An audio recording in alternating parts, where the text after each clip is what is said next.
Yes, y'all. It is motherfucking on. We are waiting for the Teton County Coroner to hold a press conference. We're waiting with bated breath. We want to know the cause of death for Gabby Petito. We want to be able to start piecing together her side of the story as the people out here on the streets, right? So I'm going to open up the Discord real quick. Any of you murkies want to pop in, just pop on in, baby. It's open. Let's see. How did I do that shit? There we go. What's going on, gang? There he is. I was just messaging you. I was like, oh shit, don't forget you're muted. Nah, you're good. I like to kind of intro the show before I open up the Discord sometimes. What we're doing right now is we're waiting for the Teton County Coroner to hold a press conference on hopefully the cause of Gabby Petito's death. We're all wanting like details. You know what I mean? We want to know the cause of death. I think that'll help us kind of deduce what's going on in the whole thing. Yep, yes, sir. It's time. Yeah. I've yet to get a link. I just kind of keep refreshing the topic on YouTube and hoping that a live video will pop up. But I haven't. Yeah, we're an hour away, I think. Okay, right? Good. Yeah. Okay, here we go. Yahoo Finance is already setting up for it, apparently. So it looks like they win. We're going to set a reminder. Yeah, 11:30. So yeah, we got another hour. Figure we'd maybe fill the first hour with letting some murkies file in, everybody find the stream. I wanted to kind of dedicate this one and have its own title and stuff. You know what I mean? Like give it its own stream. Have our own little kind of watch party situation. So I cut the day shift a little short, so the swing shifter's got to pull some extra hours today. Oh, that's fine. I'll be here all day. Hell yeah. How dare you do this to me? Yeah, zombie. It's now or in an hour. It's in about an hour, but we can fill the air. I'm hoping to get some of the Merc Mystics in here, Chief, just to catch you up. If you haven't noticed, we've been running the Merc Mystics through it. They've been doing tarot readings. We get some tarot readings, dude. And I'll be honest, I kind of had a spoopy vibe connection with some shit yesterday while Az was doing a tarot reading, and I'm fucking kind of convinced Brian might be dead, but you know me, dude. I mean, it's so. I don't know. Wherever he is, he can get fucked at this point, dude. Yeah. He can definitely. I'm done talking about that piece of shit, dude. Yeah, he definitely. I hope he is dead. I'm sorry if you're his parents, and if he actually didn't do it, that makes me feel a little bad. But at this point, holy fucking shit, dude. Yeah, well, we've looked at every bald white man in the continental U.S. at this point, thinking it's fucking him. The bullshit leads we've gotten, even just us, our tiny slice of this. It's like, wow, I bet you mainstream me. I bet the feds have it deep. You know what I mean? Where it's just every fucking bald white dude is Brian Laundrie. Yeah.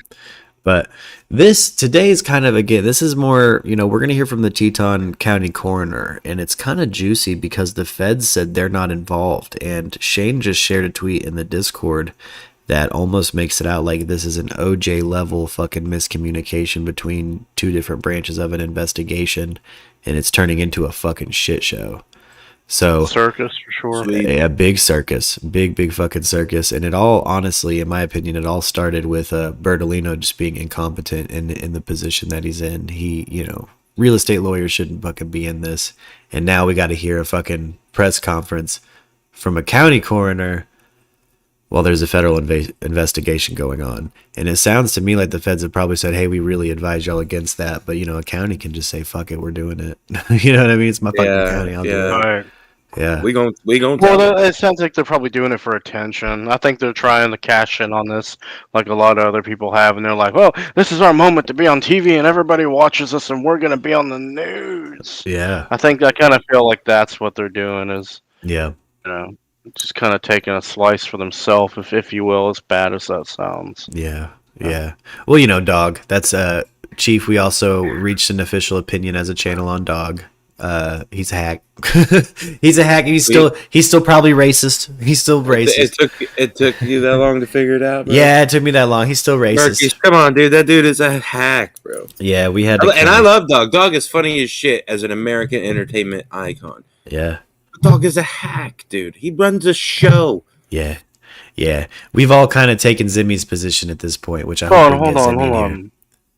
I want to interject a little bit. Look, but Dog the Bounty Hunter, before he even started a show, he was a legit bail bondsman and bounty hunter. I mean, come on, he went to Mexico. He caught Maxwell. Andrew Luster. Oh, yeah, it was the Luster. Oh, yeah, and then, you know, he faced prison time in Mexico for going over there and doing it illegally. Yeah. The guy's a legit bounty hunter. Yeah. I don't think he's a flake. He has openly admitted he loves attention. Yeah. And that's why he loves his show. So, yes, I do think that there was a big incentive to do this for attention and to get another show going since his wife passed. But I don't just straight up think he's just I mean, he's got credentials. It was just funny. Dog the Bounty Hunter is the bounty hunting what Brian Bosworth was to American football, bro. Oh, like, yeah, he's a legit bounty hunter, but he does it for the fucking, like, he does it for the show. Like, once he had the chance to be famous, it became much more about being famous than being a bounty hunter.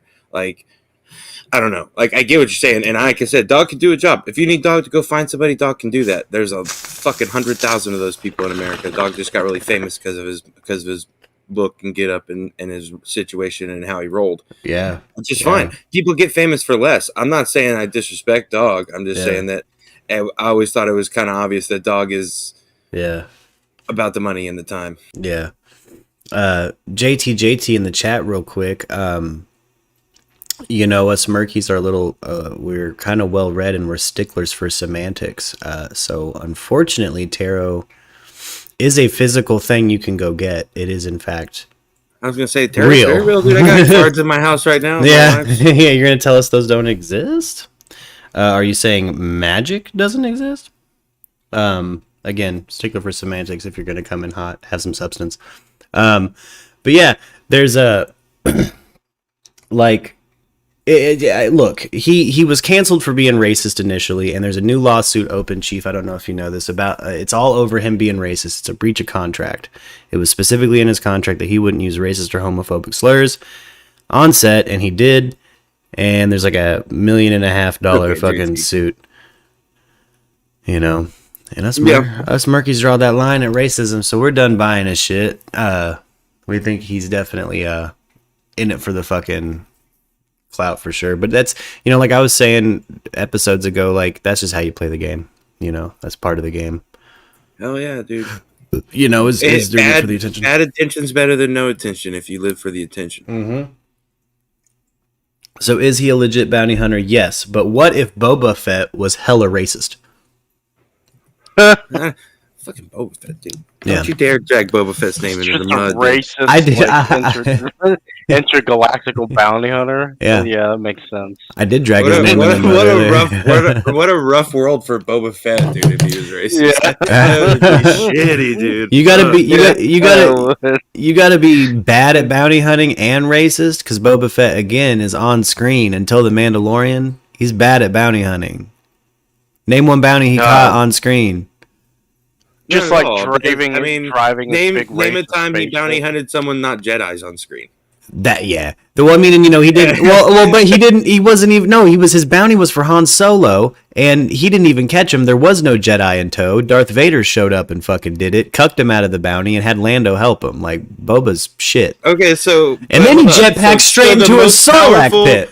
The most powerful, force-sensitive being in the universe at the time, and a super powerful person, if not the ruler of that planet or whatever, that area, found him before a fucking contracted bounty hunter did? We're surprised? Well, but here's the thing. Boba had the head start and was contracted well before Darth Vader showed up and said, enough of this. Like, you know what I mean? Like, I get it, but I mean, Darth Vader's Darth Vader, bro. And then I cucked him. I'm not disagreeing with you. What you see of Boba Fett in the 70s is bullshit. It's bad. If I was Boba Fett's actor, I would have refused. I would have said, "You have to pay somebody else." But then again, I'm like 2020 and a Star Wars nerd or whatever. So, well, you got to give me at least one kill. Suck. You got to give me at least one kill. At least one kill. Let me shoot the guy next to Han Solo or something. You know? Yeah, he's just standing there being intimidating, and he gets chastised by Darth Vader, which again makes me believe that he's the one who incinerated Aunt Beru and Uncle Ben.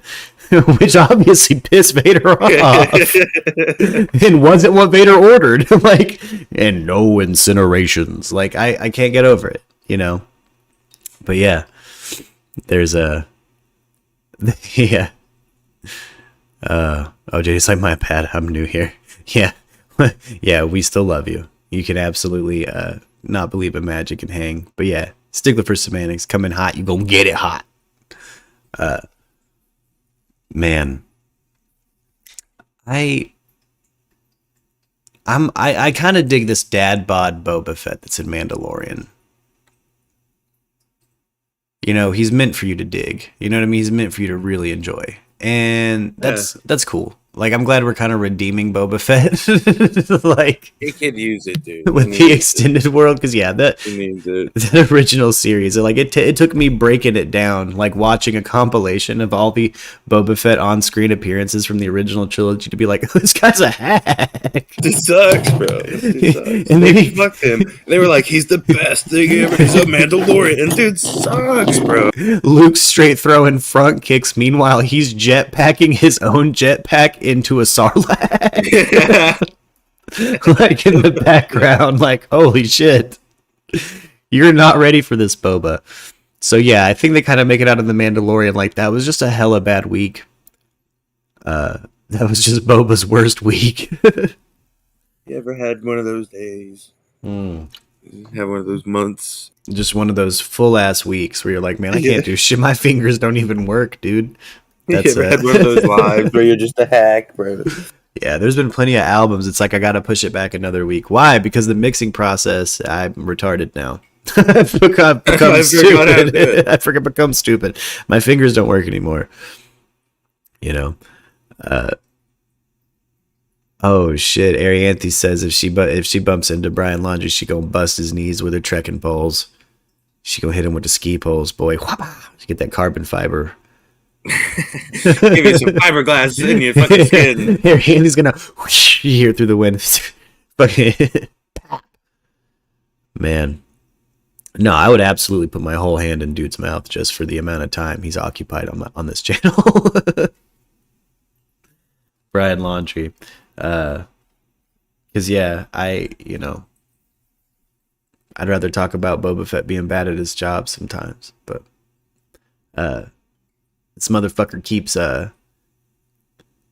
having doppelgangers, or the law enforcement just keeps being bad. Just Pink says, I think he's dead, but I hope to be wrong. I do too. There's just something about as is reading yesterday, gang. I got the feeling homeboy's dead, but that's a feeling, man. Like, if nobody has to subscribe to me when I'm in my woo-woo. This is kind of mystic week, and I'm feeling like going there.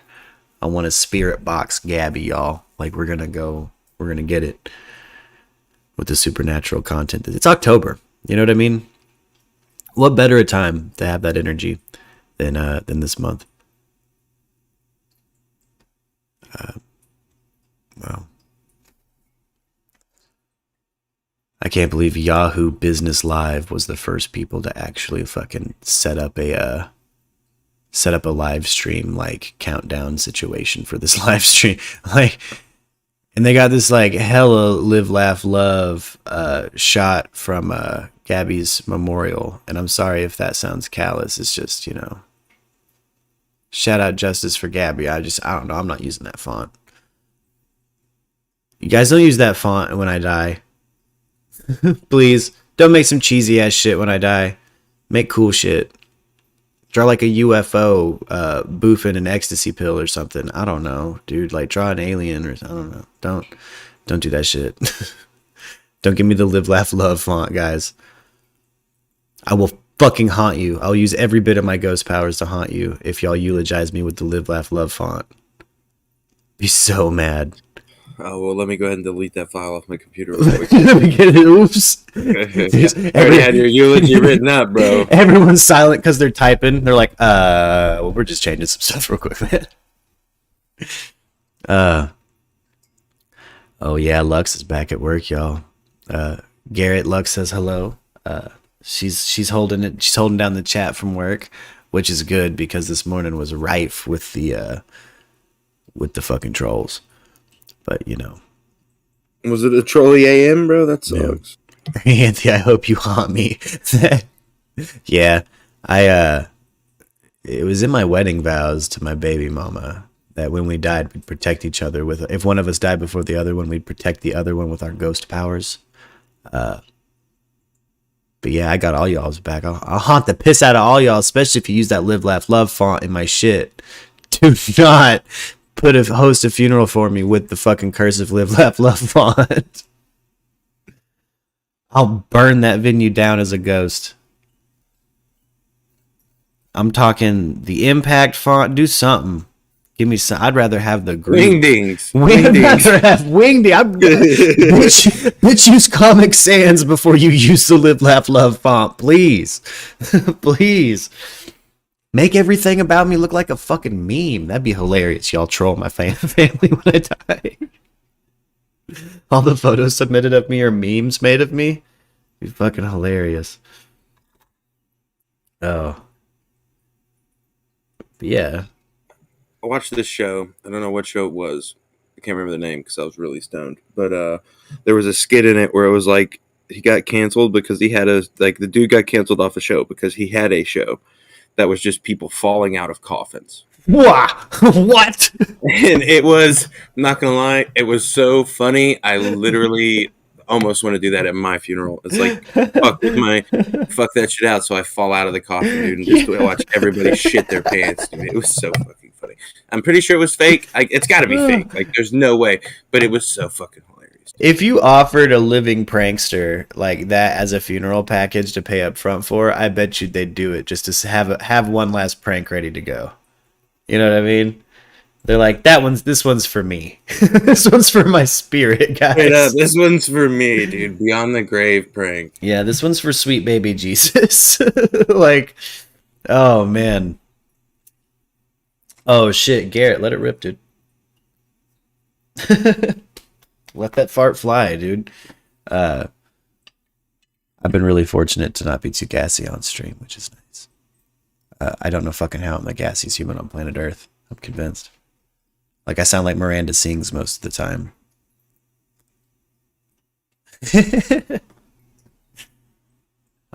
Smoke them if you got them, guys. We're getting ready for this press conference. We gotta get our minds unbiased to break down some of the spicy information we're about to get.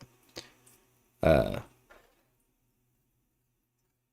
I really hope it's something substantial. You know, we can at least put an end to the I think she was shot. I think Brian's a spree killer. I think Brian going around shooting people like a motherfucker. I saw something in the Discord about him saying it's probably asphyxiation or something. See, that's what I think it's that's what I've been saying. A lot of people are voting blunt force trauma. So like Shane's wife, blunt force trauma. I think Arianthe, blunt force trauma. We've got different people kind of thinking different. Well, I mean, it's different things it could be, right? Blunt force trauma obviously is like a physical altercation, but like asphyxiation, bro. A lot of people are saying that's a potential, and I kind of think that might be what happened because, you know, if it was asphyxiation, if he strangled her, there'll be a broken bone in the neck and we'll be able to tell. And there'll be you know, there's just evidence of him being kind of face and neck grabby. You know, in that body cam footage, she says very clearly, like, he grabbed my face. Like when they fight, he grabs her face. And there's just something about the right, but how long does it take to choke somebody to death, bro? A minute, and it's hard, you know. Like that's a lot different to me than like like one beating somebody. kill somebody with blunt force with one hit, dude. Yeah. But asphyxiation, like that takes a lot longer. Like I would feel anyway. I haven't tried either or, but look, man. Yeah, that's we know it's not like in the movies when you try to strangle somebody. So you make a very good point there where it's like that's, that is a human fight another human to the fucking death, and that person's gonna fight fucking kicking and screaming. Are the easiest out there. No gun noise, no screams. Yeah, exactly. It's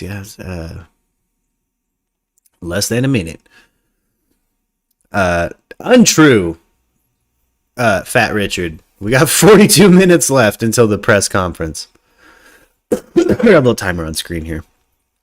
We're gonna watch it on Yahoo Business Live. Of all people, they got it set up quickest. Who would have thought? The people who compromised your grandparents' email. Any listeners out there with a Yahoo email address, why do you still have that? Stop. Zimmy!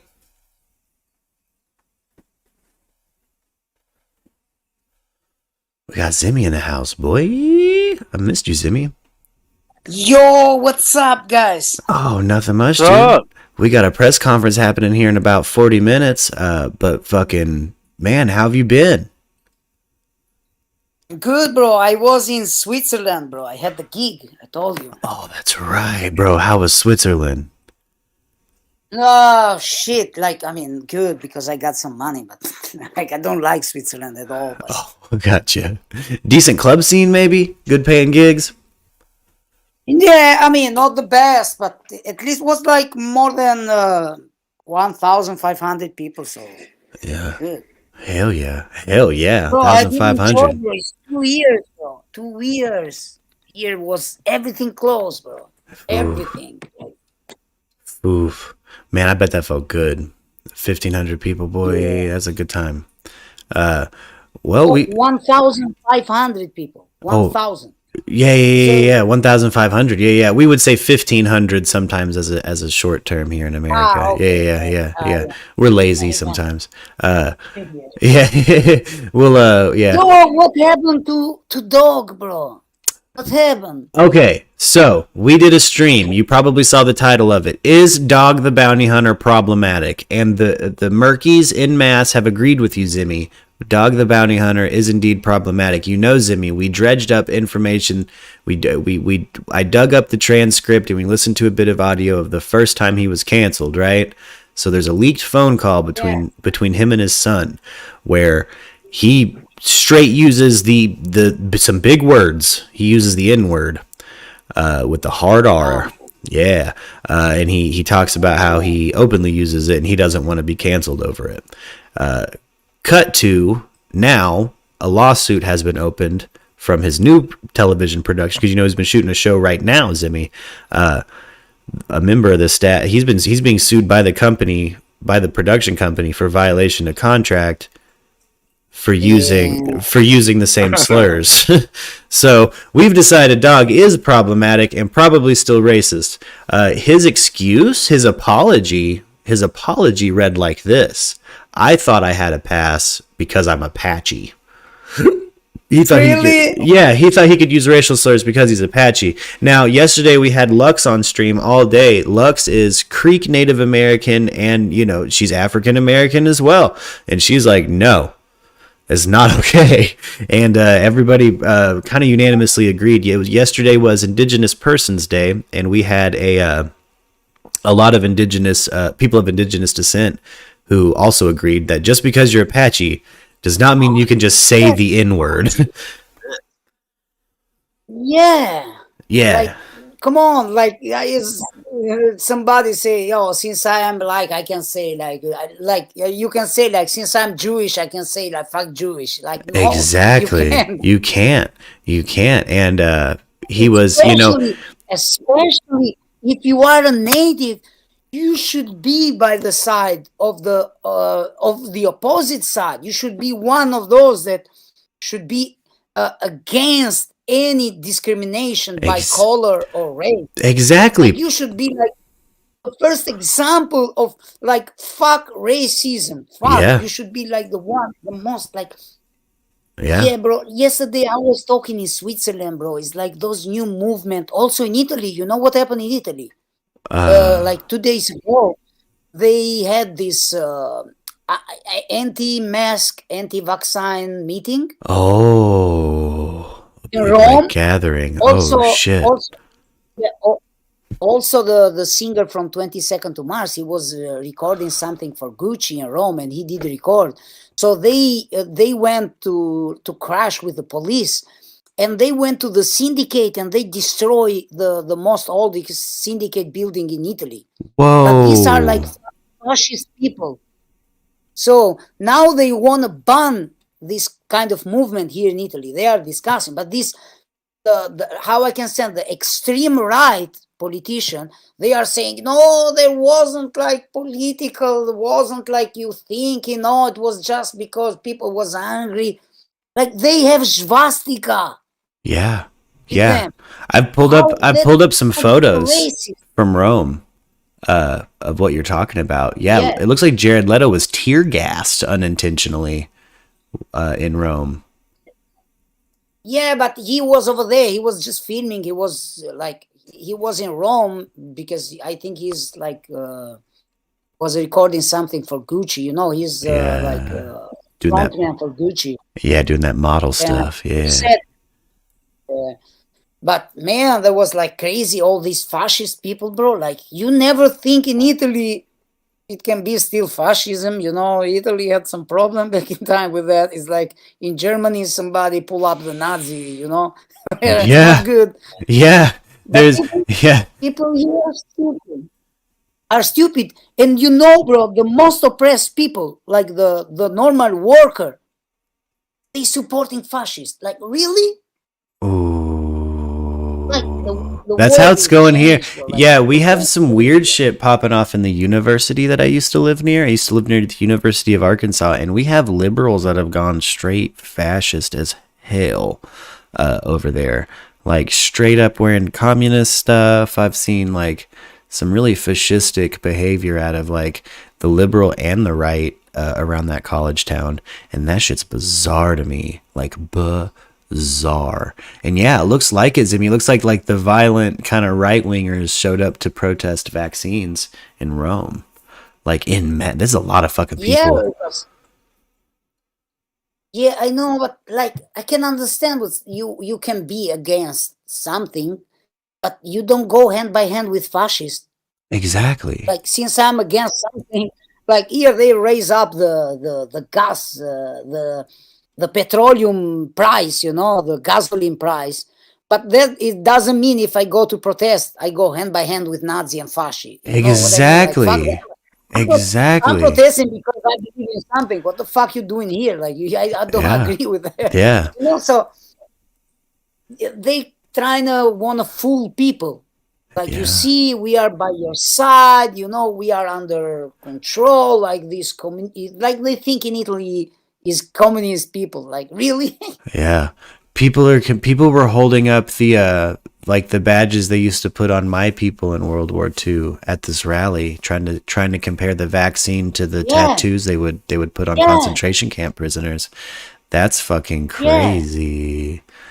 That's Like look. for real, bro. People forget the history, bro. Like Yeah. all the now we have a big problem with this like stupid generation of people that watching Facebook or stay on Facebook. This doctor Facebook, I call them people that get degrees on Facebook university. You know what I mean? Yeah. So these people needs to read some book to watch some like real Nazi shit. What happened over there, bro? Like just to remember to the people that we don't need this shit anymore. Like we had enough. Did you know, Zimmy? This is just some news that just popped up fresh off the press on my notifications here. This is the headline: Grandpa Toby, the world's oldest white rhino, dies at age 54 after collapsing on his way to bed at an Italian zoo. You guys had the oldest white rhino, Zimmy. Italy did. I didn't know. I didn't know, bro. I didn't know. That's crazy. Look at that. Beautiful. Rhinos, man. I didn't even know y'all messed around with zoos too much. You know what I'm saying? I mean, yeah, you does watch the zoo, but if in the zoo is your favorite, how I can say, showman, Joe Exotic. Yes. Hey, yes. That's yeah, we do zoos hella different here, I imagine. Yeah. We do a whole different vibe of zoo. Damn straight, but I like to, I like that. Mark, I read that Dog, the bounty hunter, he stopped searching because he got injured. He injured himself. Oh, that's right. You were at your gig for that. So yes, he messed his leg up. He went to Colorado. Now, if you look at a map, Zimmy, you'll notice Colorado's pretty far away from Florida. And the reason he did that is because his insurance and his doctor is in Florida. I think he's still, or is in Colorado. I think he's still technically a Colorado resident. And, or he at least owns land in Colorado. I know his doctor's there. But yeah, he went to Colorado to get checked out. He said, nah, fuck this. I twisted my ankle. I'm out. I got that plaster phanitis or whatever. So now, you remember when all the people jumped me in the chat when I have so much doubt about Dog the Bounty Hunter. Oh, and it is your. Remember the chat? Oh, Zimmy, Bounty Hunter is legit. So I don't see now. Yep. A lot of stuff. Yep. No what more. What do you think? Yeah. What's your thought? Oh man, we did a whole stream basically proving you right, brother. I mean, we did I'm absolutely on your side now. Like I agree with his daughter that says he shouldn't fucking be doing it. I understand like why he's doing it, and I don't hate the game at all. I talked about two controversial people yesterday, Dog the Bounty Hunter and Shane Dawson. And Shane Dawson, I think, should keep creating. Dog the Bounty Hunter, I'm probably not going to buy what he's creating. Shane Dawson, I'm probably going to tune into his new videos. Dog the Bounty Hunter, I'm done listening to him. Yeah, but it was so easy, bro. The timing and how it was set up. Mm-hmm. And after the interview that he did with the helicopter behind. Yeah. Listen, on the first time when he knocked at the door, he said, because people don't pay attention when other people talks, they just don't focus too much. I try to focus when people talk, Indeed. Because I want to understand what they say. Yeah, we're trying to learn. He said, we are here to try to involve some big media to help us to find Brian. So he show up over there just in case any big media can sponsor him to do a fake research. Because let's be honest, you can't mess up with the actually real hunting FBI shit, They don't let you. There's no way you can, because that is like you interfering with the investigation. You can't interfere with the investigation. I mean, you can answer a phone if somebody call you first an FBI and tell you, yo, dog, I saw him. But actually, you cannot go where actually is active research. Exactly. 30 minutes out. Exactly. Yeah. Yeah, 30 minutes. 30 minutes left until this press conference. Zimmy, we're hopefully going to understand how Gabby Petito died today. Hopefully the coroner comes through like it. Strangulation, like that is like the most credible shit. Like, yeah, if it's strangulation, that's like that's gonna make me hate. But like I'm trying to at least think that maybe this was an accident. But if she died of strangulation, that fucking guy, fuck him, man. Yeah, no, it's still second degree if it's strangulation, in my opinion. Yeah. It's still second degree. It's still a crime of passion, and it wasn't premeditated. But I do maintain he literally watched her life leave her body as he choked it out of her. What a sick fuck. Yeah. So. Yeah, G-Man, you have to understand one thing, that this is the most probably cause of a death when you have how I can say, a rush. You know, when your adrenaline goes up and you lose it. So that I know that is not like, is different like from the gunshot and something like this, because you strangle people. You actually you watch her eye Yeah. when she tried to breathe and he Yeah. taken his life. But actually, that is when you lose your mind. You know what I mean? That Right. he, Yeah. No. And I Yeah. completely understand. I don't know. I guess I get, I'm I trying can, for something I mean, more. yeah, bro, we all hate him because he's a coward. He's a piece of shit. Yeah. Yeah. Okay, Yeah. he could avoid that stuff. Like, you know that something is going wrong. Just leave, man. Leave. Yeah. Yeah. Like, you know, when sometime it happened also with the parents, when you like you are upset and you just Right. walk away. You know, man. Just walk away. Oh, I want to And you answer Life After Life Paranormal Podcast in the chat real quick. You guys are out of Arkansas, right? MURKradio is kind of an international crew now. We're a little bit all over the place. Zimmy's in Italy, Chief is in Arkansas, Anthony's in Arkansas, I'm in Arizona, Lux is in Arizona. We've got Murkies all over the globe right now. So there's really no, like, where are we out of? Everywhere, baby. Sorry. we are international. We're international. Yeah. We cover like worldwide story here. Like, Yeah. Yeah. We'll talk about volcanoes in Spain. We'll talk about crime in America. We'll talk about Polynesian crime, probably. I hope some Polynesian crime doesn't pop off, but you never know. You know. I get the rush of adrenaline. You know, I understand that. I also understand that this guy obviously has some sort of anger issue, serious anger yeah, management issues. but And it was just, look, here's the thing. Like, I've been in an extremely abusive relationship, and I'm sure a lot of us in here have. It's just, unfortunately, we all have been through that at least once. And, you know, some people, you know, make the right choice of leaving early, and some people don't. Most people don't, because they're hoping that they're going to prove everybody wrong and show everybody that this is true love, and things are just going to somehow smooth out as you grow. Yep. But the fact of the matter is, it's just going to get fucking worse. And if you don't get out of it, it is literally going to lead to some yeah, serious bodily harm. Yeah. Exactly. So I think, you know, what this led to is exactly what the fuck happened, and it's just it's so sad. It's yeah, but unfortunate, but it's just man, it happens. is the like the strangulation is like we was thinking. Remember, Mark, we was talking about this like since I'm not saying day one, but like since we was making up like theories, and this was like the normal theory that you can pull up because it's obvious they are both in this tent, let's say, and he lose it. He don't have a gun, he don't have a knife. How he can kill this girl? Like, strangulate her? Like, no other way. You know what I mean? Yeah. Chief and I kind of had an interesting conversation where it's like, you know, it's also really easy and instinctual to kill somebody by blunt force. You know, so like Yeah. the big debate has been, is it going to be blunt force or is it going to be strangulation? And it sounds like the audience is split between the two.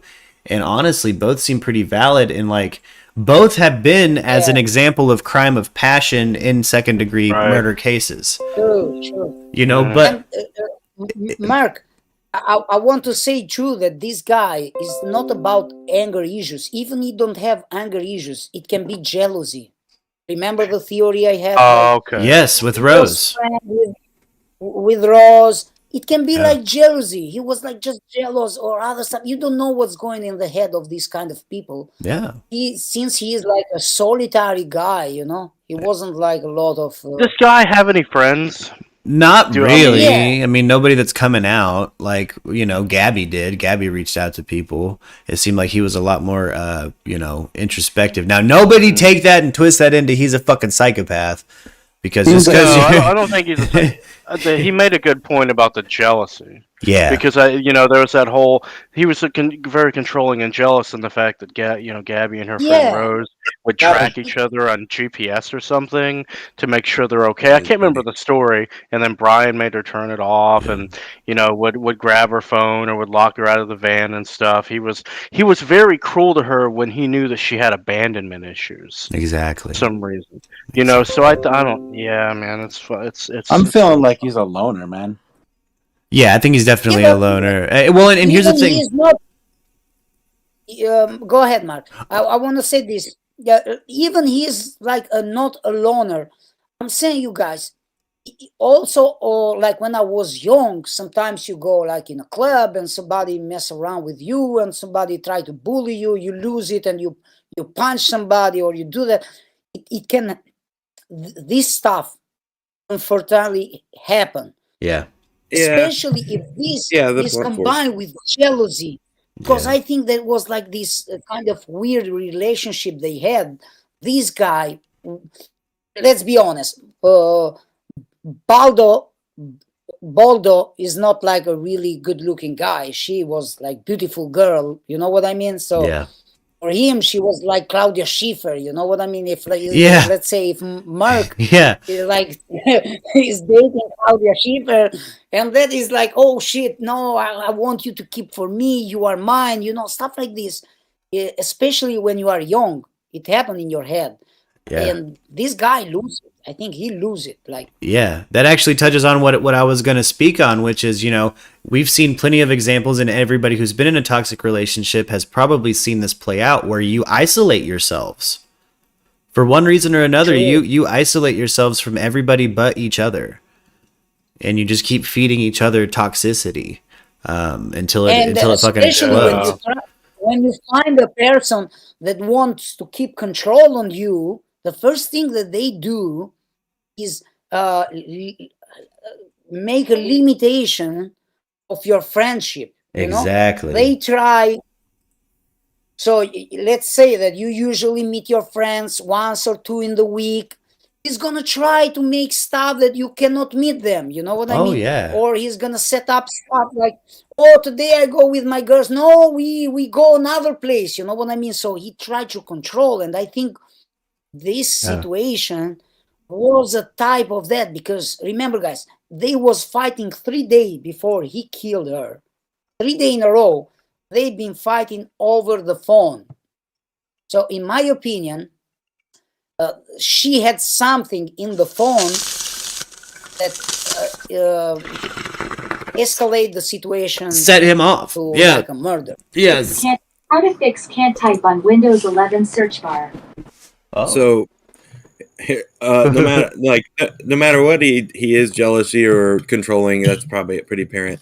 The difference, the thing that is the difference being, I don't know either way. I'm gonna see the autopsy. I just read something that it said like the big belief was asphyxiation, just the difference between being mad at somebody, you throw a punch, it hits them, you hit them perfectly and they die, and or they fall over, hit something else and die, and the difference between choking someone, where I don't care who you are, and this isn't to get too dark, but there is a moment when you are choking someone that they realize that they have lost and they are going to die, and that's not when they die. That is later.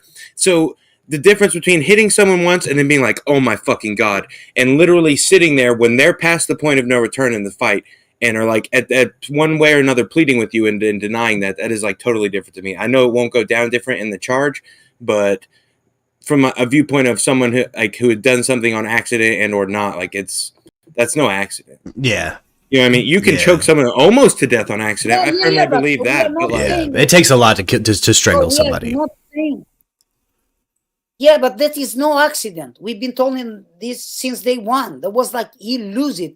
I don't think it was premeditated, because if you premeditate, you're gonna bury the body. Yeah. You're gonna hide it a little bit better. But he just dropped the body over there and he ran away. Like that's actually not a bad idea where he was. Yeah. By the time he's like, maybe like by the time they figured out, maybe she'll be fucking eaten, dude. Maybe they won't find a body ever. I bet you anything. I think he ran away. I bet you. Yeah, I bet you. I bet you that's what he probably told his fucking parents, was that, hey, we broke up and she went her way, and he probably had a moment thinking that I might fucking get away with this. Sick. So sick. That's so fucking sick that he would actually go through with that, if that's the case. Yeah. Could you imagine if you managed to make it home? That's what I've been on being young. Yeah. Could you imagine making it home? God, I wouldn't have been able to drive all that way without turning around. What the fuck?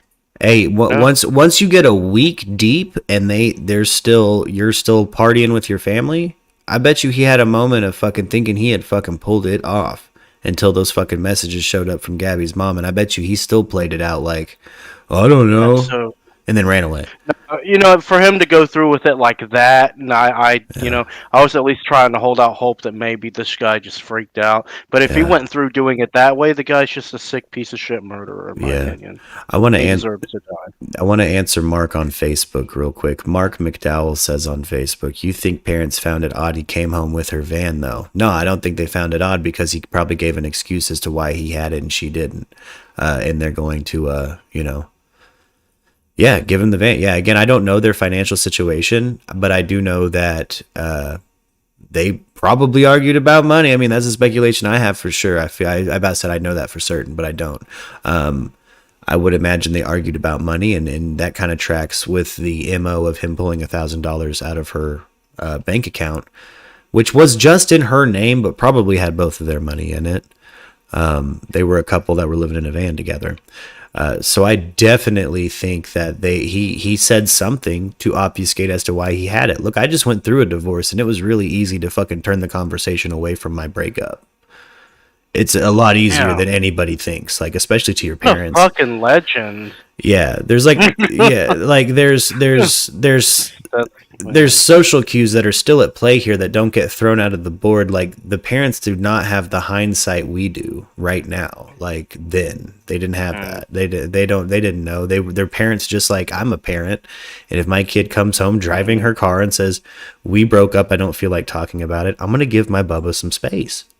Yeah, but he drove her car home. Yeah, and he had a reason for it. And then said he'll explain it later, and didn't feel like talking about it. Who's to say that whenever he came home, he didn't say, we broke up, she went back to New York, she told me to take the van, go home. Exactly. He had to have had an excuse. Let's be real. You know what I mean? Like, Yeah, and Who would after- buy that, though? Me. Take my car home since we're in a fight. me, I would buy that only because they were Yeah, living in I a would van buy together that. and sharing their Listen, finances. No, Like, yeah. Ariante, let's remember what said the neighbors. They said that they come and the day after they clear the van. Yeah.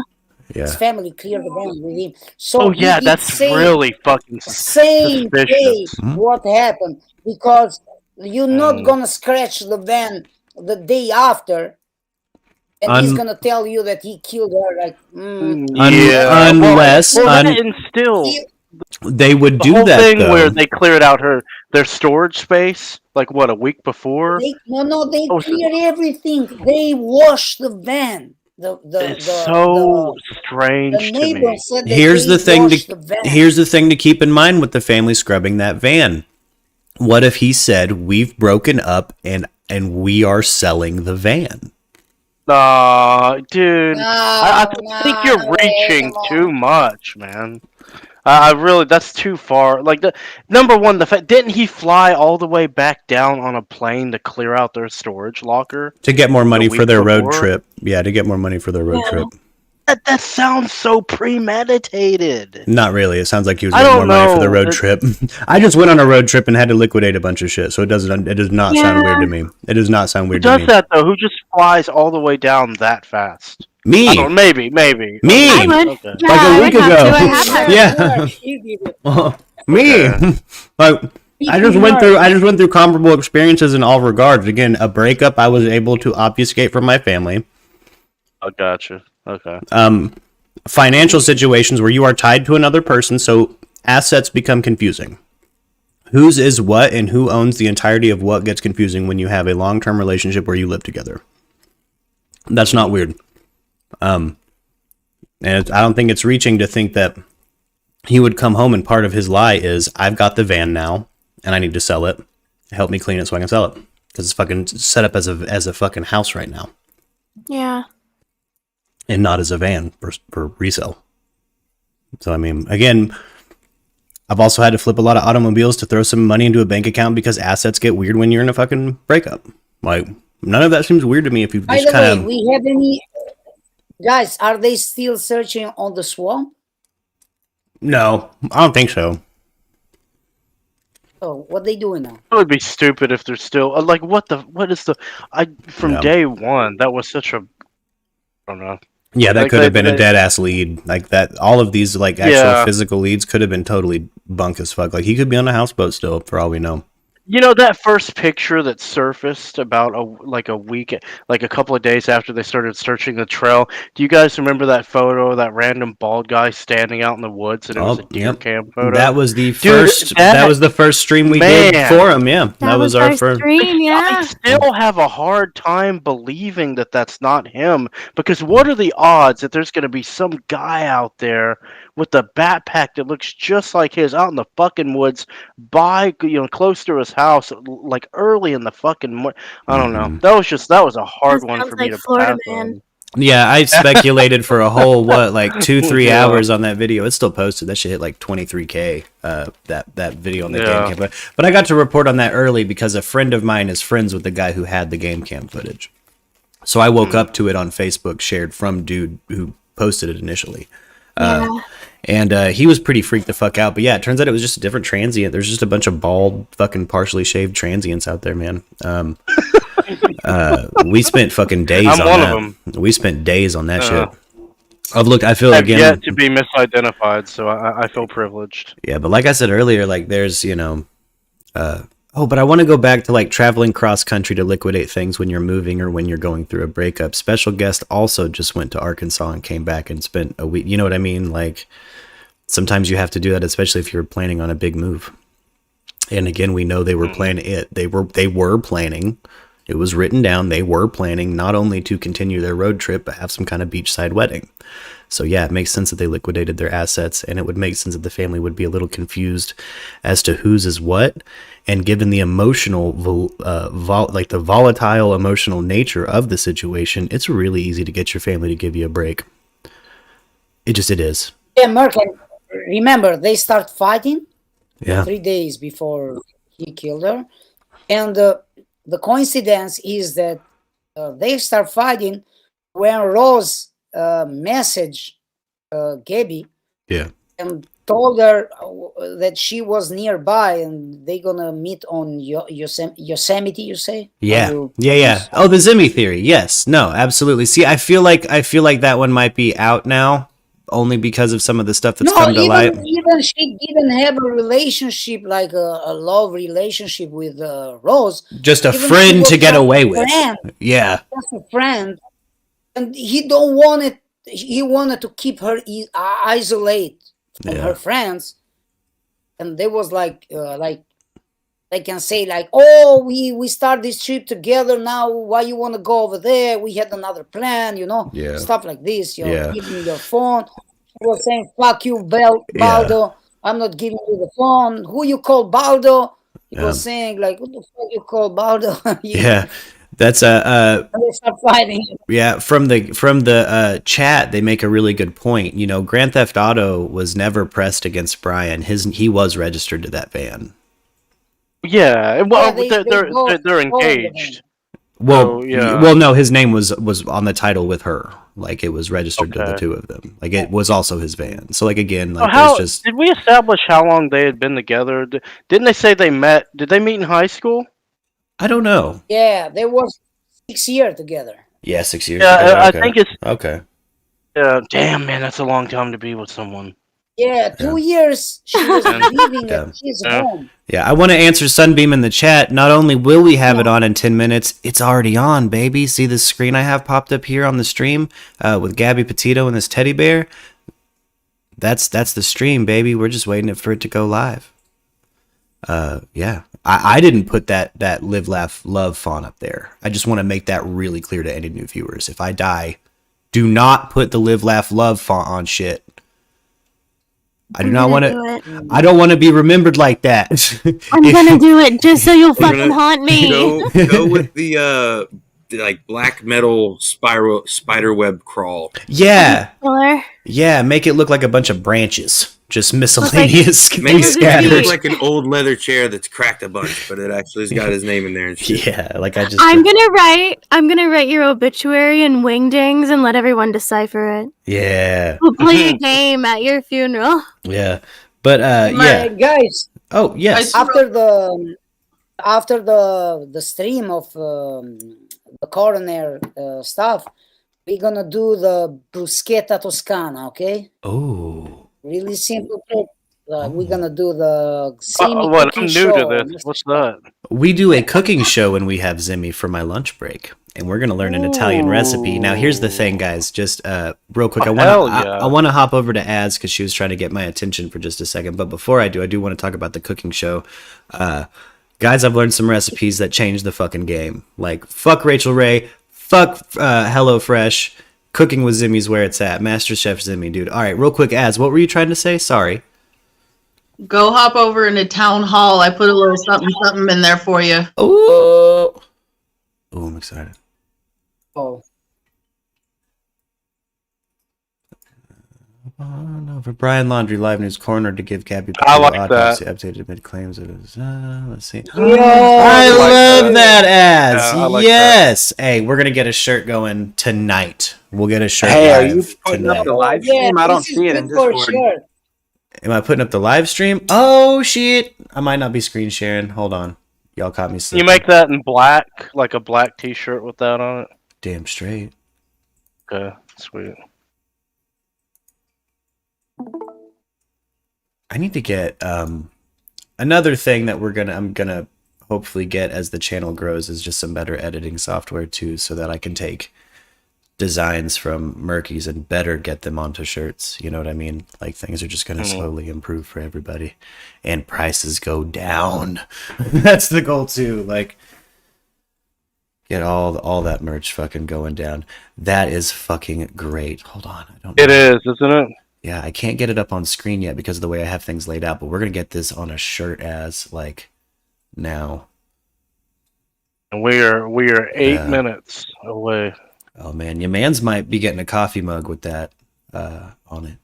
Ooh, I like that too. Yeah, I've been- a coffee mug, like a thermos. That Yeah. have, like, cold or hot stuff in it. Exactly. I've got this like this one here right now, but I kind of wouldn't mind one with some of y'all's art on it, like that. You know, it would make my fucking year. It'd make my year. But let's see, where are we at? We got 6 minutes, gang. We're getting 6 minutes till this shit. Man. And I can't look at this fucking this set to go live screen without thinking about this live laugh love font, guys. This cheesy cursive font. And I know some of y'all got it in your homes. It's fine. I'm not trying to shame you. Your mother-in-law probably shit. gave it to you, and you have to hang it, or your mother-in-law is going to give you shit. I get it. It's fine. Live, laugh, love fun. Maybe, yeah.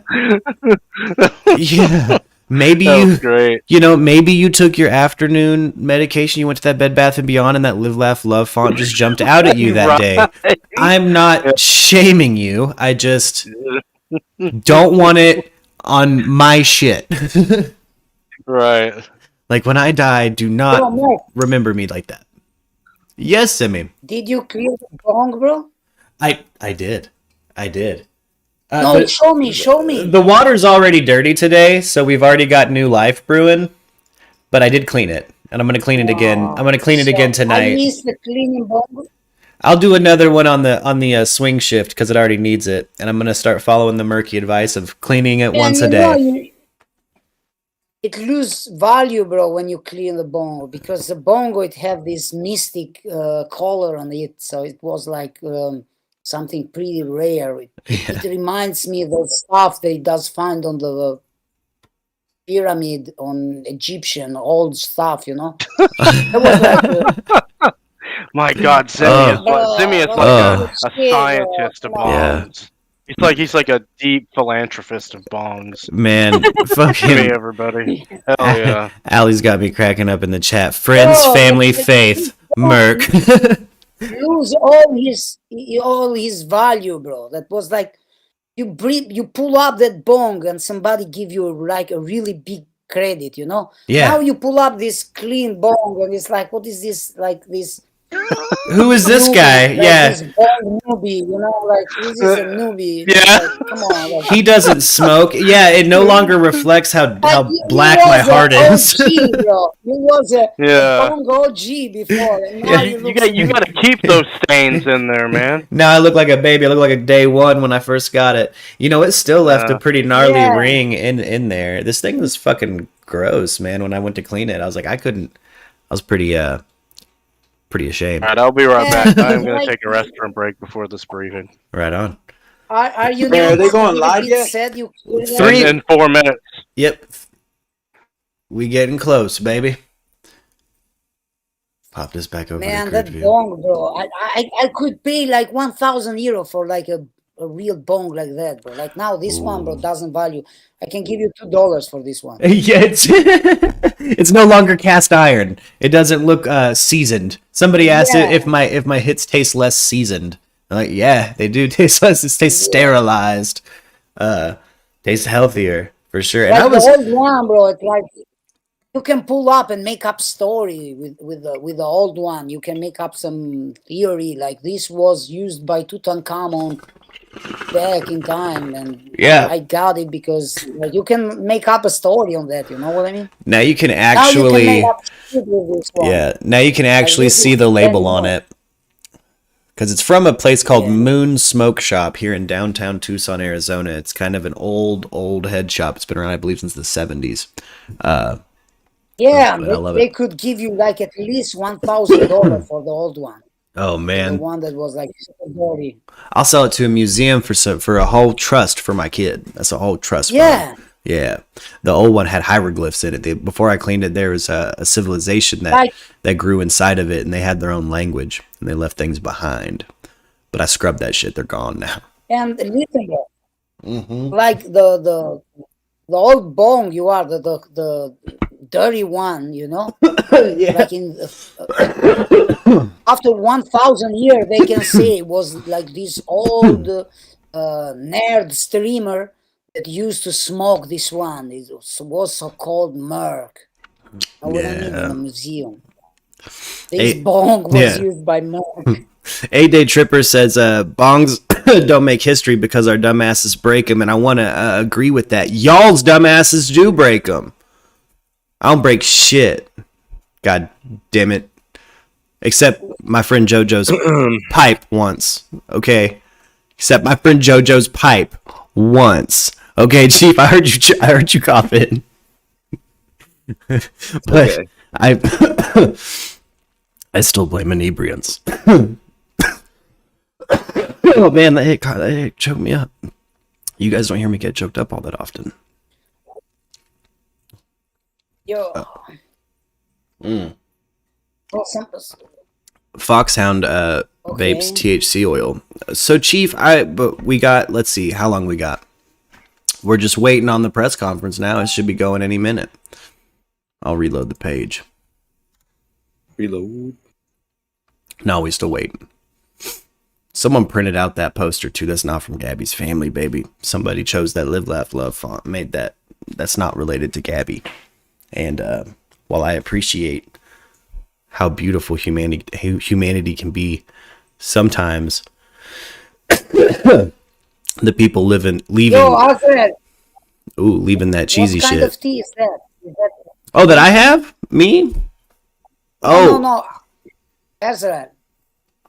Oh. Man, what kind of tea you got? Yeah. What's I up? want to know. He's So wondering. what kind of tea is that? Oh, I chamomile. see a lot of smoke. Yeah, man.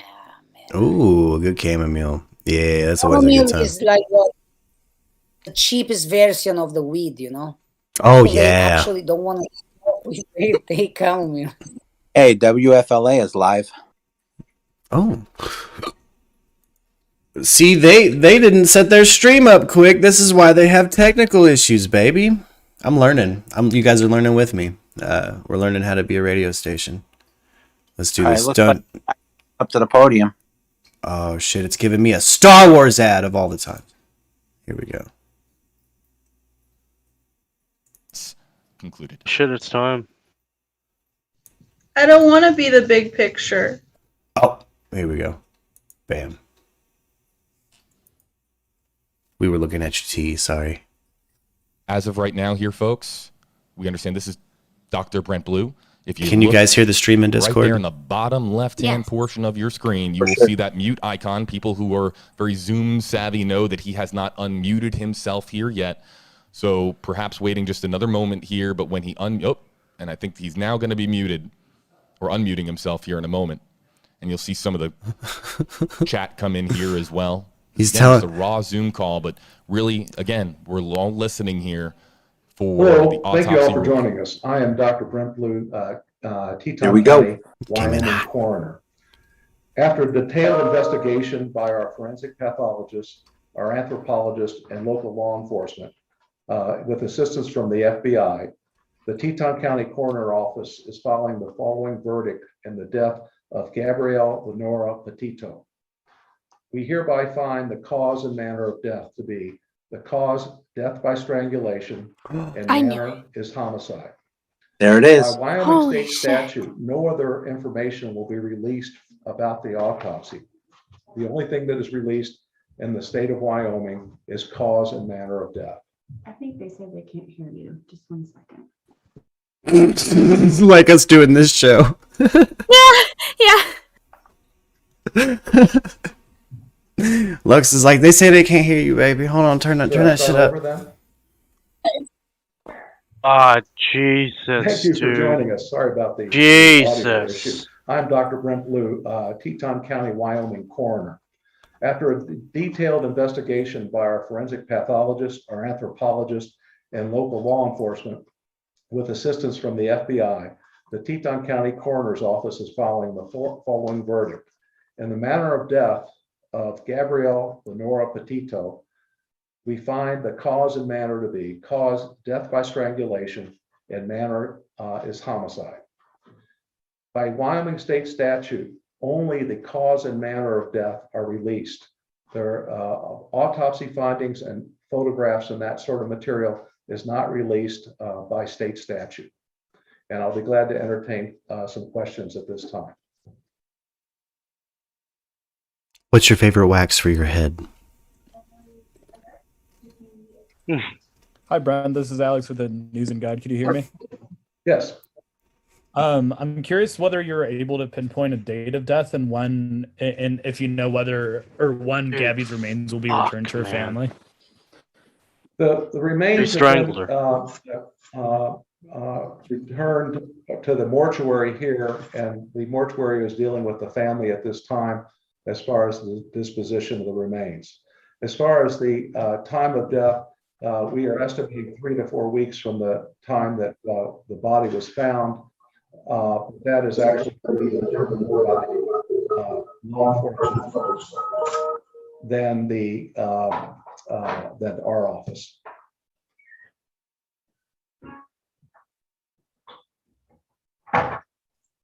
Chris, Vivian, you are able to ask your question.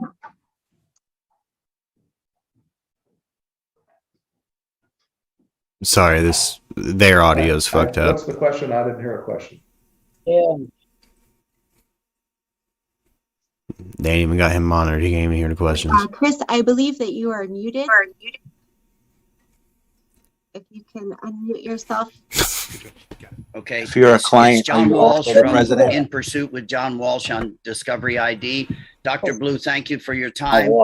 I think everybody in the world believes that Brian Laundrie killed Gabby. John Walsh. With your extensive work on the body, are you sure that it's Brian Laundrie? And will 3 the to 4 FBI weeks from when they issue found a the body. nationwide homicide warrant now that they know the cause of death? That was my question, John. We are only tasked with the determination of cause and manner of death. Who committed the homicide is up to law enforcement, and I cannot answer the question about the FBI. Exactly. You would have to You cannot contact say. Sidestep. Say nothing.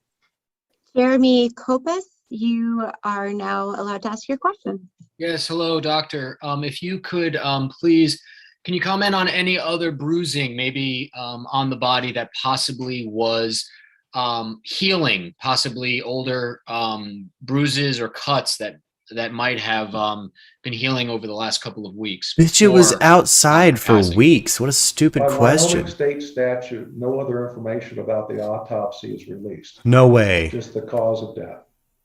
Fucking dumbass questions. Yeah, but they cannot give the details. You know Yeah, what I mean? Because yeah, they wanna but keep those details for the. Yeah, because Hi there, if he this is slips Heather up on B., an interview. reporter at ABC Action News in But this Tampa, is why I need a Florida. press pass. I just wanted to know if you could explain why Man. it took about a month for this process to finish. I think a lot of people were Golly, hoping that dude. they Because would they learn this want to be information sure, sooner. Heather. So They I want to just be think sure, if you could just Heather. explain the process and why it took a month. Why did it take? Well, the main reason Because he had a hair was, appointment. that we were very exacting in our Some examination. sick and the shit, man. detail And that strangulation, really. examination was done. We were waiting for I was hoping she fell over and hit a rock. various specialists to come in and help us with this Guys, investigation. I'm We not were waiting on wondering. toxicology Die by to be strangulation. returned, and it was Me and just a Mark matter of been making saying sure this since day we one. had everything right. Yeah. Thank you. These questions do so. Heather makes some shitty question, Heather. Really? Wasted everybody's time, Heather. Is there another Yeah, question? for real. Brian Heather, like, Enton, Brian Enton, guys. I believe you're unmuted right Brian now. Enton. What's going on here? Like they doing like some. I think they have to mute Brian Enton forcibly because he hasn't think muted Chris- himself. Steve Fabian. They're having issues like Yes, we have. hi, doctor. How are you? I am curious if any DNA samples were taken from Gabby's remains, and also if the body was intact. Are you able to tell us the condition of Gabby's remains? I can tell you the DNA samples were taken by law enforcement, and all I can tell you about remains is that the body was outside for 3 to 4 weeks. Mm-hmm. AKA eaten by animals. Yeah. What a stupid fucking. And they're making some like is no other question. Like he said that he cannot say reveal details. He just here to say that she died by strangulation. That's it. Who would have thought reporters couldn't read? Was that a question? I didn't hear the question there. Question. Dr. Blue?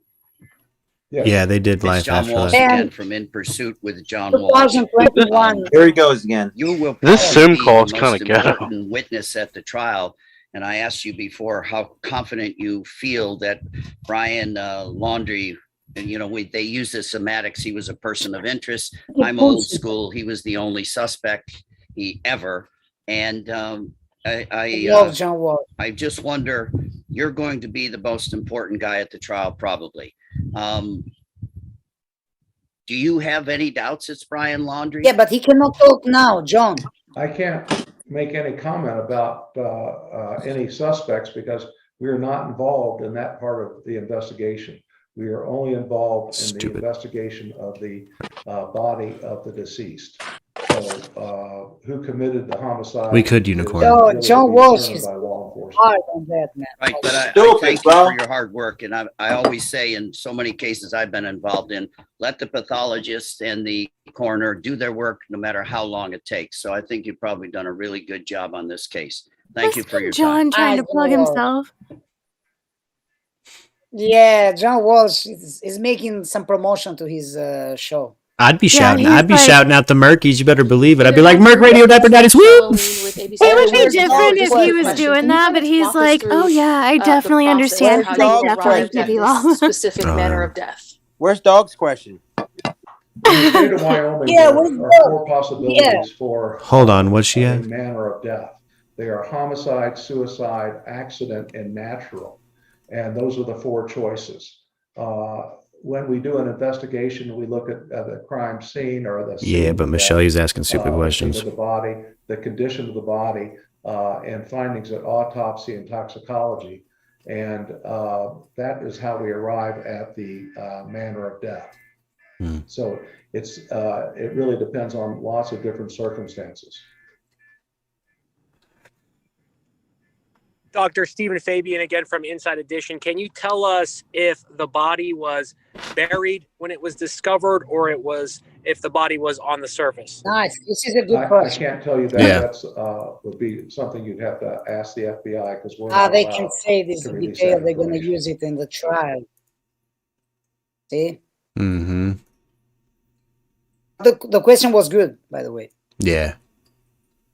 A bit stupid because he already said I cannot tell you details. Kelly so Vaughn? they keep asking for details. Yeah. So I just looked up pig carcasses Good week by question, week Kelly Vaughn. decomp, and the 4 week or 3 week point of decomp was pretty advanced. We have Yeah. Brian Enting in the chat who has a question. Not only that, we know the animals question, got to it. Brian? They said that Guys, weeks ago. it's Brian's question. Was there any impact Landry, making a question? No, Brian body Enton. from weather or wild animals in the national park? I'm sorry, I didn't hear the question. Was there any impact on her body from weather or wild animals in the national park? All I can can say really comment this. about that is that her body was outside in the wilderness for 3 to 4 weeks. God. So yes was the answer, you fucking thick ass journalist. Good God. KSL assignment? You were unmuted. Can they not read? It was outside for 3 to 4 weeks. KSL assignment? Hello, Dan Yo, Rascone what here is the from, question by- KSL TV in Salt Lake. Dr. Blue, can you tell us at all whether or not was it believed that she was murdered there at that location, or is it any indication that her body was drugged there or taken there? He or cannot can you say give us any this, indication stupid. there? I can't comment on that. That would No, be he something can't. you'd have to speak with the law enforcement or the FBI. Yeah. What's wrong with these journalists, bro? They These keep asking journalists for are details. He fucking- can say details.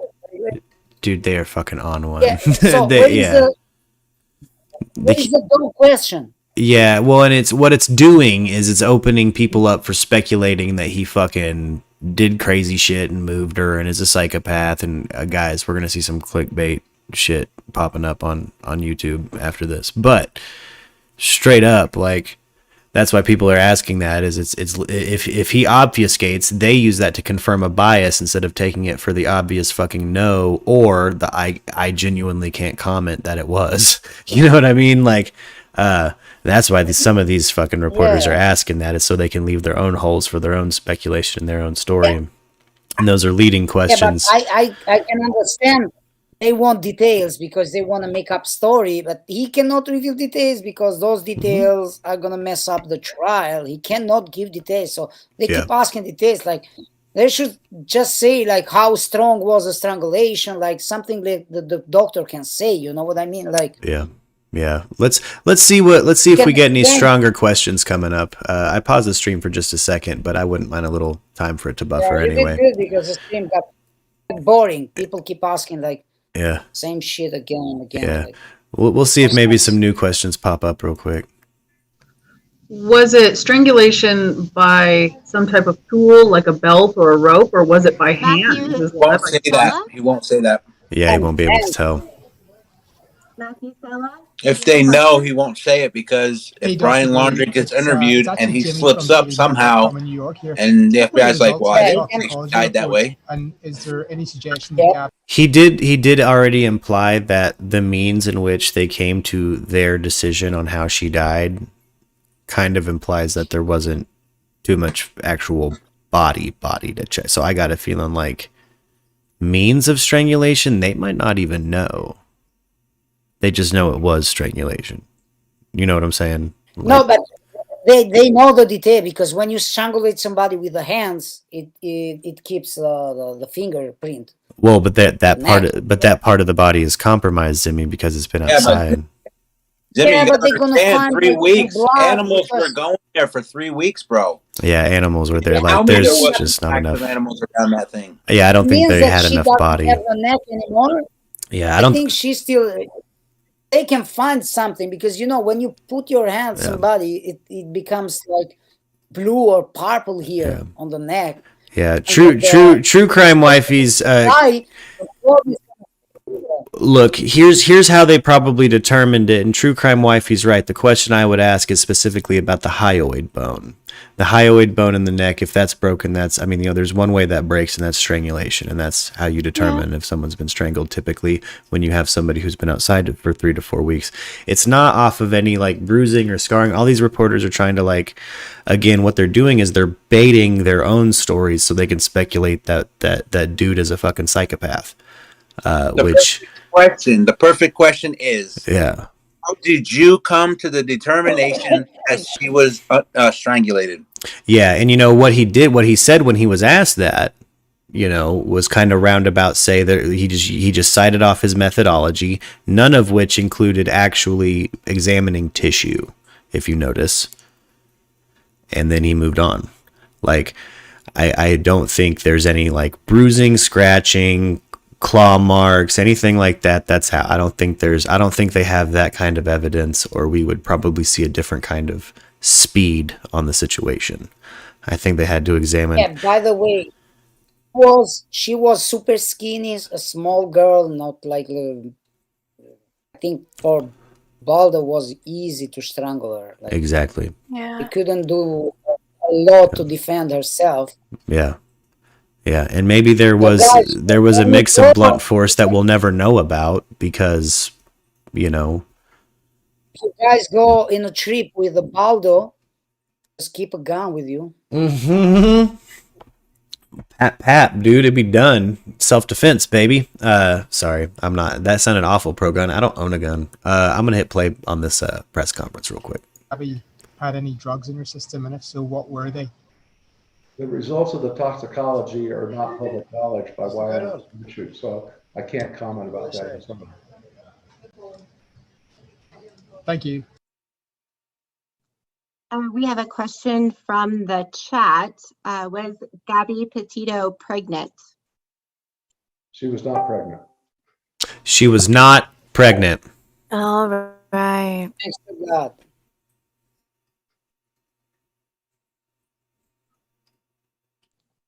Thomas Tope? Hi, Doctor.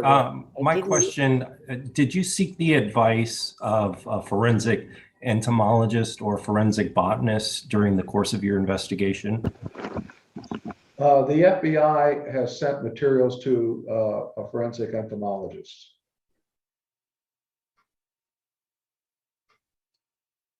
Oh. Mm-hmm. WPBF 25 News. Real quick, a forensic, did you say a what amologist?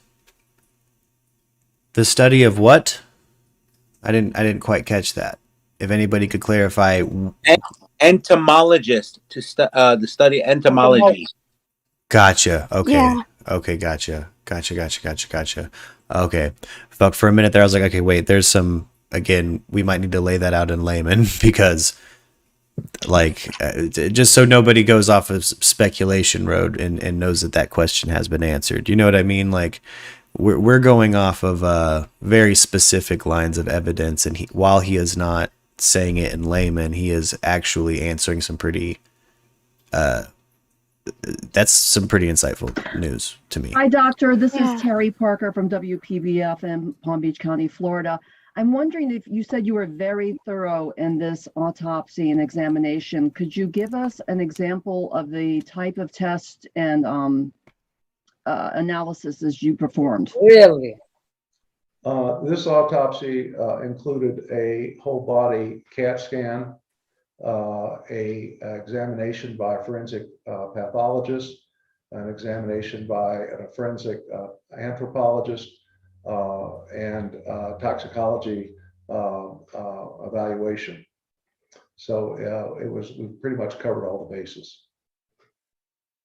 What a stupid question. Jeremy Kopis? Mm-hmm. Yes, Doctor, thank you for taking Allie, the question that's again. funny. You mentioned that strangulation is the cause of death. Can you talk about how you came to that conclusion? No. I cannot. That is part of the autopsy findings and is not discoverable by Wyoming statute. Was there any other cause of death that was a possibility in this case? Well, we look at all causes, all possibilities when we try to determine cause of death. But this is the cause of death that we determined. I have a question from chat. It is, was the manner of death obvious? Strangulation marks, bones, injured neck. Cannot reveal details. Nothing is obvious in a situation like this. So detailed analysis was used both to determine manner and cause of death.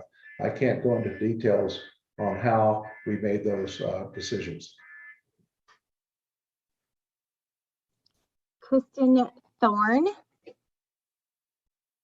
Yes, hi, Dr. Kristen Thorne with WABC in New York. Could you just please repeat about how long you believe the body was out there? Unfortunately, the last time you spoke, we just didn't get a good film shot of you saying that. Would you mind repeating that? Our initial determination is the body was in the wilderness for 3 to 4 weeks. I think we know a lot more than we did before. Or they've at least confirmed speculation on my end for sure. Yeah, we called it, man. We called it a long time ago. Yeah. Yeah. Chris Gibbons? I told you. I want to look at you and be like, I told you. I fucking told you. Yeah, that's it, man. You have to unmute. Because I was talking about, because I remember you guys were like, I don't know. And I was like, but that bone in her neck, I feel like if they released homicide, there's that bone in the neck. Date listed on the death Yeah, the hyoid. Yeah. The death certificate has not been Cannot say completed the at this date. time, and the death certificates of the state of Wyoming allow for approximate dates and variability in those dates. So I doubt, well, there will not be an exact date of death on the death certificate. They need to get the Zoom under control. News 12. Hi, doctor. This is Eileen LaPalmer from News 12. We sort of asked it a little bit, but is there a way that you can explain how you know that it was strangulation? Sometimes I know that a hyoid bone could be missing. Is that something that you discovered in this case? I can't comment on that because it would be a finding of the autopsy. And as I stated before, in the state of Wyoming, the autopsy results are not public knowledge. So then you can't clarify whether it was manual strangulation or with an item, correct? That's correct. Just answering questions, giving black and whites for everybody. Michael Ruiz. Yeah, it can't be suicide anymore. Thanks for making time Bryson. for us, doctor. Was the entire examination conducted at your lab in Jackson, or was Gabby Petito's body shipped to another facility? The examination was done entirely at our morgue in Teton County, Wyoming. Do you guys realize that 3 to 4 weeks before they found her body was August 22nd through the 29th? Mm-hmm. Which means It's that actually Instagram post is not Ashley hers. Banfield with News Nation. There's no way. Yeah, that's him. Doctor, thank you for taking the time today. Can I ask you if from the very beginning of your process, was it obvious that the cause, not the manner, that the cause was strangulation and that you just needed this time to prove it out? Or were you completely unaware from the beginning what the cause of death was for Gabby Petito? And Yeah, this had is to homicide in the second resolve degree. through a number of puzzle solving manners and other experts Crime of to passion. arrive at that final Yeah, final I cause agree. determination? Called it. In a situation like this, nothing is obvious. And so the cause of death required investigation. Yo, guys, I don't think Zoom works We have a really William good over there. Like, Walkie. Oh, that's right. I forgot Hey about the there, restaurant Dr. Bloom. incident My on name the is Will. I'm 27th. from KHOL Jacksonville Yep. Community Radio here in Jackson. You know, you're a small town coroner here in Western Wyoming. This case got so much national attention, as we can see right now. Can you speak on what it was like doing your job with such a big spotlight on you? Thanks. Well, it was quite the What media the fucking circus, question is that? and continues to be. I'd ask him. Unfortunately, At the this end. is only one of many deaths around the country Just to be people polite. who are involved in domestic violence. And it's unfortunate that these other deaths do not get as much coverage as this one. I'm assuming that because the deceased was a blogger, that this received more coverage than others. But there are a lot of both men and women who have lost their lives that aren't covered with this kind of media attention. Hashtag justice for Mia. Hell yeah. Francis DeFiore? And why they don't This over is this Francis Fiore interview? from Like, the nothing to know. Port here. Charlotte Sun. I just want to. We're go back to sifting my Zimmy for previous little bits of question, although information. I imagine your response. No, is we there can keep. I'm anything you can wonder tell us why they about keep asking how this. exactly Oh, the same determined shit, Was yeah. a Cannot 3 to 4 week answer. period before death? What channel I can't is go into that. the Laundry's TV set to right now? I understand. Thank you very much. Folks, this is JB Buno on WFLA Now. We're going to go back to the Zoom call here in just a second. We do have an update. Is Spice from the TV still a attorney thing? Of Brian Laundrie, Stephen Bertolino, has issued a statement that's we coming up get here on next. that He question? cannot answer like have the details. He snack can't tell squad. about details, and they keep asking. They want details. Like, Hey, this is Andy Mercado from Mercado Media. Could you go over the length of time the autopsy report took? And thank you for your time, Dr. Blue. Well, the length of time. Yeah, I'm going down to was prepare involved, the in stuff, sense okay? that, Hell yeah. we Stream it later. received a Hey, sounds report beautiful. from the I got boring. investigating and examining Oh, yeah. Like the pathologist. journalists over there keep We asking bullshit had a questions or a report stupid done question. by our Oh, yeah. pathologist, We'll get with you here and in we just had, a minute. Toxicology studies. Vicky, that I were feel the done, same way. Yeah, I'm going to in sit addition up, to okay? the Hell report yeah. from Sounds the beautiful. radiologic studies. I can't All imagine these how things are- terrified that's she what, was. Took time for us to complete this investigation.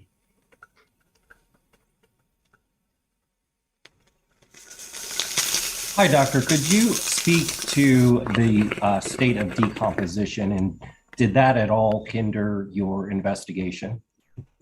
No, I can't comment on that. Hey, Ari. Yes, sir. Hey, if the hyoid bone wasn't broken, they still can determine strangulation because when your body dies like from to lack take of any more oxygen, there questions? are telltale signs in the organs and brain. Which is why they would do toxicology. Haven't been answered already. Yeah. Why don't we Well, close this? And not thank you all necessarily very much toxicology. Well, your participation. through that analysis, she would get oxygen readings tell on you blood I will not per be time, answering like any 2 other time of death, detailed right? questions about the autopsy. Yeah. As I said, state statute prevents us from doing that. So contacting me by email and phone is not going to reveal any additional information. Because toxicology, you think inebriants, but you can read a lot more off of that spectral analysis than just Dr. Blue, I inebriants. have one more question. Is there a way to determine if this was accidental or deliberate? You mean in the sense of a homicide? Wow. Just told her she was stupid as hell. Fucking shame. Let me see if I can find that look he just gave her. Says, you mean in the homicide? This. He made that face like, huh, bitch? Are you fucking winding me up, woman? That's what he just said. Accidental or fucking on purposes. It's a murder. It's a murder, ma'am. I'm gonna need you to put your big girl panties on and fucking. Oh my god, we had a Brian simp show up to the questioning. Oh, good. Brian's gonna claim kinky sex. Well, she's a Brian simp, but it's accidental, bitch. Who's at number 1? It's already been ruled a homicide. The people that have been coming in here like it was hella accidental. She tripped. Bitch, then it wouldn't have been ruled a homicide. By strangulation, we know now, so holy she didn't shit. trip into a fence and strangle herself. I vote the fence is kinky sex. Yeah, yeah.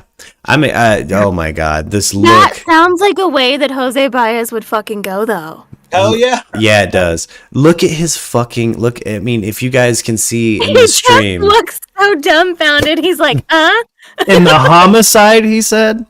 Yeah. Oh, but yeah, I wanted to touch on like toxicology, right? I might be wrong about this, but because it's the realm of like federal forensic toxicology, right? Because that's who he sent out. He like used those resources for some of that, right? Like, Wouldn't that also kind of determine like oxygen blood levels? You could use that with like the forensic entomology, and this is where it's kind of grim, but that's the forensic study. I Googled it just to get like for surezies what process they're going through when he said that. And it's, they're measuring the stage of larvae in a cadaver to determine how long it's been there.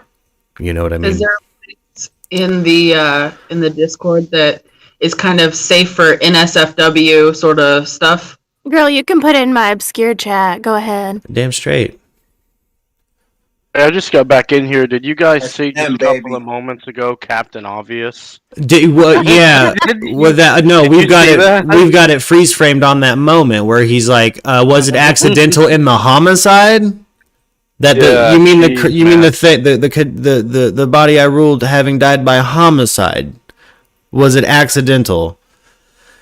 Golly. Fucking sheesh, dude. Like, there's Anyway, so this is cringeworthy moment of the year. Yeah, well, this is fucking preheating the oven for the Brian Simps that are coming. They'll be back.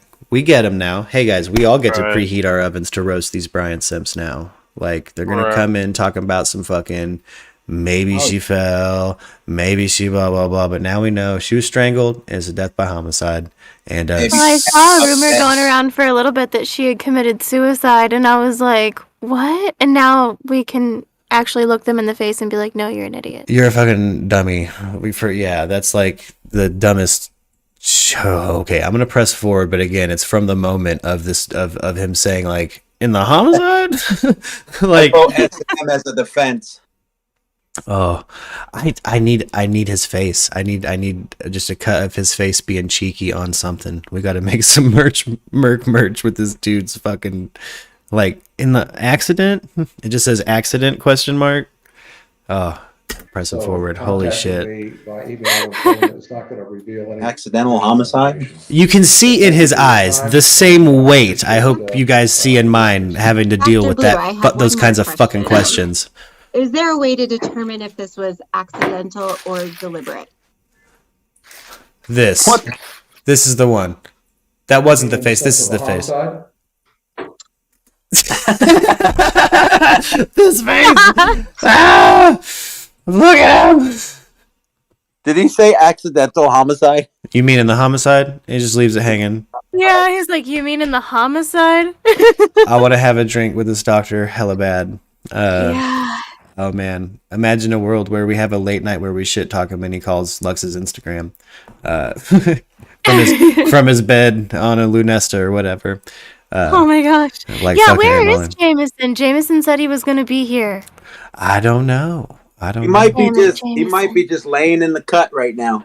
Yeah, he might be lurking. He's probably watching this independently without us stopping and chit-chatting through it because without us giggling through it. Yeah, he's probably like got the a bowl of bugles out, got the beer out. He's probably got his belly painted, fucking defense. He got a D and a fence on his fucking belly. He's like, I'm fucking ready.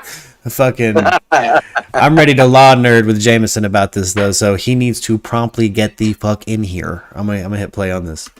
Yes.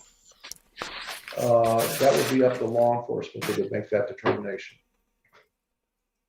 Great, thank you. And you, as someone who can read English, to make that distinction. Thank you all very much for your time. Fucking reporters. Breaking news on WFLA now. Here's JB Buno. Oh, so that's the end of this shit? Gabby Petito, at just 22 years old, let's hear what he says. Died of strangulation, according to the autopsy conducted by who you just heard from, Dr. Brent Blue of the Teton County Coroner's Office. An answer that tells us. I swear, if this himbo. But so many of you here in the comments asking, start speculating. Will there ever be justice for Gabby? Hey there, folks. JB Buno here with you live on WFLA Now. That was, of course, I'm sure, hard news for a lot of people to digest. Gabby Petito dying of strangulation, according to this press conference that was called here today, October 12th, 2021 here, 2:30 Eastern Time, 12:30 Mountain. And you just heard from Dr. Brent Blue here, but we do get a really couple of key pieces of information here from Dr. Blue. And I want to start here, Justin, if we can. I'm frozen up, buddy. Oh, you are frozen. Yes. Let's get that fixed. Let's get that fixed for you. A lot of new information to go over. Yeah, so let's fix the All right, I almost guarantee it was his goddamn hands, guys. That's my 2 cents. Yeah, same. Yeah, and what would Yeah, Arianthe and I remember, know? She said he grabbed her. He grabbed her by the jaw. And I remember she told the cop that. Yeah. It's very personal. Yeah. Look, there's something to a mother's intuition, and I listen to a lot of mamas, and I consider myself an aggregate of information. And, you know, I've been saying, I saw a bunch of people, and they're like, God damn, Murk was right. Y'all have been right.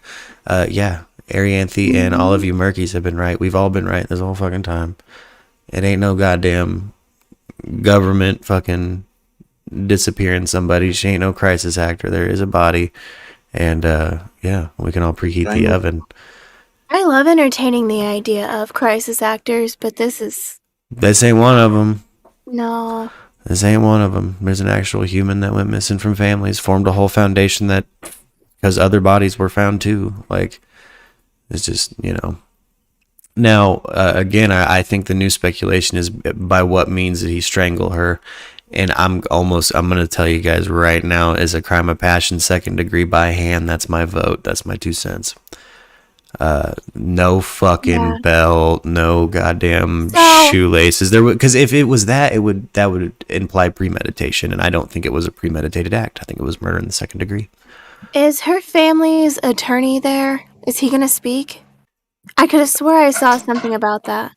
I didn't see anything about that, and they've moved clean over to just like their little newsy stream Lame. with young Jeff Goldblum hosting. Guys, I wish I looked like a young Jeff Goldblum. That's who he looks like. Yeah, he looks just like a young Jeff Goldblum. Mark. What up, Zimmy? Mark, it's funny. It's like cooking and homicide.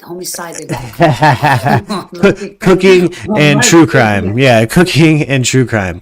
The cooking has been saving my fucking life and my diet and my health, by the way. I've felt infinitely healthier with Zimmy's recipes in my belly, guys. I think it looks like it's about that time. Let's keep talking Brian Laundrie. I'm still here with us. I'm just gonna kick it on over to the to our little traditional cooking with Zimmy format. Did Brian Laundrie tune in live? So today we're gonna make the mushroom, the porcini mushroom. With mushrooms. Ooh, boy, you know Lux. Well, I got those in the forest here, hey, near where I live by. So hey, you better believe Lux gonna those like are that. fresh one. You better believe Lux Fresh gonna one. like that. So, and after with this, we're gonna make also the bruschetta Toscana. Is the bread, toasted bread with gonna put the garlic, a little bit of garlic, olive oil, salt, and tomato. Ooh, caprese style with a little bit of tomato. Hell yeah. But guys, yeah, there's so much forensic entomology. Like again, like that, I did a little quick reading while we were watching that, and bugs in a cadaver. It's an unfortunate topic, but that's the level of remains they were dealing with, and that's a very telling thing that he said. So like everybody who's speculating on like, again, muscle tissue, stuff like that, there's not that much left to fucking analyze by the time they got there. So when you're having to go off of like general toxicology, bones and bugs, that's what you're dealing with. But yeah, grim topic while we're cooking, but this is true crime and MasterChef Zimmy. If anybody can turn the mood around, it's me and Zimmy. Fuck. Yeah. Fuck. I put some oil, a little bit of oil, a piece of garlic, I smash it in. Yeah. I'm gonna put some chili peperoncino. This is a little one, a small one, you know. Yeah. I mean, this is not the strongest one. The other one that I show you, this one. Yeah. That was the hella spicy one, yeah. I want to address... Yeah, I mean, this one is a bold. Like you put this one, you can kill somebody. That'll pepper spray the room. Gotcha. That's the capsaicin daddy. So the other one's just a light little flavorful popper. You know what I mean? It's just a light flavorful pepper, right? Yeah, this is like I'm saying, this is a bomb. You put one of these in the dish, somebody can die. This one is less strong, but it gives some pepper, some pepperoni taste. To everything, this is the fresh one, it's not strong like this. So this needs to be like you put only a small piece of this, but of this I can put it all this one. So we cut this in small pieces. This is like very, very easy dish, like nothing special. You just put some oil, a piece of garlic, you smash the garlic, you put some, and we turn this on, we turn this other on. Beautiful. Okay, here I already prepared the tomato. Okay. As you can see, guys. Beautiful.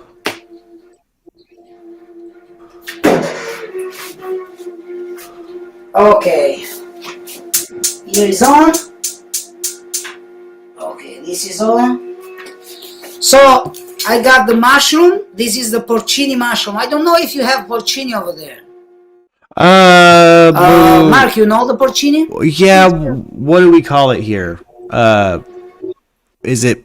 It's not portobello, is it? No. What do we call porcini? What do we? Yes, we do. But what do we call it? Call that mushroom.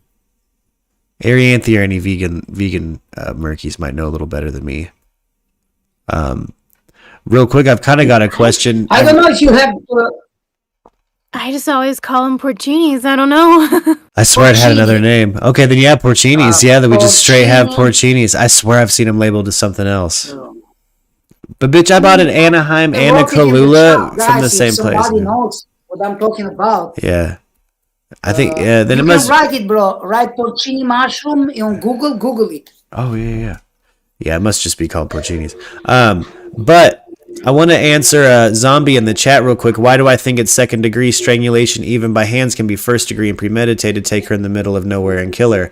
Number one, to shoot something at what you're saying, Zombie. Take her in the middle of nowhere and kill her. That is not where they found her. They found her a place where they were camping. They traveled to the middle of nowhere.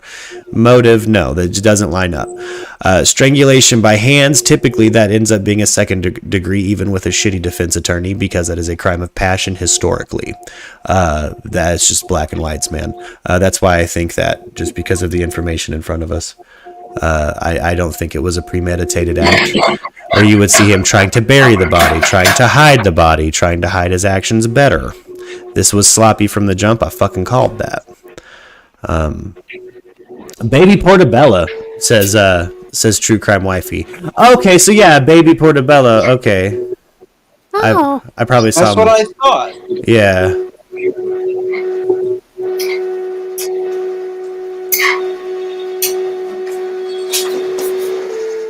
Yeah.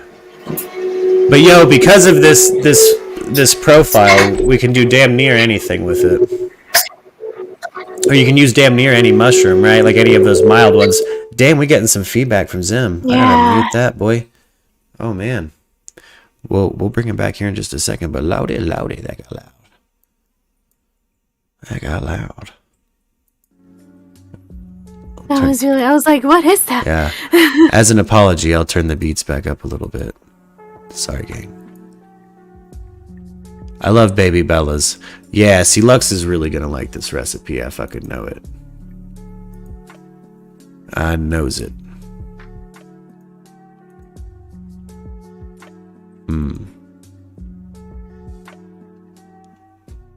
Wonder where's the Zimster went. Oh, there you are. Sorry, we had to mute you. We're getting some funky feedback. It's probably Italy being mad at our juicy speculation. Oh, just need a little monitoring word. I see. Can't hear you yet, but I'm sure we will here in just a second.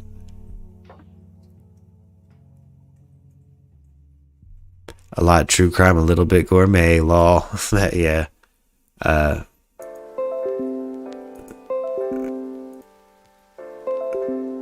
my gosh. Go away, Google Chrome messages.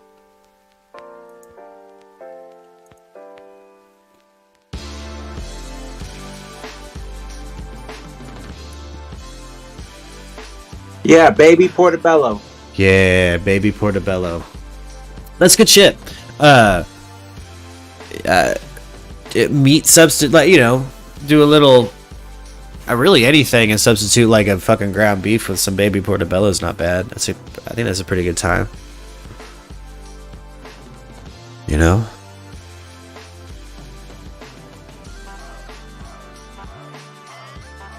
Oh, absolutely, zombie. Yeah. I just traditionally, like, again, like historically, when you see a case like this, you don't see that kind of thing. If it's strangulation by hands and it was premeditated, it's like legit a serial killer, and they found a killing field and multiple bodies were found with fucking marks around their neck, or you know, like your high profile shit. That's always a crime of passion. This just reads like a crime of passion. I bet you Jameson would agree. I feel like him and I have been on the same page from the jump. If only there was a place to gamble on true crime, as it happens. Internet. The internet. I'm off the onion router. I don't live that life anymore. The deep web's scary. Yeah, it really is. Yeah. All right, I'm gonna have to run over to my dad's house, and so I gotta bounce. Hey, you take it easy, Arianthi. Thank you for hanging out with us. I'm really glad you were here for the big news. Yeah, I was glad I was here for that too. I was gonna leave earlier, and then I was like, oh, the conference. I can't leave yet. It's happening soon. I'm glad it was a pretty quick one, and you know, the questions were stupid and just as stupid as some of the fucking stuff that people are saying on some of these clickbait things. So it kind of throws a bunch of bullshit on the fire, and we can just move on. You know what I mean? Yeah. Like, no, she didn't kill herself. Yeah, I'll just leave you all with, do you guys think it was intentional or accidental? Oh.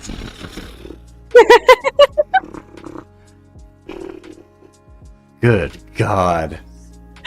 Like, what do you report on candles normally, lady? Why are you here?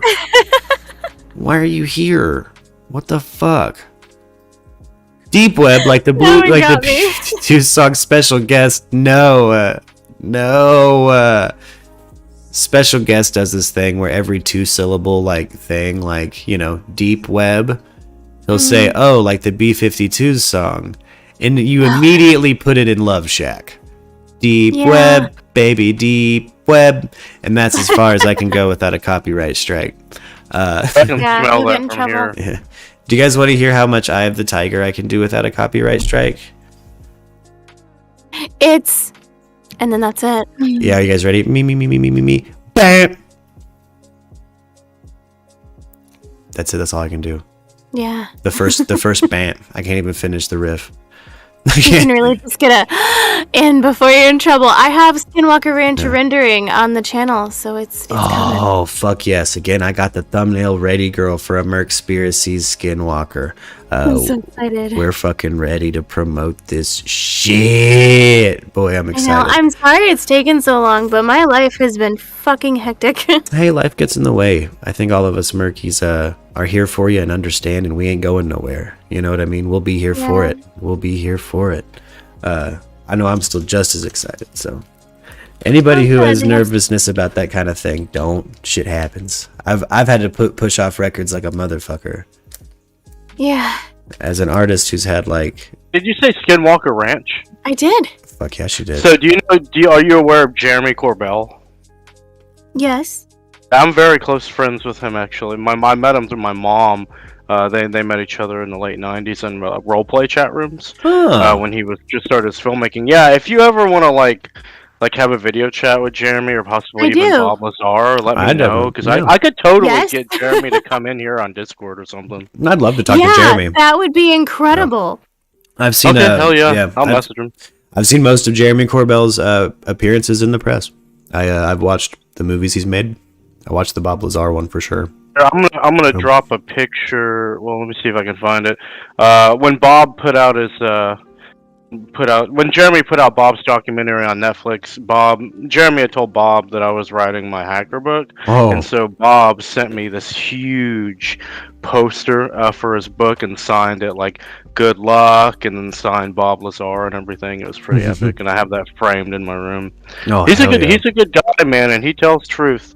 He's not Yeah. some bullshitter, man. No, I very much I like him, and I kind of I like his the way he goes about it. Like the Love if we could get Yeah. some Bob Lazar interview. yeah. Corbell. I don't know if we could get Bob in here, but I could definitely get Jeremy in here for sure. Yeah, 'cause I'd love to talk to Jeremy and get his he's one of those people I love to listen to because sometimes I don't necessarily see eye to eye with it, but there's times he's said things that genuinely take me into his point of view, and I love talking to people like that, guys. Like, he's one of those people, like, I definitely, when I see his name on an interview, I'm like, oh, well, yeah. You know, I'm going to watch that. Because I think maybe we would disagree on the origin of some of this craft or something, but I think he's one of those cats that just gives me that vibe that it's like, man, we could really meet in the middle and have a good time. Yeah. You know what I mean? Like, easy as shit, too. He just vibes like one of those people. But, Arianthi, you go about your day. Don't let me keep you. I'll do this. Yeah, it's okay. I got really sidetracked and interested. Jeremy Corbell, we gotta, for everybody's sake, we need him in the Discord, Garrett. Yeah, I'm out. Yeah, I if love you you look in guys and thank the- you for hanging out with me. Oh, If we look in love the you so Discord, much. I put the photo in there. Oh, hell yeah. Town hall. Yep, I can smell you too. I can smell the food from here. It smells delicious.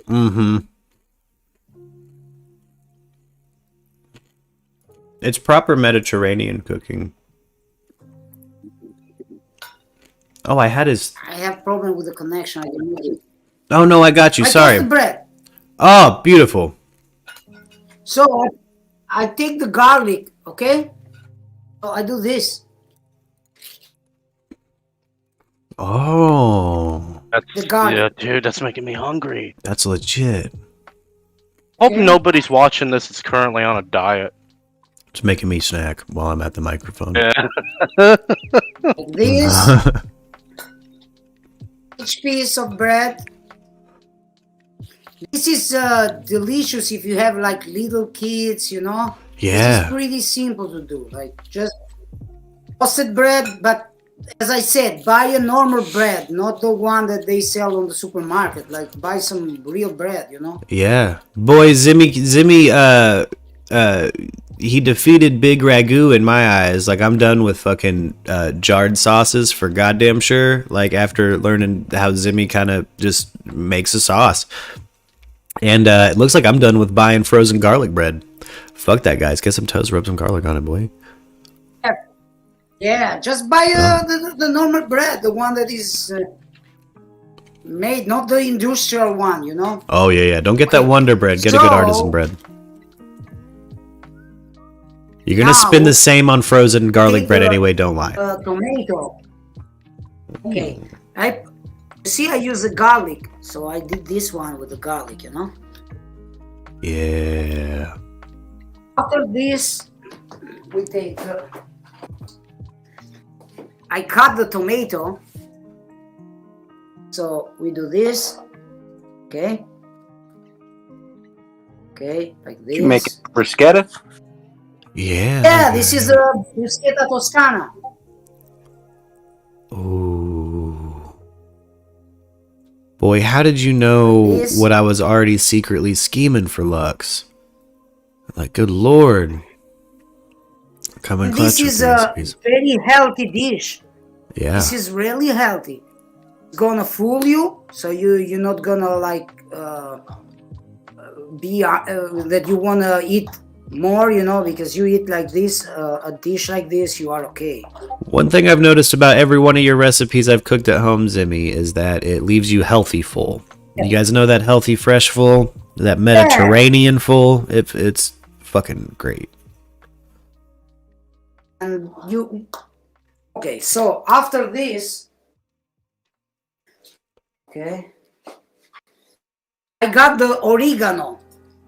Oregon. I don't know how you spell it in English. Oh yeah, no oregano. We got the same stuff, baby. Okay. We got that same oregano. Hell yeah. Fake weed. Fake weed. Okay. Fake weed. Yeah, people in America will sell us fake weed. Yeah. Yeah. So I put like this up. Okay. As I said, guys, this is very simple to do. It's like nothing. You're gonna waste 5 minutes. And it's very healthy because Oregon is super healthy, bro. You know, Oregon does help you a lot. So we got the olive oil. Okay. This is a really good one. 100% Italian, this one. Biologic. Using that primo olive oil. Bam, little drizzle. Okay. Get to drizzle. Like this. Fuck yeah. So now get the basilico. Oh yes. Your use of fresh basil is fucking delightful every time. Yeah, because I have the plant outside, you know. I love it. I love it.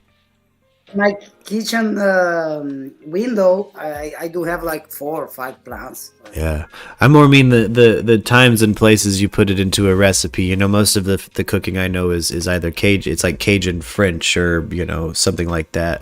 Etouffee, gumbo, things like that. I like to use fresh vegetables. You know, only fresh stuff. Like,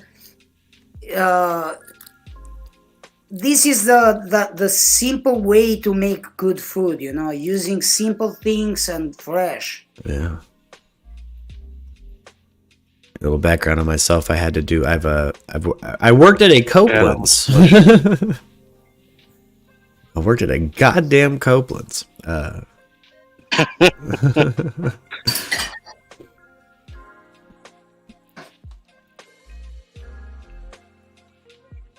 The owner of that Copeland's, it's a shut down Copeland's now, but he told me one time when I put a fire out, he said, next time you see a fucking fire, go outside and get comfy. Oh my. Oh, look at how good that looks, like dude. this. Oh. This is ready. Oh. Look at that, dude. That's less than a 30-minute meal, you genius bastard. Oh my gosh, dude. you're such a genius, Simi. Okay, this looks amazing, but do you know how to cook a nice plate of buffalo wings? Oh, I can get you there. Then that's my shit. I can try to. This is nice and fancy, but man, you gotta know how to make a plate of them wings. Yeah, I can. Hell yeah, I can make some wings. Yeah, I can. This guys is simple. Like if you are hungry, you want to eat something very fast, you know, but you don't want to fool yourself, you know. Yeah. So you don't want to eat a lot. It's brunch time. You got a date. The brunch place is full. You can't take that lady to the brunch place to impress her. You take her home. You make this. It's light. But this is not for a lady because the garlic doesn't go by the lady. But this is like you want to eat something for yourself. Oh, it's healthy and is easy to make because the garlic is gonna mess up. You cannot go out. This is like something you eat and you work at home. You know. Oh, got you. That is such an art. Like you look trying at that. to have that easy at home lunch. That is like a crafted, something art right there. You want, you know, you are alone at home. You want to cook something, but you don't want to cook. You know what I mean? So you want to make something very simple. You know, just to eat something. You know what I mean? Exactly. Instead of eating like cheese or stuff like this that are not really healthy, this is really healthy. It's gonna fool you, not a lot, but you're gonna feel full, you know. Yeah. So you're not gonna eat, or you wanna eat something else. Yeah. This actually is like super healthy. Yeah. We have the bread, garlic, oregano. We have tomato. We have the basil. So this is super healthy. Super healthy. Simple, And we have like I make some mushrooms, you know. Yeah. But you can make something else. You know what I mean? True Crime Wifey's come in with some vitamin knowledge real quick. This plate has vitamin C and A. It has the tomatoes in it have fiber, vitamin A, vitamin K. This is a dish that's great for immunity, guys. It's great for your immune system. That looks so good. Yeah, don't just. I've never quite looked at a food that. Oh This is man. pretty good, you know. Instead of giving to little kids those industrial food, you know, stuff that they're gonna just, you know, when the kids they want to eat something, but you don't want to give those like those McDonald's stuff. You know what I mean? For the cost of that, for the cost of one Happy Meal, you can make this in America. This plate. Even less. Even less. Even less. Again, I made one of Zimmy's pastas for, I think it came out to Lux probably has the actual number like $1.68. So, you know, treat yourself right. Get those fresh ingredients in there. Treat your body fucking right. Don't settle for some fucking made near real cheese. Get the real cheese. You're gonna waste money on that. You buy. Wait. Yeah. Let me show you. I have one. It's like super old. Don't use these guys. Oh, that's beautiful. This is trash. Yeah, but this is trash. Oh. This is industrial tomato. Ah. Wow, look at that. You're just doing that for when you need to add some thickness to something or make a whole bunch of something, huh? Dude, you need to come to the U.S. No, and just I start use this doing this on a cooking show. You would be amazing. when I want to cook something else that I cannot use like 1 kilo of tomato, 2 kilo tomato. You know what I mean? Like, Exactly. I can't really make like a half bottle of tomato, but if I want to make fresh pasta, I'm not gonna use this. Exactly. You know what I mean? Bro? Exactly. That's for when you got to make a big batch. That's the big batch. Well, gotcha. Yeah. Yeah. Exactly, but it's not gonna taste like you know the difference because you tried. Yeah. You know what I'm talking about. Yeah, absolutely. Absolutely. And wait, this one goes with give me a second.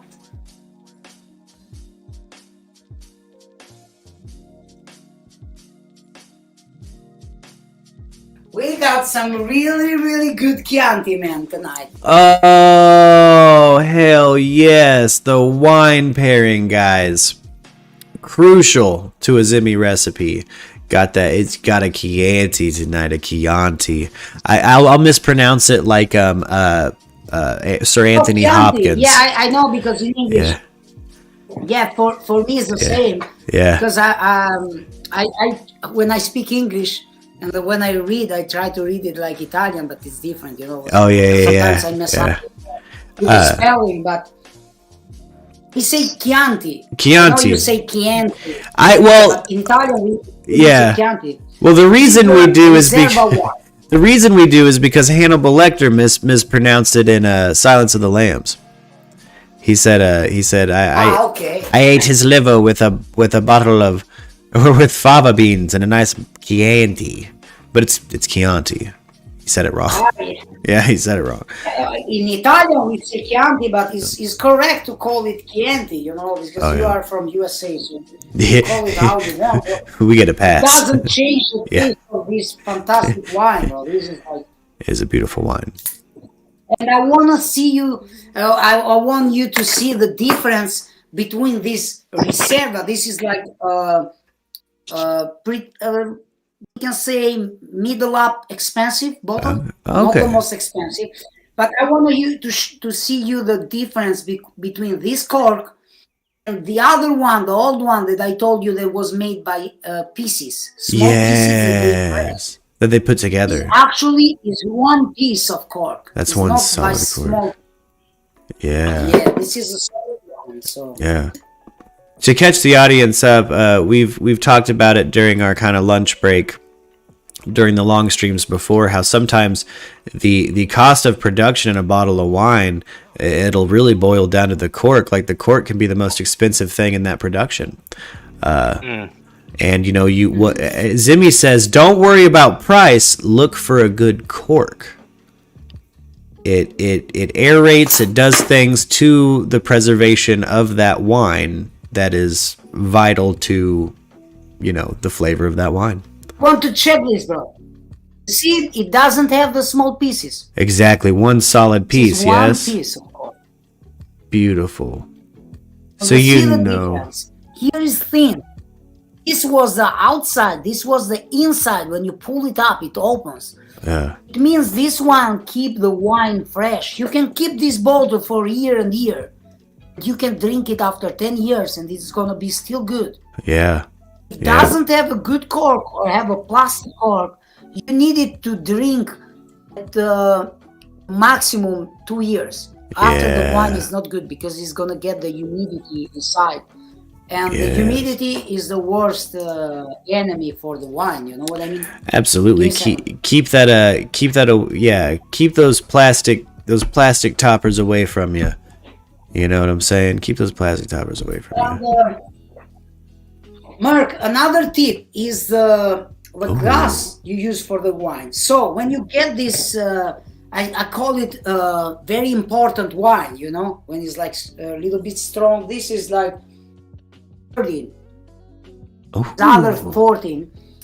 So you need a glass that is open here. To have a big open space. Because before you drink this wine, we need to give him some air. Aerate it. The wine needs to get some air. Yeah. Yeah, Jimmy, that's why Especially sometimes we use a Venturi on the bottle. Do you use a Venturi on the bottle? Yeah, they have those ampolla, I call that, the small one and the open down. You know, I don't have it here at home, but I do have one, not here, but next time I will bring it.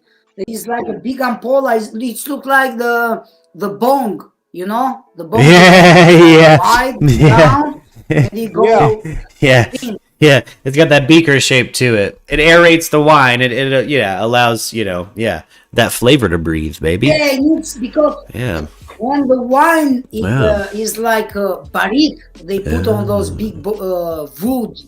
It needs to get some air before you drink it. Ooh, and these smell crazy. Yeah, man. That is where it is at. Well, Zimmy, should we let you go enjoy that? Oh, guys. Yeah, don't forget this is called bruschetta Toscana. Very simple, very easy, very tasty, and very healthy.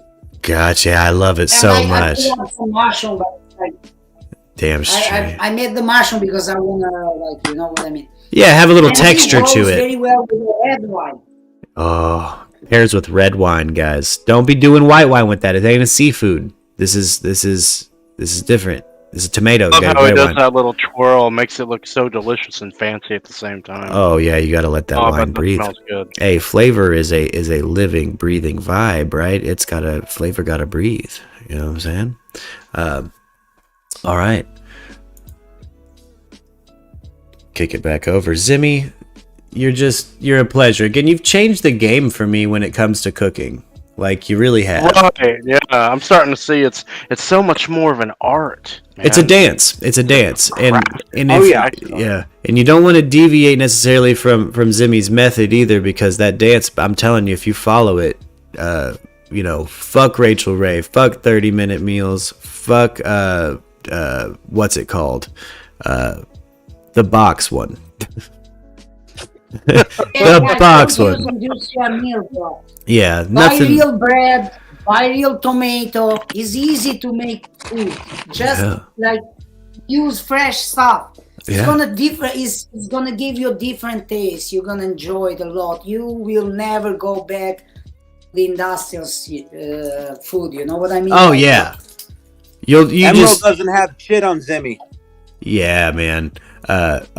It keeps up with international food fair stuff. We went to that festival, man, and that food was to die for. But boy, I'm telling you, I feel like I got skills now. I feel like I got Italian skills now. I feel like I could cook like a way more handsome person than I am. Mark, my uncle, when I went in Philly, I did cook the dinner for the family, my parents, and they was like surprised, bro. Like they was saying, my uncle told me, usually we pay at least $85-$90 for a dinner like this, each person. Damn, You know what I mean? man. Because I did make like antipasto, like we do it in Italy. Yeah. Antipasto, Yeah. first dish, second dish, Yeah. and so I bought also good wine. We went this shop where they sell the wine. I buy like the Italian one, a really good one. My uncle told me, "Yo, why you don't come here and we open a small shop and you make pasta for the people?" He Yeah. told me, people gonna blow up. It's gonna be full. Like, It really I would. thought he was joking, but It really would. Your overhead, the overhead is low, and I'm telling you, the plates I've made for Lux, like it feels really good handing your lady like $100 plate. Like you put it on that nice plate, boy, those fresh ingredients pop. It's aromatic. All your recipes are aromatic. The food actually is really cheap. Yeah. I don't know why in USA you pay that much, because this is like very, very cheap. Oh well, This is yeah. like a $1 dish. Oh well, at restaurants it would $1 cost dish. that much. Yeah, at a restaurant it would cost that much. If you cook it at home in America, it's going to be $1. You cook it at home, this is a genuine fucking steal. Yeah, this is $1 dish, $1 dish. I think at a restaurant when you pay $10 is enough, like $8. It should be a fair price. It's $8. Yeah. Oh, Lux came in clutch. HelloFresh, the box one. I like HelloFresh, but Zimmy should work for HelloFresh. That's how good these meals have been. Like Zimmy. No, bro. I will come in USA and I'm gonna open a pastificio. We call it il pastificio, and I will make only four dish. Ooh, just That's how you do four. it, man. You can't you can't spread yourself out too much. You have to specialize. Ooh, that's why he's just got the four only dishes. 4 dish. Yeah. What type of pasta? So people, instead of eating the cheese fillet on the like McDonald's, they can come and they can eat a pasta for $8. You know Yeah, what I mean? a good light Oh, Mediterranean food. Yeah. Yeah, damn yeah. straight. For a good price, you say. $8. $8 is a fair price, I think, for a dish of pasta. Hey. Is fair. Like people usually at McDonald's, they spend more money. Ooh, I'm hella into this idea, by the way. Special guests and I we would be down to work at this fucking restaurant. I guarantee it. I guarantee it. Yeah. Jimmy, if you ever do it for real, you call me up. Me and the wife will invest. Yeah. Yeah, I will, bro. Bro, listen. When I come in USA, I will go meet all you guys. I will meet Mark. I will meet you, bro. We're gonna hang out and we're gonna figure out what we can do over there, bro. Because I think, bro, like a lot of people are wonder, but for me, it's like really simple, bro. Like this is like normal, It's like you, let's say, it's for you when you use a drone. For you, it's simple to use a drone. Yeah. Right. Isn't that, bro? Yeah. For me, it's super easy. You know what I mean? But then somebody it's coming the same into it for is me to make some pasta. You know what Right. I mean?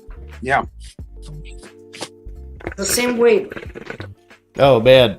Okay. Okay, guys, I'm gonna eat this meal, and I will join you later. Okay. Hell yeah, you enjoy that, Zimmy. Thank you so much Enjoy for it. showing us that.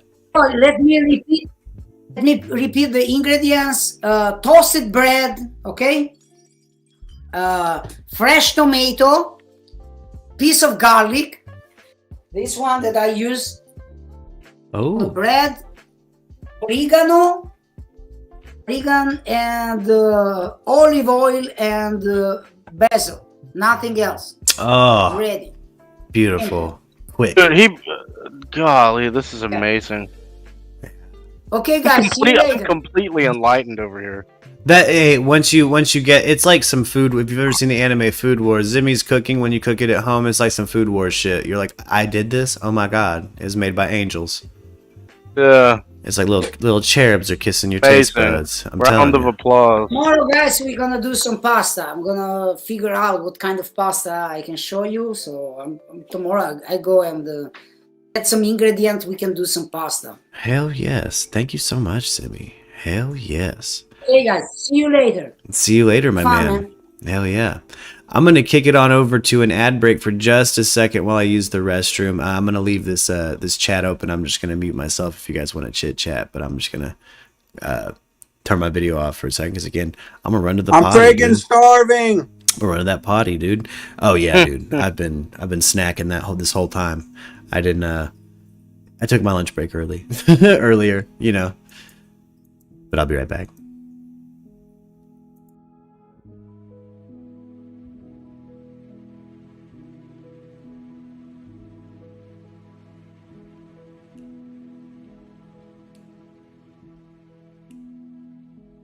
What a show that was. That was great.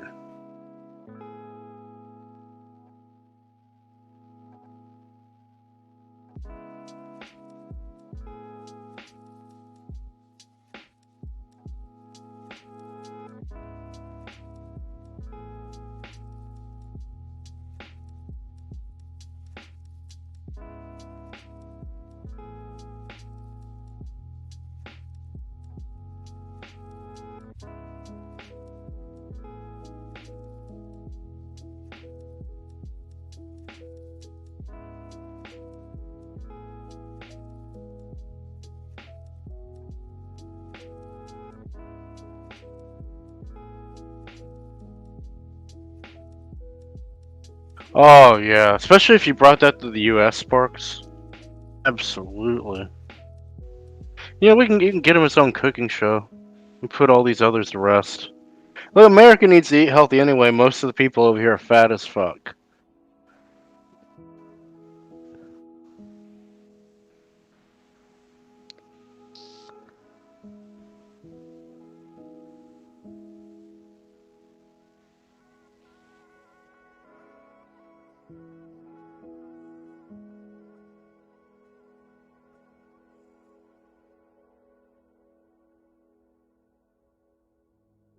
So I still can't get over the coroner's report.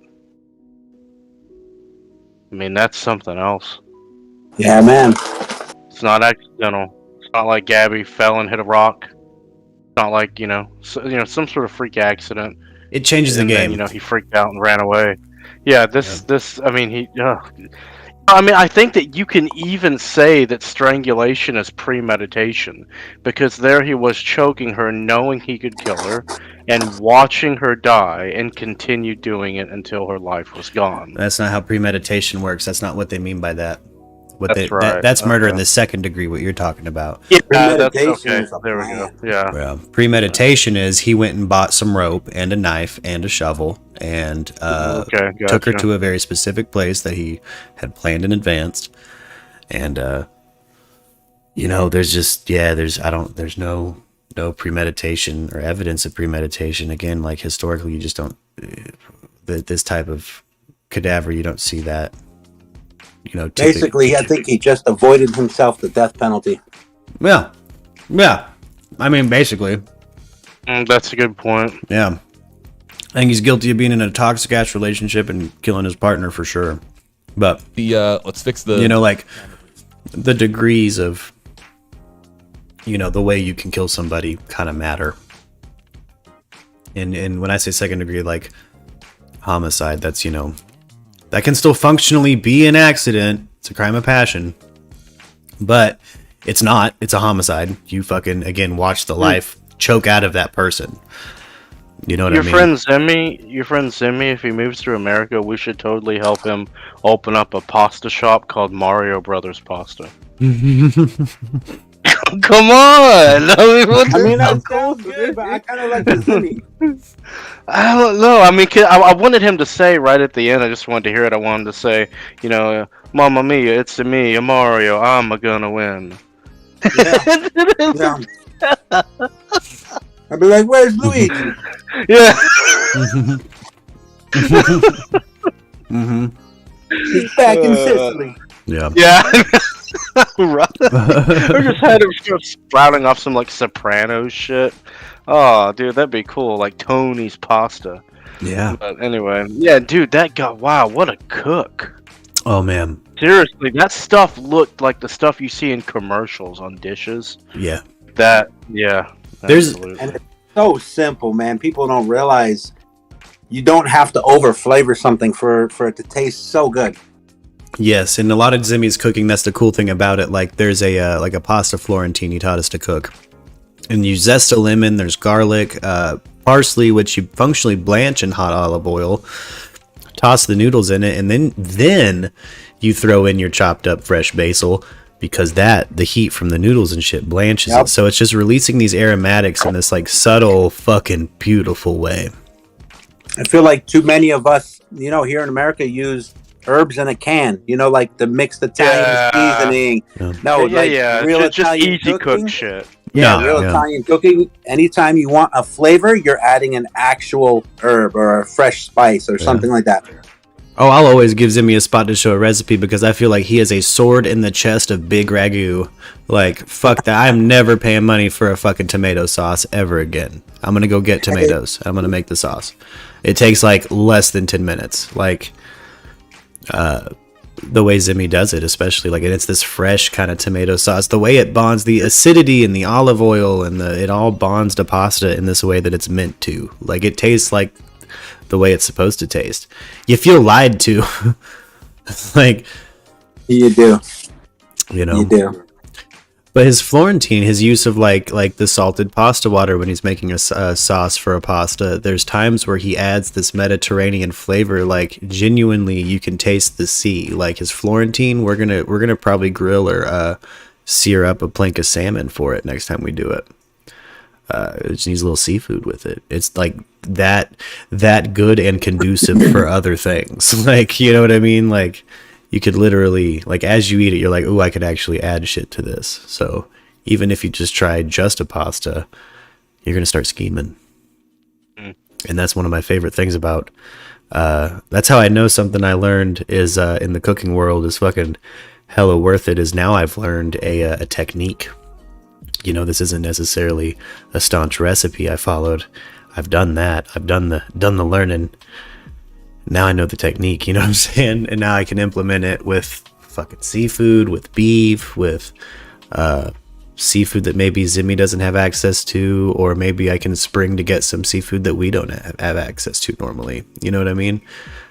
Like, that's the coolest thing about Zimmy's. I don't know, that shit opened my mind to, like, fucking, I feel food enlightened every time I see a Zimmy recipe. Right. I felt like I lost 10 pounds.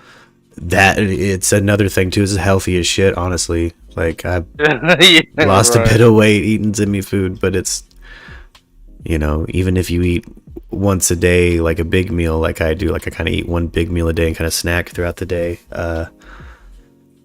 that's the meal that's worth it, baby. Like, I want that on the shit. news, aiming the camera.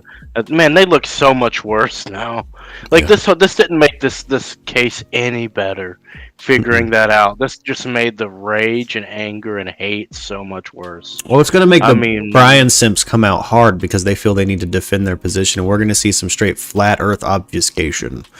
We're going to see some people, like, you know, kind of how people are like, well, it's everything CG. Well, then give me something, bitch, give me some substance. Yeah. We're going to see some real substanceless Brian Simps out there. So what is Brian's plan if he is still alive out hiding? Is he just gonna wait until he gets, until trial, and then he's just gonna randomly pop up in court? I like to What think, is this? yeah, I would imagine if somebody's running, they're thinking they're gonna slick get away with it. Like slick ass get away with it. Like, and I don't know, yeah, maybe he's thinking he can cross a fucking border legitimately if he is alive. That's why I'm kind of thinking maybe he's dead and didn't make it out of Florida. It's because I mean, you're fucked if you're stuck in Florida after they lock that shit down. I mean, I would imagine it's even more secure than it was when Andrew Cunanan was on the run, because he got stuck in Florida. You know what I mean? Like, he couldn't leave because of checkpoints and shit. Yeah, I know this is a little extreme, but I mean, if it took us forever to find Osama bin Laden, right? Obviously, comparing Osama bin Laden to Brian Laundrie is ridiculous. But I'm just saying, if somebody can stay along for that lie, which I think it took 10 years, something like that, I think Brian Laundrie being outdoors, man, I don't think he's dead. Unless he just decided to say fuck it and take his life, which I really don't see this guy doing. Especially since the fact that he has an attorney that's still making himself look stupid, saying all this corrupt shit to try to keep everything hush-hush and throw everybody off. I think he's still alive. I don't think the attorney would be so adamant in speaking like this if he was, dead. Yeah. Oh, yeah. I mean, if the attorney doesn't know and he's just worried about the interests of his clients that are there giving him the money, though, he might. Now, I wonder who paid him. Chris and That's the laundry that has parents. to be an expensive attorney. Nah, he's a real estate attorney and they're friends. Oh, wait, well, hold on. Whoa. Did you say real estate attorney? Oh yeah, have you not been watching, baby? That's something we grill this dude on every day. I've spent probably collectively 16 hours talking about how he's a real estate attorney and a piece of shit. He's not a good attorney. Yep. He's in over his head. He's in way over his head. Jameson's backed that up. He's a bad attorney. Yeah. This guy isn't a criminal attorney at all. He's just he's a real estate attorney. Yeah, he's a real estate. Definitely not in his wheelhouse. Yeah. Hashtag real criminal estate. Yeah. Jeez, dude, this guy took on what is this guy thinking? This is part of the reason I think this is part of the reason I think the parents didn't know and they reached out to a friend that was an attorney. I think that he bailed last minute after they got the text that Gabby had been missing and they were trying to drag that information out of him. He didn't give him information and bounced. And so they panicked and called their real estate attorney friend. I think they're using him for basic advice right now. Yeah. But I have a strong feeling that when shit hits the fan, if Brian's found dead or alive at that time, I think they're going to jump to a different lawyer. Oh, they definitely are. Well, Bertolino, the real estate attorney, spent 7 hours at Baez's office. Jameson and I were functionally live tweeting each other about it. Seriously? When was this, bro? I talked about it yesterday. No kidding. Yeah, I believe it happened Saturday or Sunday. A day that we were off air. That first time Bertolino flew into Orlando, I bet Baez was meeting with them too. For sure. I mean, Baez is, they're jumping on him now. I mean, he's probably offering to do it pro bono for the publicity and stuff. So it's, they're definitely, if things go to trial, they've already found a better dude. But again, this speaks to that dude having potentially been a panic move. And what does a panic move means? It means they had a variable that showed up that was unexpected and made them panic. So again, I've yet to see evidence that clearly states these parents are absolute psychopath pieces of shit.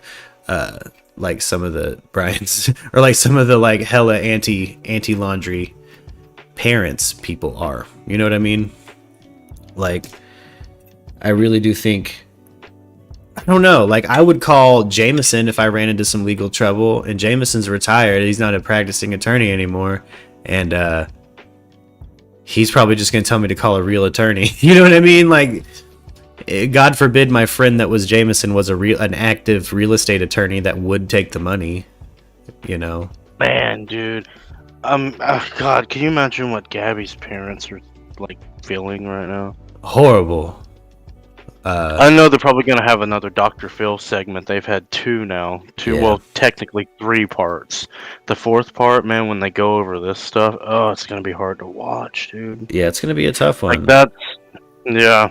They're going to have a hard time. Hey, shout out the Gabby Petito Foundation, though, for not doing something stupid with the money, like building a park bench and actually helping people. That foundation's helping allocate resources to other cold cases. You know what I'm saying? Which is just fucking beautiful. It's beautiful. To see them use their platform for good. So, again, you have the action of the Petitos, who are a family of a victim, outwardly and from the jump. You know what I mean? And so the parallel between these two families, a lot of people are comparing their actions to each other, and I just don't think that's fair. Like, I've seen that kind of sentiment in the chat before where it's like, you know, them versus them, but it's kind of apples and oranges. You know what I mean? Like, of course, the Petitos are handling everything differently, and their daughter went missing, and they handled a missing daughter appropriately. But, you know, again, there are so many variables. You can't just act like Brian went, you know, missing out of nowhere, and you can't act like they knew everything from the jump. It's such a weird thing. I think that, to man, wrap your head around, you know. when this goes to trial, it is going to be bigger than Casey Anthony. It's going to be bigger than George Zimmerman, Jodi Arias. I mean, this is going to be, you know, bigger than Derek Chauvin. This is going to be like, like the whole world is watching this trial day by day. Like, I think this is going to, and can you imagine the people outside the courthouse protesting? It is going to be a shit show. It's going to be bad. It's going to be bad, bad, bad. It's going to be bad, bad, bad. And, well, there's just things we got to keep in mind, too, that they haven't pressed those charges yet. Oh, they're coming. I really hope they're so. Coming. I really fucking hope so. They're Somebody coming. killed Gabby. Yeah. What's a fucking bear? The coroner did say the FBI took DNA samples, so they probably have had that for a little while. Yeah.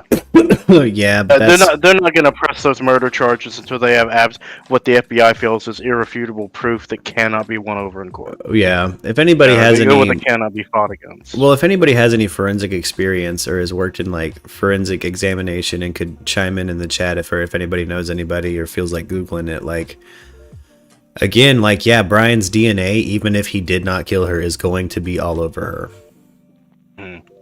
It's going to be. My DNA is, you know, permanently something that you can read in my baby mama, and we haven't actually had contact in forever, but we had a child together.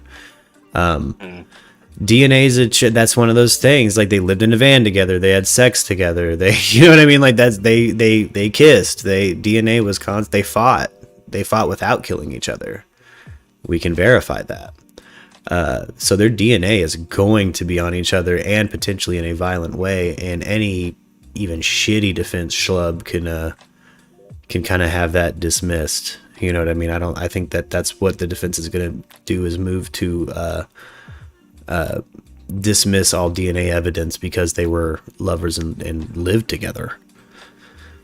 And that just, for me, that throws it out. But maybe there's something in the realm of forensic, you know, research that I'm overlooking or don't know about. Maybe there's something that can clue them in. Maybe his DNA ended up somewhere that could only end up there if you killed somebody. I don't know I've never heard of that, but maybe that's a thing. You know what I mean?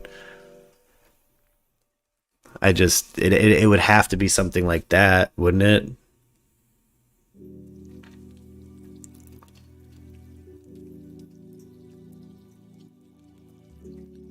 Hey, can we see the report behind you? Are you guys trying to read the text that they've released? This lawyer still fucking texting people? Hold on. Oh, this is just them going through a timeline. Yeah, I put something that. Yeah. Yeah, this is just their personal Google document timeline. Brian Laundrie uses a Capital One bank card, August 30th. That's Gabby has already passed. July 2nd, Gabby Petito and Brian Laundrie leave Blue Point, New York to cross-country road trip. He didn't illegally use the debit card in August, excuse me. Yeah, but there's nothing really popping yet. I know that they had said there was a text response from the lawyer, but I'm waiting for that to be in front of me in text form. Because these guys will, you know, they'll do like we all do. We're all newsies. We use this time to kind of speculate and chit chat. And I didn't want to leave their audio of doing that over our audio of doing that. He cannot explain running and leaving his girlfriend behind. No, but Jameson would argue that a good defense strategy could. You know, but I think it's like almost guaranteed. You know, this was not an accident. This was a homicide by strangulation. We know it now. Oh, Arthur, yeah, homicide by strangulation.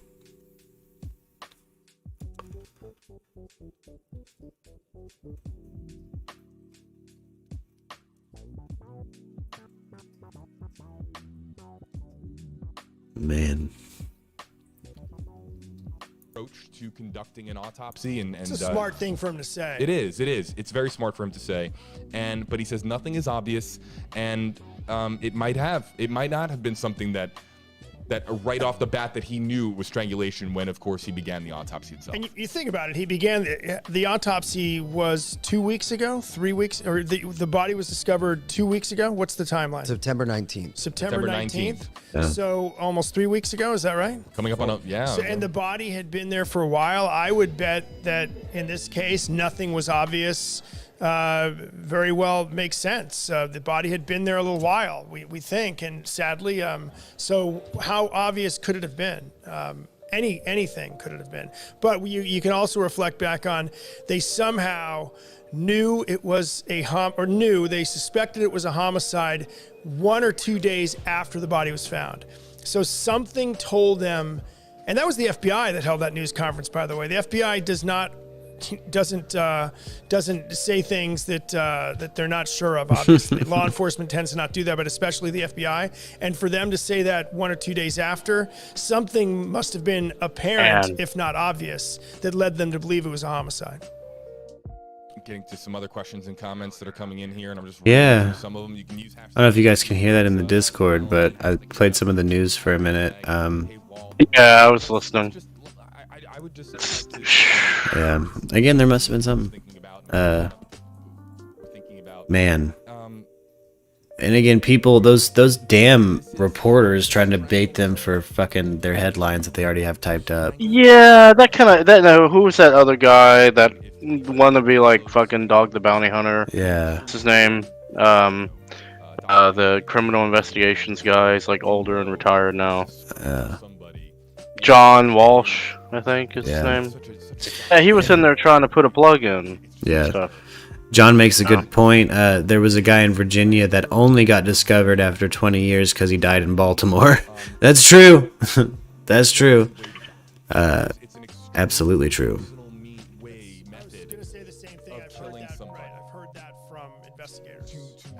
Who does Brian's laundry?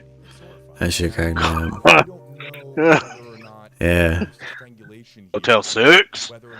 Well, one of his mom, and then if Gabby ever helped him out with that, he fucked that up. So himself now, the swamp waters. I don't know. You see, here's the thing. Everybody's saying that he's hiding out in the woods, but like, what if he's not? No, like, I mean, to be doing that for this, I really don't. I kind of have a feeling that he's staying at like a family member's house or like a family friend, and I mean, it's not hard to just go stay in someone's room that they're not looking for.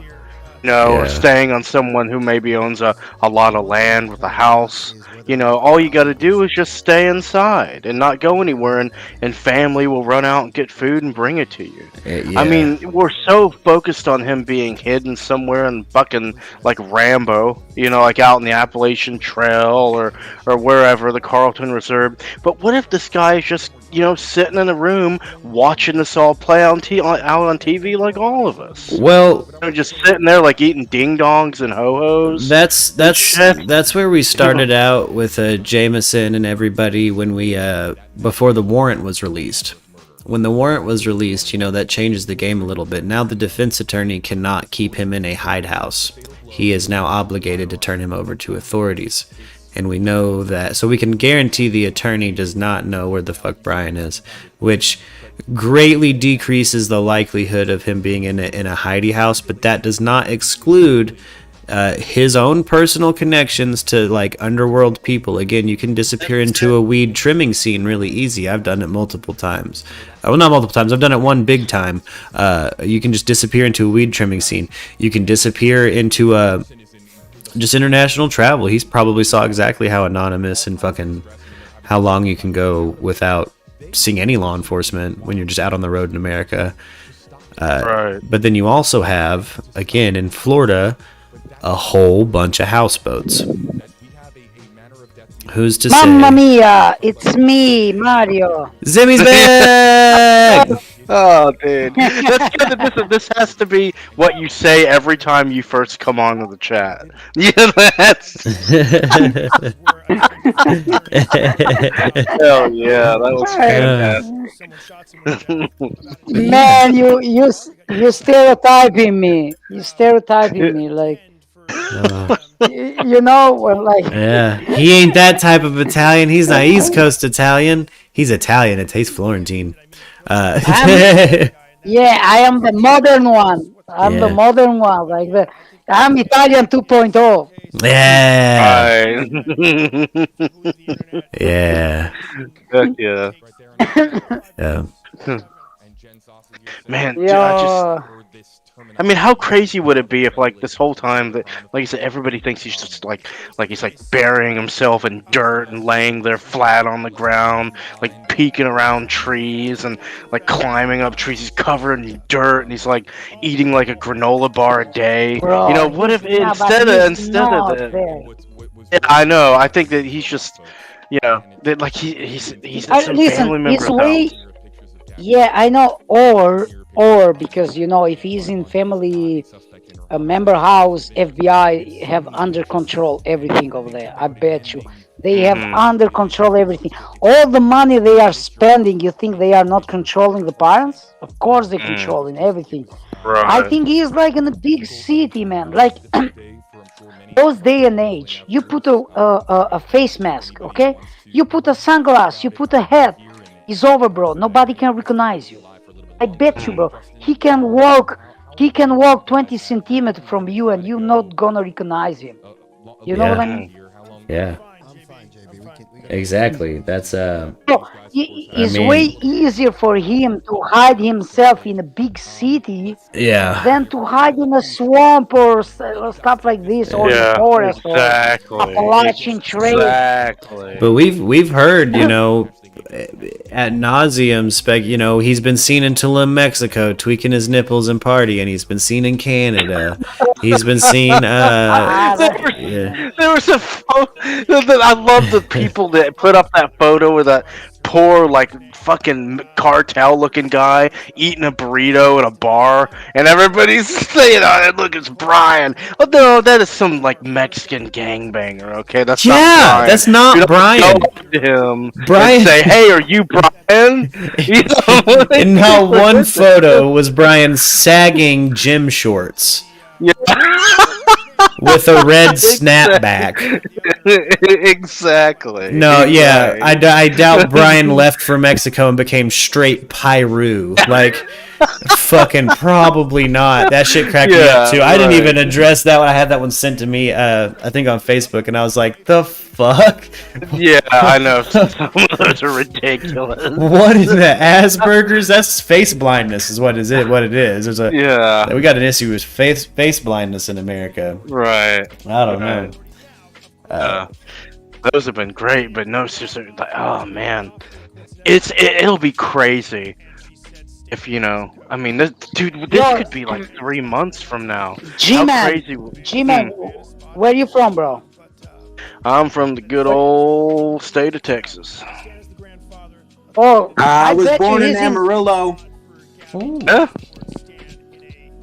I was born in Dallas. I grew up in Dallas, and then moved out to the countryside. Yeah, the good part. Shit, Dallas I ain't was no born good in part. Shittown. Yeah. Oh. Yeah. No, Dallas. Bro, G-Man, I bet you, bro, Baldo is hiding in your city, bro. He's over there. I see. Here's the thing. I thought that because, you know, there were a lot of people saying, well, you know, he could come to Texas and blend in real well. And he could. Yeah. The thing, he could. And that's what I thought about that, because I live in the countryside now. I live in Mount Vernon, which is like a population of only 2,000 people. You know, this would be the perfect place for someone like him to hide.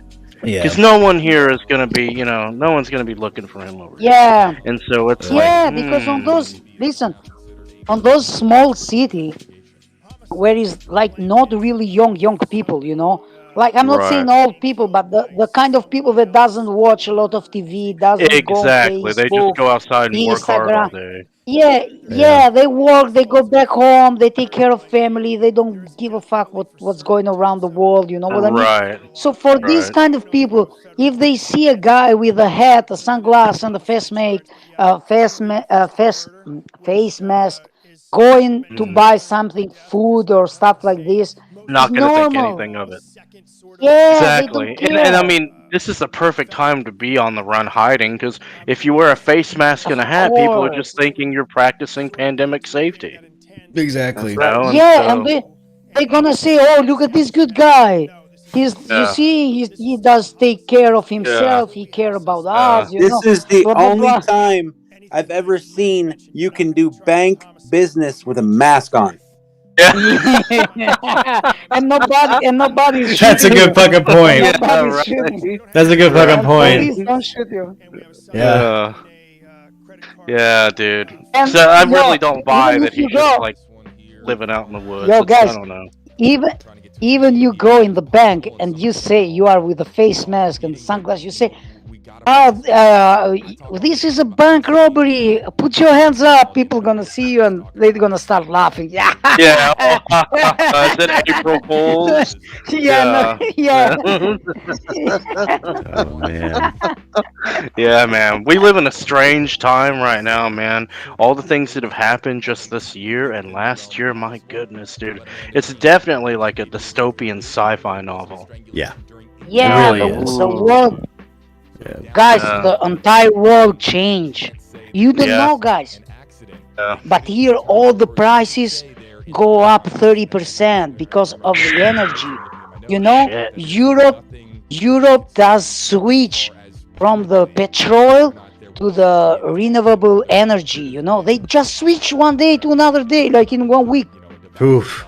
They don't give a chance to the people to switch over with the cars and stuff. You know how much it costs 1 liter? You know, 1 liter is a quarter of gallon. 1 gallon is 3.5 liter. Here in Shit, Italy, dude. 1 liter of gasoline is 1.6. The diesel, the benzene we call benzo, the benzina, it costs 1.7. God. 1 liter. You have 1.5 benzene, 1.5 dollar a gallon. That means is 3 liter point 5. So you pay 50 cents for liter. We pay one euro point 50 1 liter. That Like it's shit. 4 times more expensive than USA. And you know, everything changed because you know the food here in Italy goes by truck. You know, they Yeah. don't use a lot of Dude, look in London railroad. right now, right? Like London just last week had that petrol crisis. Yeah. They Yeah, literally only 30 liter, 30 liter per family. Yeah, I am true. I had a couple of my friends from London call me and be like, "Look at this shit," and they showed me on video, and there are lines streaming all like blocks down from gas stations, and people are getting in fights, and they have gas cans and stuff like Yeah, like you know people what were happened, hitting each. bro? People were fighting in the street with gas cans. Like Yeah, and you know what, bro? You know what? You know what happened, bro? They did resign from the Europe community. It's like one Oh, of your you're states. talking about They Brexit, go, yeah, they isn't it? go out Yeah. USA. Oh, So let me right. explain you this. These people are so dumb that like they are beyond, bro. Like they does sell the England the England export is 80% on Europe community, 20% on other place of the world. So these stupid they go out with the Brexit, so they leave Europe community, and now if they want to sell in Europe, we have to pay we call it dogana. You know when you pay extra few because it's extra Mhm. community. It's not in Europe. So the same shit that I used to buy in London, I can buy it in Germany with Yeah, 20% discount. Yeah. Nobody's almost like gonna buy. So yeah. now they complaining. They are complaining with their government because they can't sell anymore. Yeah. And you know, Right. like the big industry, instead of having 1,000 people working, since they are selling less, they just cut off the people working. So instead of having 1,000 people working for them, they having only 300. So other 700 people are at home right now. You know what I mean? Yeah. So they're gonna have a big rise, bro. Big rise. You see, because Europe now is buying like community the gas oil to keep down the price. You know what I mean? Yeah. But since London is out, when they go to contract of the price, they don't have like this big market like it was before, so they can get a good price. You know what I mean? Yeah. Right. Yeah. So that's why Hey, they have all those issues. Right. Hey guys, Right. John here. Don't want to digress from what you're talking about, but this whole thing about the forensics and everything reminded me of a funny incident from 1999. My daughter was 3 at the time, and we're in a Barnes and Noble, okay, and she turned away from me. I was turned for 1 second. She disappears. Okay, I'm flipping out. Okay, I'm running through the store. Well, they had an author there that day autographing her book. Turns out her name was Patricia Cornwall, and she is a forensic person in real life, and she wrote a series of books about this character named Scarpetto. But anyway, fascinating books. Tells you everything about, how they do the forensics and bodies and things like that. Yeah. So what I didn't realize, and I had never heard of her or read her book, I did afterwards, but so she came up to me herself as I'm panicking. Cops are there already anyway, and I'm wondering, like, who's this, and she introduced herself, and they're walking through the store, and we're all yelling for my daughter. Well, it turns out, long story short, my daughter's between a couple of racks and, just reading a Sesame Street book, thank God. But anyway, they had sealed the doors. They had sealed the doors shut and everything. And I wondered, this lady was so helpful, and she's actually the author that was there. So she shook my hand. She goes, "Hi, I'm Patricia." And I was like, "Well, thanks, yeah." So I go home. I tell the wife, I swear I didn't lose her, man. She just, So anyway, so she yells at me, and I started reading her books. I looked her up, and I guess they were feeling like the kind of crowd that her stories could attract. It was possible that some of them could be pretty out there, pretty weird, and so that's why she was right in the middle of helping me trying to find my daughter. I thought it was pretty cool, Yeah. But more importantly was the first book of hers I read was called Body Farm, and it's a thing that the CIA does apparently. Now this lady worked in Richmond, Virginia at the medical college, and she was really a forensic person, had been doing it for years, big high profile cases and stuff. So anyway, so they have this place out, the CIA out in McLean, Virginia, where they plant these bodies and do all kinds of different things with these cadavers, and to see what different elements will do to different bodies. Like how long it would take a body to decompose buried, as opposed to how long it would take sitting out in the open. So when I hear this stuff today about Gabby, right, I'm thinking, wow, I don't want to get morbid or gross, but I'm just trying to figure out, they were able to find out she was strangled. But from what I'm hearing from you guys, she didn't have a lot of flesh left on her, apparently, right? No, she didn't. No. Yeah, that's definitely the implication. Oh, God, that's so disturbing. Yeah, that's certainly the implication. Yeah, but listen, they can determine her bones or muscle or something. Oh. No, the throat, guys. If somebody's strangled, it does break them, because the throat is not like a bone, but if you like push it hard, it's gonna keep those damage. Well, and then you have the hyoid bone. You have the hyoid bone in the neck. Yeah. Yeah, they check those stuff. I saw a documentary on HBO about some pretty high profile murders.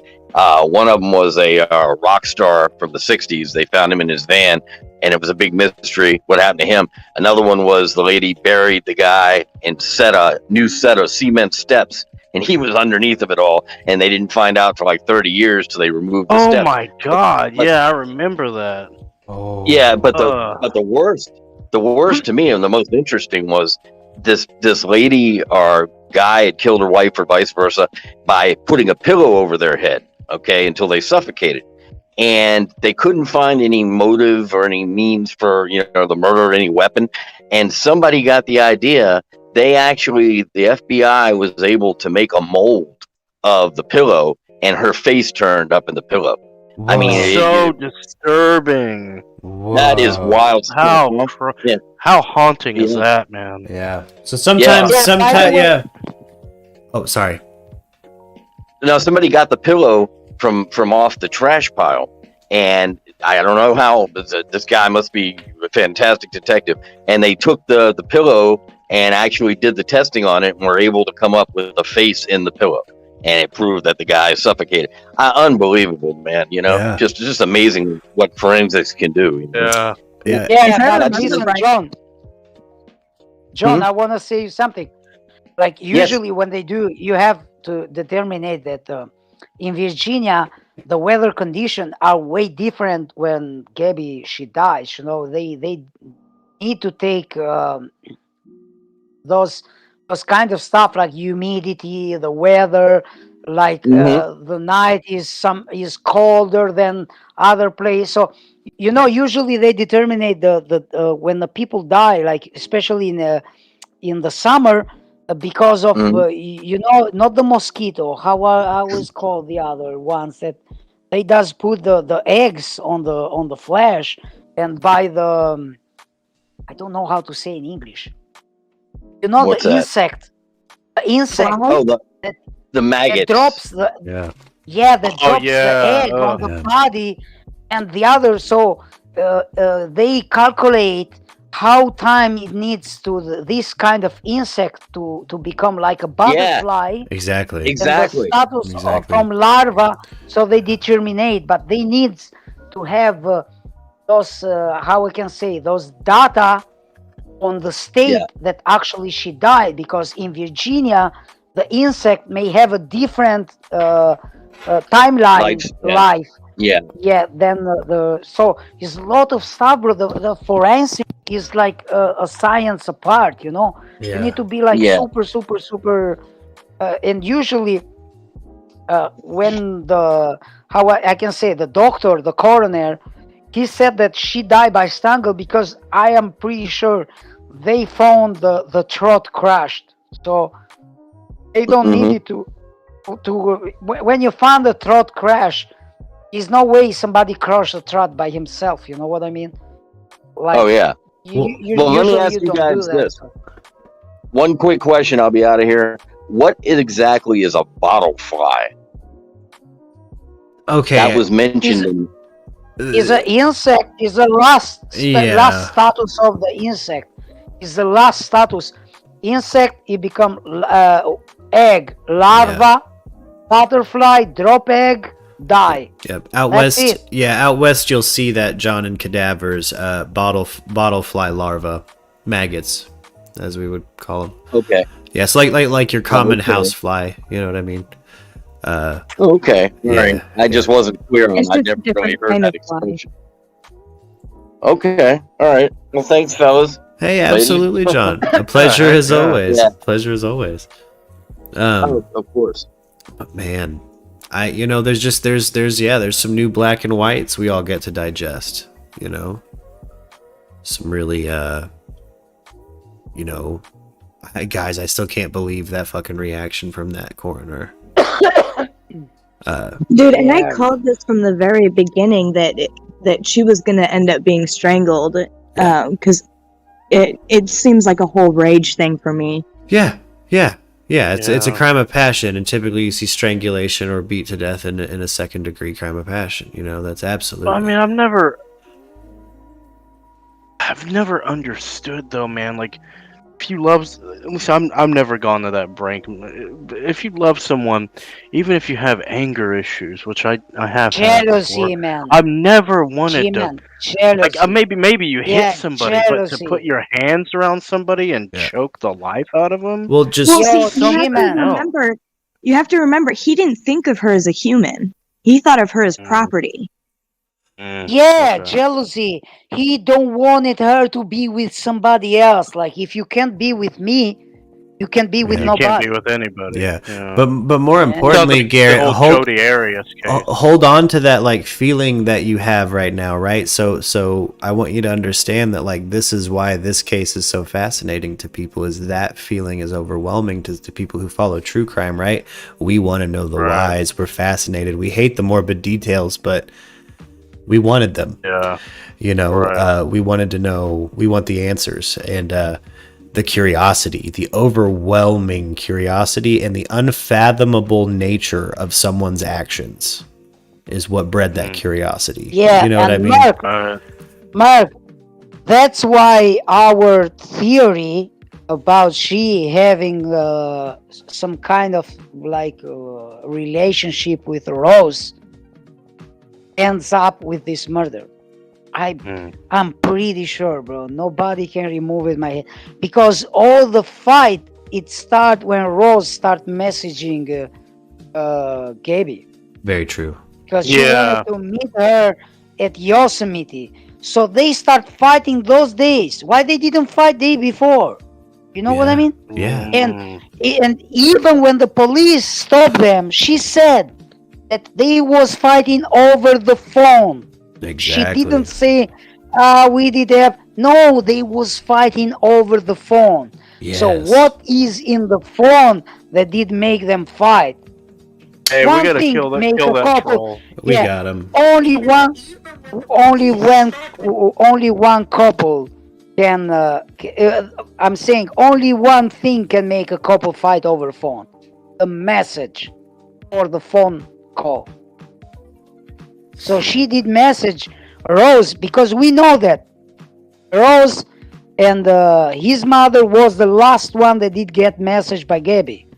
Yeah. So these are only the two people. Yeah. He cannot be jealous about his mother, but he could be jealous about Rose. Yep.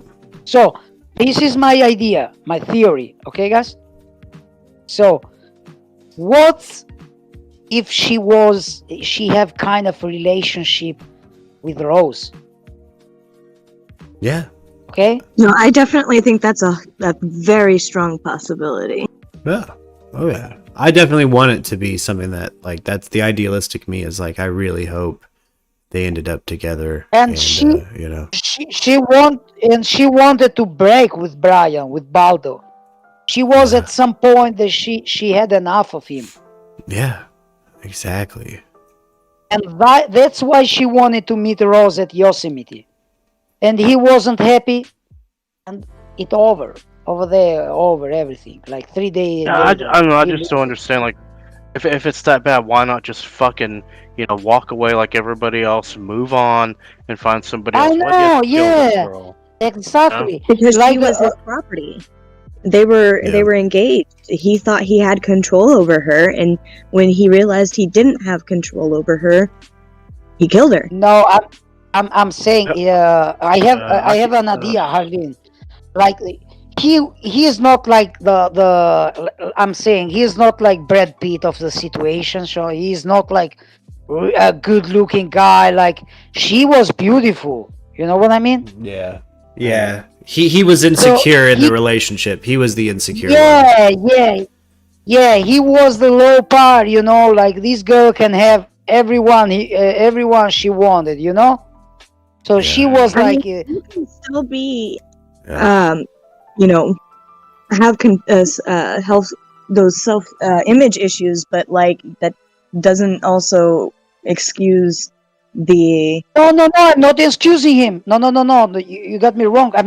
I'm saying that I agree with True Crime Wifey in the chat. That control issue, and still think of someone like your fiance as your property, while also being self-conscious of yourself. He did think that because the way it ended up, it looks like it was like this, that he feel like, oh, you don't want to stay with me, I'm kill you. You know what I mean? Yeah. Like, you're not gonna stay with me, or you is over. It's kind of this. It sounds but I very. feel because Like Jodi ahead, Arias. bro. Do you guys remember that case? Oh yeah. Yeah, but listen, Jodi Arias was a sociopathic, and she premeditated. Yeah, I she had something I BPD. want to. I have something I want to admit to you guys. I think. What you got for So, us?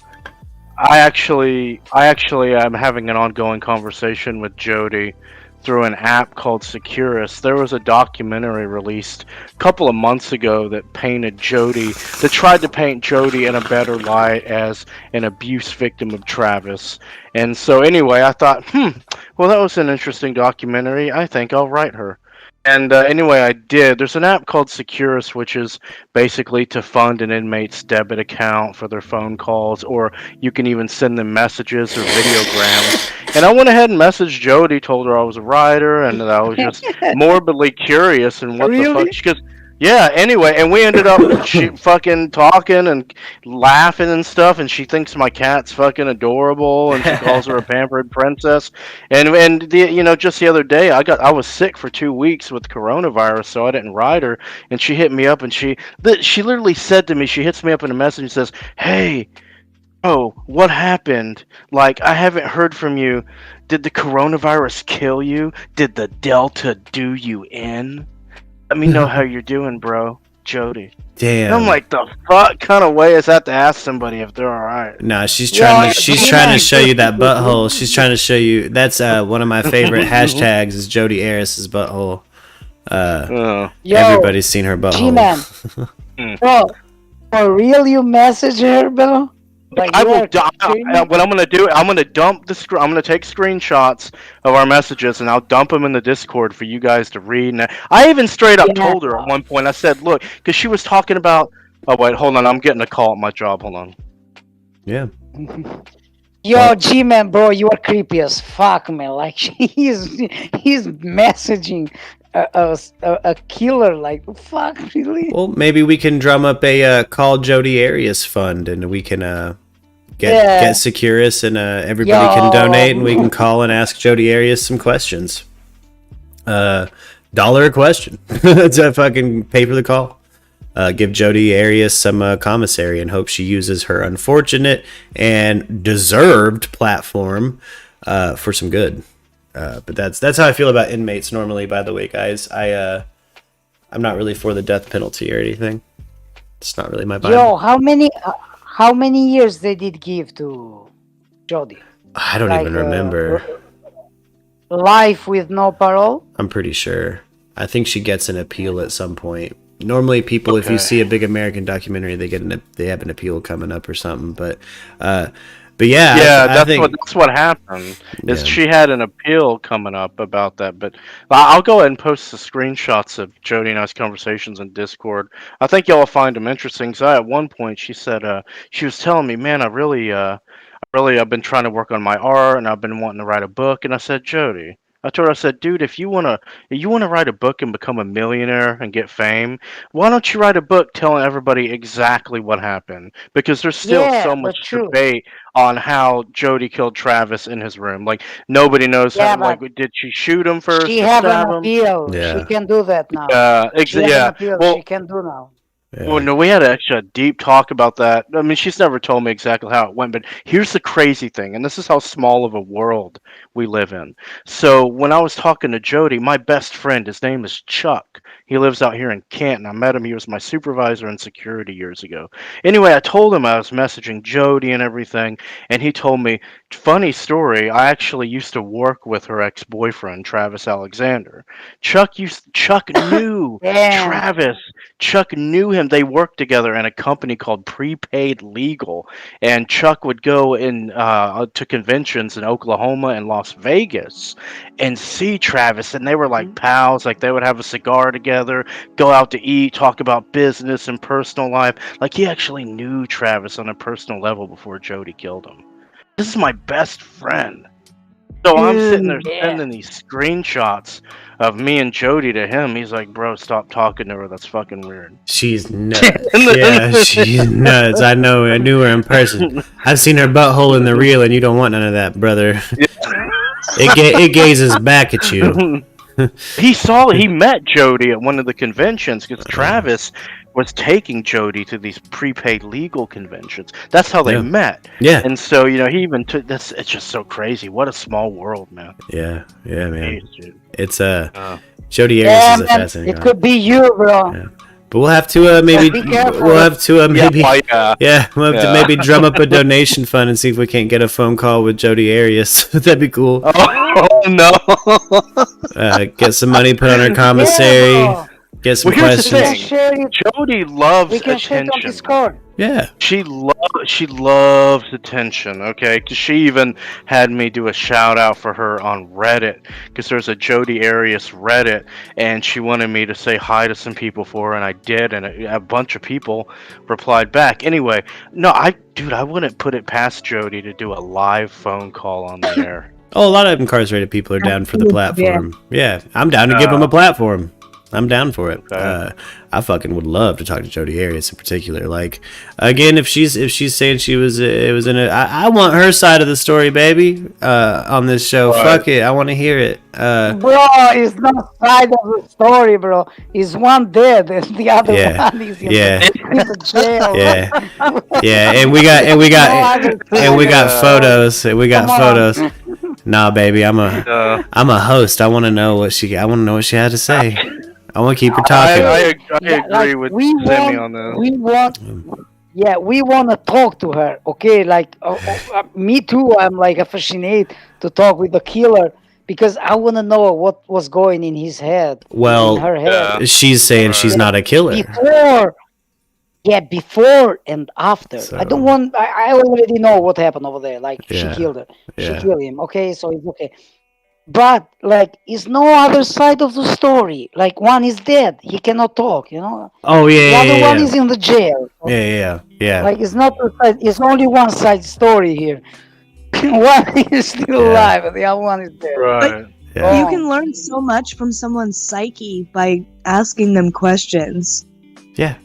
Oh yeah, no, I keep people talking. I'll never shame somebody or make them hang up on me if I've fucking gone all the way to calling them in jail. I want to hear their side of the story. Absolutely. Well, and the I better should we too. understand. And listen, Yeah. I do agree with Murk because Murk become best friend with Molly Golightly. Molly Golightly. Schizophrenic one. Yeah. With Molly. Yeah. Yeah. Aunt Molly, dude. Like the day before, Yeah. we was laughing. Like, Yeah. and now Yeah. he's best friend with Molly. Yeah. Like, this is unbelievable. No, if hell turned out to be real and I ended up in hell, I want to know the devil's side of the story. How'd you end up here, bro? What's up with that? Can I interview you for my podcast? I want to know. Absolutely, like someone's side of the story, because the truth is always in the middle. I don't, it always is. And again, we know she did it. I'll hold firm on my beliefs, but for the sake of conversation, if I'm hosting something, I'll be professional and absolutely keep her talking. I want to talk about it. You did good. Why? Like, we judged too early, Molly. She is like. Yeah, she turned out to be a really cool person. She's actually like low down, got some really good advice and stuff. Like she's. I mean, she is on his character. So when she go out and she has those cameras, those lights spot on her, she's another person. Okay. Oh yeah. I mean, I don't see like. Well, I'm gonna assume Jody Arias is loco for Choco Puffs all the time. But I want to hear her. Yeah, oh yeah, she was cool with me. Yeah, she's a cool cat. She's a lot more laid back when those cameras aren't on like that. When she's not putting that character on. When she's not big juicy. When she's Aunt Molly, she's actually one of the most supportive of industry people I think I've ever talked to in person. Hey, guys, I got one more. I think about it. There's a lot of weird shit that happened in my hometown, but here's another one for you. About 25 years ago now, this guy was discovered as a stockbroker in my hometown of Richmond. He was a stockbroker. He'd been married and everything for like 18 years, but it turns out his story was like that movie, The Stepfather. Yeah. He had actually taken out his whole family, changed his identity, and now he was living in Richmond, Virginia as a stockbroker, right? Yeah. And somehow somebody got a tip to John Walsh, and that's how they got him.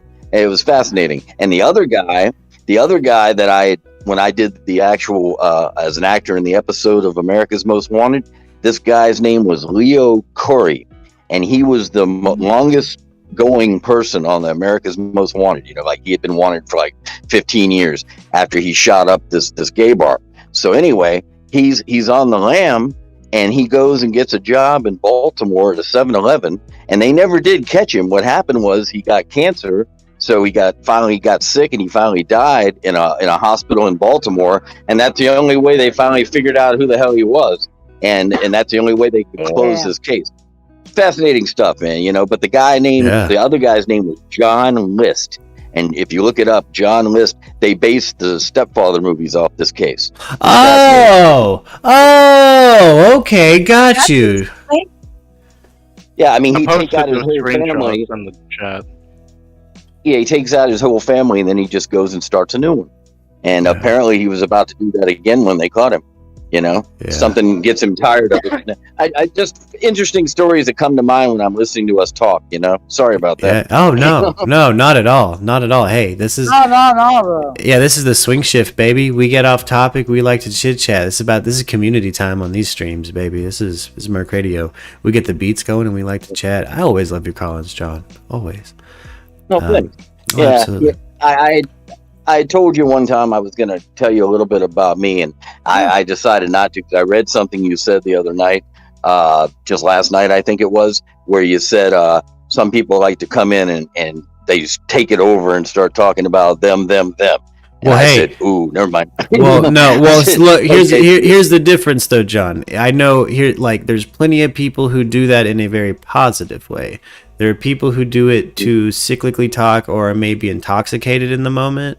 And you know, you not only stay on topic, rap back to the topic, or acknowledge that you are going off topic. You have not just a story, but normally a life lesson behind it. And I will always appreciate that. If you wanted to use now to tell that story, you're absolutely free to. Do not let anything I said about, you know, really the one Murky who we've kind of found out has issues herself. You know what I mean, with addiction and stuff like that. Yeah. Don't let that put you off of any kind of that. I wanted that to be the opposite of that situation. You know what I mean? Like, I want everybody to feel more free, because a lot of people clammed up, and I got messages that people were clamming up because of one person's behavior, and I did feel the need to address it in the Discord. But man, that's directed genuinely at one person. No one else has ever called in and done. You know what I mean? Called in and done that. Grenades, bro. No grenades. Yeah, I've told you that I'm in a program, you know, and you know, staying sober and everything. Yeah. But you see, I had to for the steps you do. I don't want to get too much into it, you know, in case some of you guys aren't familiar with it. But with the AA stuff, you have to do steps. You know, you go through. The first one is admitting that you have a problem, okay, and then it goes on from there. And you get down towards the end, where there's 12 of them, and I'm on 9. And you get down towards the end, and a lot of them are to do with going around and apologizing, if possible, to stuff you did, or, you know, fucked up stuff you did. So all I was doing, and they tell you to tell somebody who doesn't have a personal stake in it, that way you don't have to worry. I mean, if you can go to the person you harmed and tell them, that's the best. That's the best thing to do. But in case that's impossible, you know, if they're not possibly able to be reached, or they're dead in this case, you have to just spit it out somewhere. So the thing I was trying to tell you guys, okay, and it's not that big a deal, but it's important to me. When I was in 1992, okay, I was living with my grandmother, and she had always collected these dolls, like the original Barbies and stuff. I'm not going to get too far off on that, but anyway, she encouraged me when I was a kid.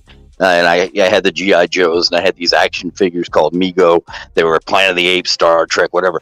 I never played with them outside because I saw the kind of care she took in her figures, and she said, one day they'll be worth something. Yeah. So flash forward to the 90s, you know, and I never did, you know, mess up. I even kept the containers for my toys, okay? That's how neurotic I got. And so I'm living in her house, and I had a good job with my uncle, and we used to install cubular systems, you know, cubicles in offices and stuff like that. And I was making pretty good money. So one day, our side job was doing landscaping. Okay. So we did our job. I was covered in grass, but when I meet the right person, I can be as charming as Dracula. It's like, hello, darling. But my weakness, and I don't mean to sound misogynistic at all. As a matter of fact, I'm giving ladies credit for this because it's something I didn't realize about ladies back then. What happens is you see in the movies like Don Draper or Clint Eastwood or Brad Pitt, one of those cool guys, they've just had a romp with the girl, or James Bond, and they're standing at the mirror adjusting their tie, and the girl's still laying in bed. A romp with the says, girl or James Bond. Yeah. Well, well, so the thing is, so I'd be, they'd be standing at the mirror, and the girl in the movie says, "So can you call me later?" And we'll see. I don't know, maybe, and they're real aloof, real cool guys, and basically they just wanted some action, and now they're on their way. So I could never be like that. Okay. As a matter of fact, I was the polar opposite. I was usually the female in this situation. If I was lucky enough to get a lady home with me, I was the type who would be willing to start talking about, so how many kids did you want to have? What kind of house do you like? And I'm starting to think about wedding plans, right? Yeah. I didn't understand. Well, I didn't understand that sometimes, just like us, the ladies could just want a romp. They're just looking for a one-night stand. But I couldn't conceive of that, right?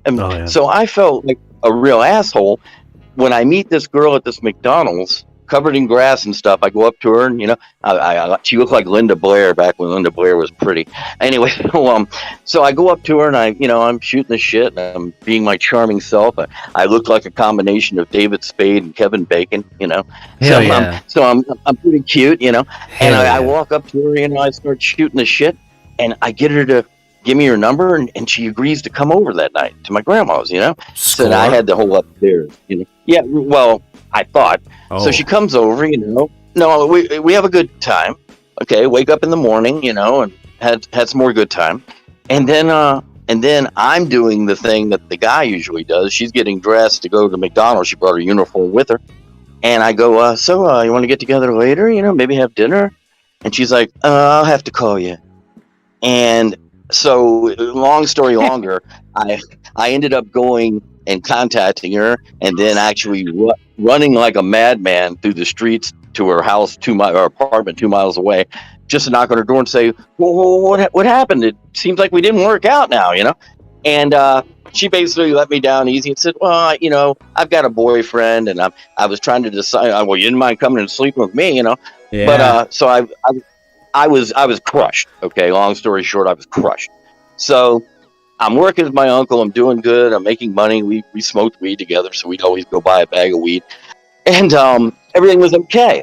But next thing you know, I'm listening to like Bonnie Raitt singing that song, "I can't make you love me if you don't," and the depression just got worse and worse. And this is all, like I said, 1992. Okay, so the depression just got worse and worse. So the next thing you know, I get off of work with my uncle about 2:00 one day. And I go over to the liquor store at the mall, okay, right where we work. So I go and buy a bottle, and I'm gonna drink this depression away, right? I'm gonna do that. And long story longer, I go off on a tangent I go off on a bender for 2 weeks. Next thing you know, my uncle's knocking on the door to see if I'm wanting to go to work, and I'm saying, no, I don't feel like it. So I'm just getting sloshed. I drink till I pass out, and then when I wake up, I drink some more, Yeah. And it all goes back to this situation with this girl. Okay. So I start running out of money. So I go to my grandma's collection of figures, and mine are there too now. And I start taking them off the shelf, and I take like boxes of them to these antique shops, and I know a little bit about them. So I'm like, this is an original bubble-headed Barbie from 1962. And I'm getting like $100 for this, and I'm not even getting a fraction of what they're worth, right? But I'm selling them just to get some booze money, right? Get some weed money. And it finally got to the point where I had almost cleared my grandma's house out of all the antiques and stuff. Okay, so she got back from vacation with my parents, and of course, where's the shit? And they didn't get me arrested. They kind of figured that was. At that point, that was ridiculous. Now, that wasn't going to do it. So what they did do was there was a hurricane that had just come up in Florida at Homestead, Hurricane Andrew. So they exiled me there, gave me like $500, put me on a bus and said, yeah, don't call back. And I got off that bus and I'm going into Homestead when everybody else is evacuating. I'm walking in. I even found the only standing liquor store in the whole place because it had all been knocked down from the hurricane. This guy had like 3 walls of his store left and he had like a pallet full of alcohol. So he was selling it dirt cheap. So I was able to stay sloshed. And I meet up with these dudes and they're looking for people to work. And all they were doing was going out to the Keys. And they were grabbing all this scrap aluminum that had come off of these houses. These homes were beautiful. And they would take it down to Fort Lauderdale and they would get money every day. These guys were making $1,000 a day for a van full of aluminum. They'd weigh it and everything. So they were giving me like, $50 and I had a place to live and all that. So one night I'm reading this thing that comes in your mailbox that sells stuff. This is before the internet, So all this stuff that comes in the mailbox, you can buy lawnmowers, And the last page, there's a personals ad. So I respond to it. Long story short, I meet what ended up being my wife for 27 years. Oh, shit. But what happened was the first night we went out, now I didn't tell her, but I was a little sloshed when I called her up and you talk to a recording and then they give it back to her. And if she's interested, she calls you back. And it worked like that. We spoke on the phone for like 2 weeks, had never seen each other. I asked her what she looked like, and I was a big fan of Gloria Estefan, this Cuban singer. Ooh. So I was just in love with her. And I didn't want to shoot a president over, but I was determined if I'm going to be in Miami, I'm going to meet this woman one day. And that did work out, too. Thanks to my wife, that worked out accidentally. So we go out after about 2 weeks. We go out, been talking on the phone for 2 weeks, knew everything about each other, okay? The only thing we hadn't done is actually seen each other. Well, we were pretty honest in our descriptions to each other. So we lost. Huh? I'm lost. I was following. I got lost. I'm sorry. Well, so I'm talking to I meet this woman who ends up being my wife. Okay, we're together 27 years. But when we went out, after having talked on the phone for a bunch of weeks, plus I was sober then, it's just like 2 different people at the restaurant, and we didn't hit it off. We could feel it, it just wasn't working. Yeah. So we went home and I got her to agree to see me again the next night. Okay. And I really liked her, and so she stood me up. So instead of being an asshole and getting on the phone and saying, where are you? I did it the other way. And she told me later this is what got me in, because I called her and said, I'm concerned. I just want to make sure you're all right. I haven't heard from you. And I knew what I was doing, man. I was a smoothie. So so I called her real concerned. So she calls me back. And I actually said to her, I don't know how I got the balls to do it, except maybe I had a couple of shots. I said, listen, why don't we just get together? We know each other intimately now. Why don't we just get together and have some no strings attached sex, man? I could use it. You could use it, whatever. Well, she was over. So she comes over in 15 minutes and there we were. And we were inseparable after that. So apparently she had a good time. Okay. Hell yeah. And oh my God. That's how you do it. Yeah.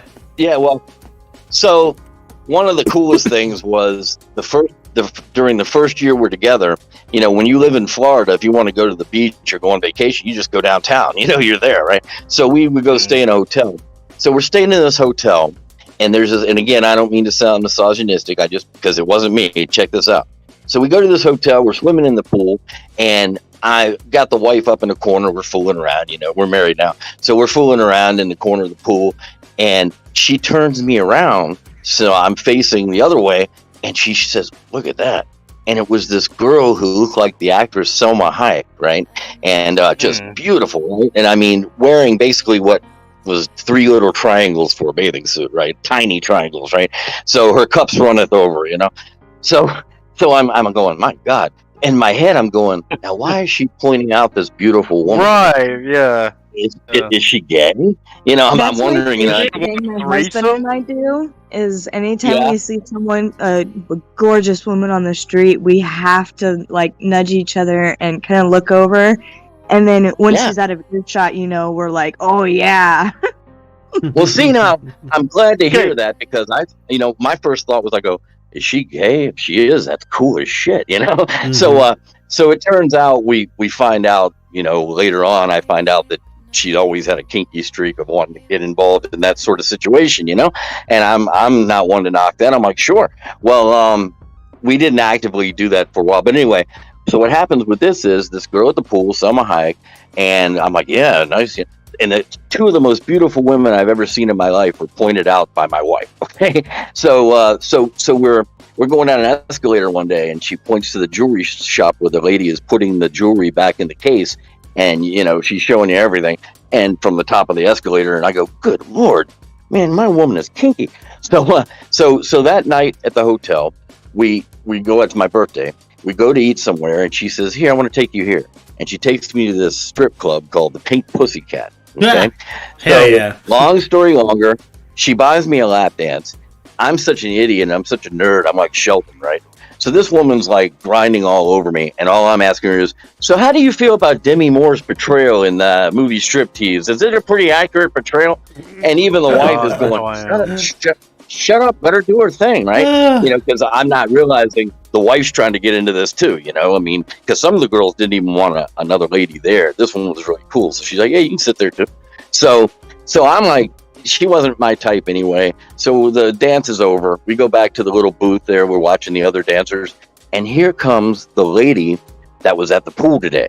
Okay. And she works at the strip club. And when she sees us, we didn't even know she had seen us at the pool. And she comes running over like she had known us all her fucking life, you know? And she plants a big wet one on my face, kisses the wife, slips her the tongue, and then drags us up to the bar so that we can be like, I mean, I'm at eye level with her crotch, okay? And these women didn't wear anything, right? So the wife and I enjoy the show. We give her some tips. She invites us to come back to her hotel room that night, and we said, hell no. You imagine the diseases she probably has, you know? But the wife asked me, well, had we gone up there, what would you have done? Okay, so now I got to lay out this whole scenario. Well, long story longer again, 9 months later, we have our first daughter, and she was conceived that night. Okay, and understandably, because it was a pretty hot story. So we go back to the club, and she's there, the dancer, and we took our daughter and we said, yeah, you did this. You're responsible for this. And I thought that was pretty cute. Well, unfortunately, though, okay, as we talk about the preceding 27 years, I always tried to juggle partying with being a father and, you know, a husband and all that shit. And I worked at a grocery store, lived in Connecticut for a while. And, you know, I of course hooked up with a guy who had weed, you know, and drinking wasn't really a problem too much. I would only drink when I'm depressed, as I explained at the beginning, but it was always there. We couldn't go to a Christmas party without me drinking too much, you know, and then when we got to Carolina here, which we only came here because we had a car accident in Florida, made a bunch of money, and then used the money to come here because one of her friends from New York since grade school said, my daughter's going to college here. You should come here. You know, it's beautiful. So we moved here, and no sooner we get here, my wife and her have a big argument. So they're not speaking to each other. So now we don't know anybody in this town, but it's not bad, you know? And all I was doing was every holiday, I would use the opportunity because that was the only time I was allowing myself to drink. So all year would go by, and then Christmas, Thanksgiving, New Year's, I would get sloshed. I'm talking about fall down drunk, blackout drunk. But it was okay, I rationalized, because I'm sorry about the helicopter going over, but it was okay because I was only, hold on. I'm so sorry. You're good. We got it. Wait a minute. I got to start addressing some of the chat questions and comments. I live right near an airfield. I'm really sorry. Hey, you're good. You also hear trains go by. So what happens is, you know, I'm getting sloshed once a year basically, and then, you know, it started stretching into more of the year, and then, you know, the wife found out that my son and I. And this is after I had these heart issues I've got a pacemaker and defibrillator. I had no business trying to do acid, but my son told me he was going to get some. And I said, you're not doing that by yourself, man. You've never done it before. You know, being a good parent would have been, you're not doing that at all. But being the kind of party animal that I am, I'm like, okay, man, if you're going to do that, because I know you're going to do it anyway, but you're not doing it by yourself. I'm going to do it with you. So I took a hit. I didn't feel anything. He took 2 hits, and he definitely was tripping. Well, the whole thing it came and went. And then my son got himself in because, unfortunately, he picked up my addict-like behaviors and obsessive compulsive. So he started trying to do cold medication to get a buzz.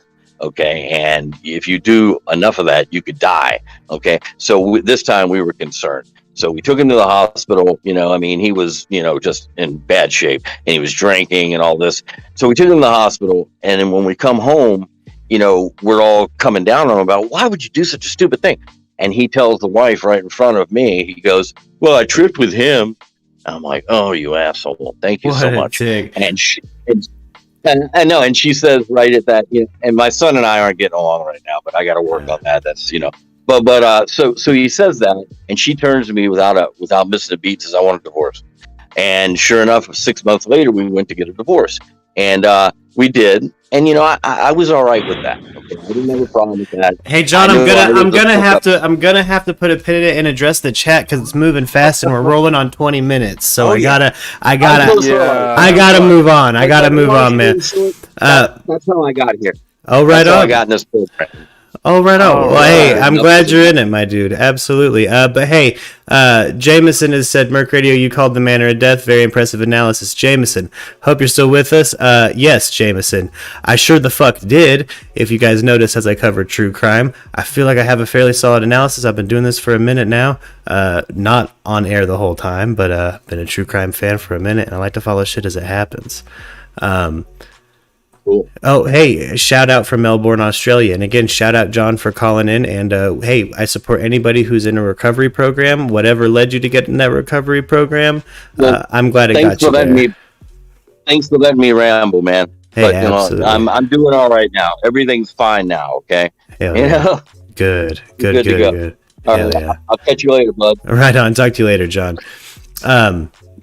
Let's see here. Hold on. Let me go back a little bit. Man. Yeah, there was a got lost. Me too. I got lost. Dude, that was like that was a 3-hour story. Yeah, we're gonna have to. Yeah, we're gonna have to. Get John to lay it down in parts or something. Yeah, but listen, I'm really happy he wanted to share this with us. I am too. I'm really glad that he also got help. Because like that, he feel us. Yeah, he feel like we are his friends, so he want to talk. Yeah, to us. absolutely. He wanna, absolutely. That is good, bro. Yeah. Really good. I do appreciate that, man. Like he is like we are his friends, so he wanted to share with us his story. You know. I really thought the story about how he met his wife was really sweet. Yeah. Right on. Yeah. Rich, it's probably called a timeout. Yo, G-Man. You probably deserved it. Yo, Mark. Yeah. Mark, you should read the message that G-Man had with Oh yeah, I posted Jody's reply, Jody Arias's replies in the Discord. Yeah, like I mean, she sent me birthday cards. We've talked about my cat. She's talked about what she's doing, and yeah, just a number of things. I mean, if you read those, you can, you know, for anybody who's fascinated on seeing what the mind of a sociopathic narcissist psychopath is like. Yeah, that's No. Let me ask something to G-Man. You wasn't sharing like naked picture with her? I sent her a picture of my dick. I'm just kidding. No, I'm trying to see that. Yeah, I'm trying to see that Jody Arias butthole. Yeah. Yeah. No. I didn't do that. Here's the thing: the jail staff So what they do is they give the inmates tablets at certain facilities that they can check out each day and check their messages. But before they get to check them, videos, messages, anything you send them or they send you, the jail staff has to read it and approve it first. Yeah. They've actually censored some of the pictures I sent her that weren't nude. They were just like I had sent her text messages of my friend telling me that he actually knew Travis, who she killed. And that's why she said in if you look at one of the messages she sent me, she said dang, blah blah blah, you received bad information. And then she went on to tell me Travis what he was making every year, which was a little weird because she says, well, you know whose 2007 tax return was $60K. Yeah. Anyway, I'm like, that's a little weird. Why don't you just say Travis? Hey, I've been waiting this whole stream to get some chime in from Jameson. So 1 second, gang. 1 second, gang. Let me read some of this chat. I got to catch back up with the chat. We just had a pretty good detour. So back to Brian Laundrie, guys. Jameson has said, again, just to reiterate my point, why this is probably second degree. Jameson agrees with me. Again, retired defense attorney, did it for 44 years. This is obviously a second degree or less situation, if they can even prove second degree. But he says first degree is most likely ruled out. First degree requires either 1, long-term, or 2, short-term planning, aka premeditation. Today's findings pretty much rule that out. Again, there's enough variables in what the coroner said that we can rule out premeditation really of any degree. Other than actions in the moment. And actions in the moment, that's not premeditation. So it was a crime of passion. Exactly. Jameson also says, according to the federal statute for first degree murder, it really can't. And as of now, we don't know if it was premeditated or not. No, we do know, Sean, if it was not premeditated, it couldn't have been. Yeah, we've been saying this since day one. Yeah, second degree strangulation, crime of passion. I definitely, Jameson, again, I just wanted to get back on topic with that because I feel again, Murkies, like, I swear to God, like my rational brain wrapped around a certain level of like intuition on that, and I swear it's paying off today. Mark, I want to ask Jameson how years they does give, like, how is the maximum sentence for the second degree murder? That's a really good question for how Jameson. Is the last one? Absolutely, Jameson. Yeah, is it how? For second degree homicide of this nature, and given how high profile it is, if they do take it to the point of pressing charges against Brian, how long do you think they will sentence him with? Hey, not a problem, John. We love you. Yeah, John, we do appreciate you. Yeah. You share with us your story, man. Absolutely. It's great, bro. Yeah.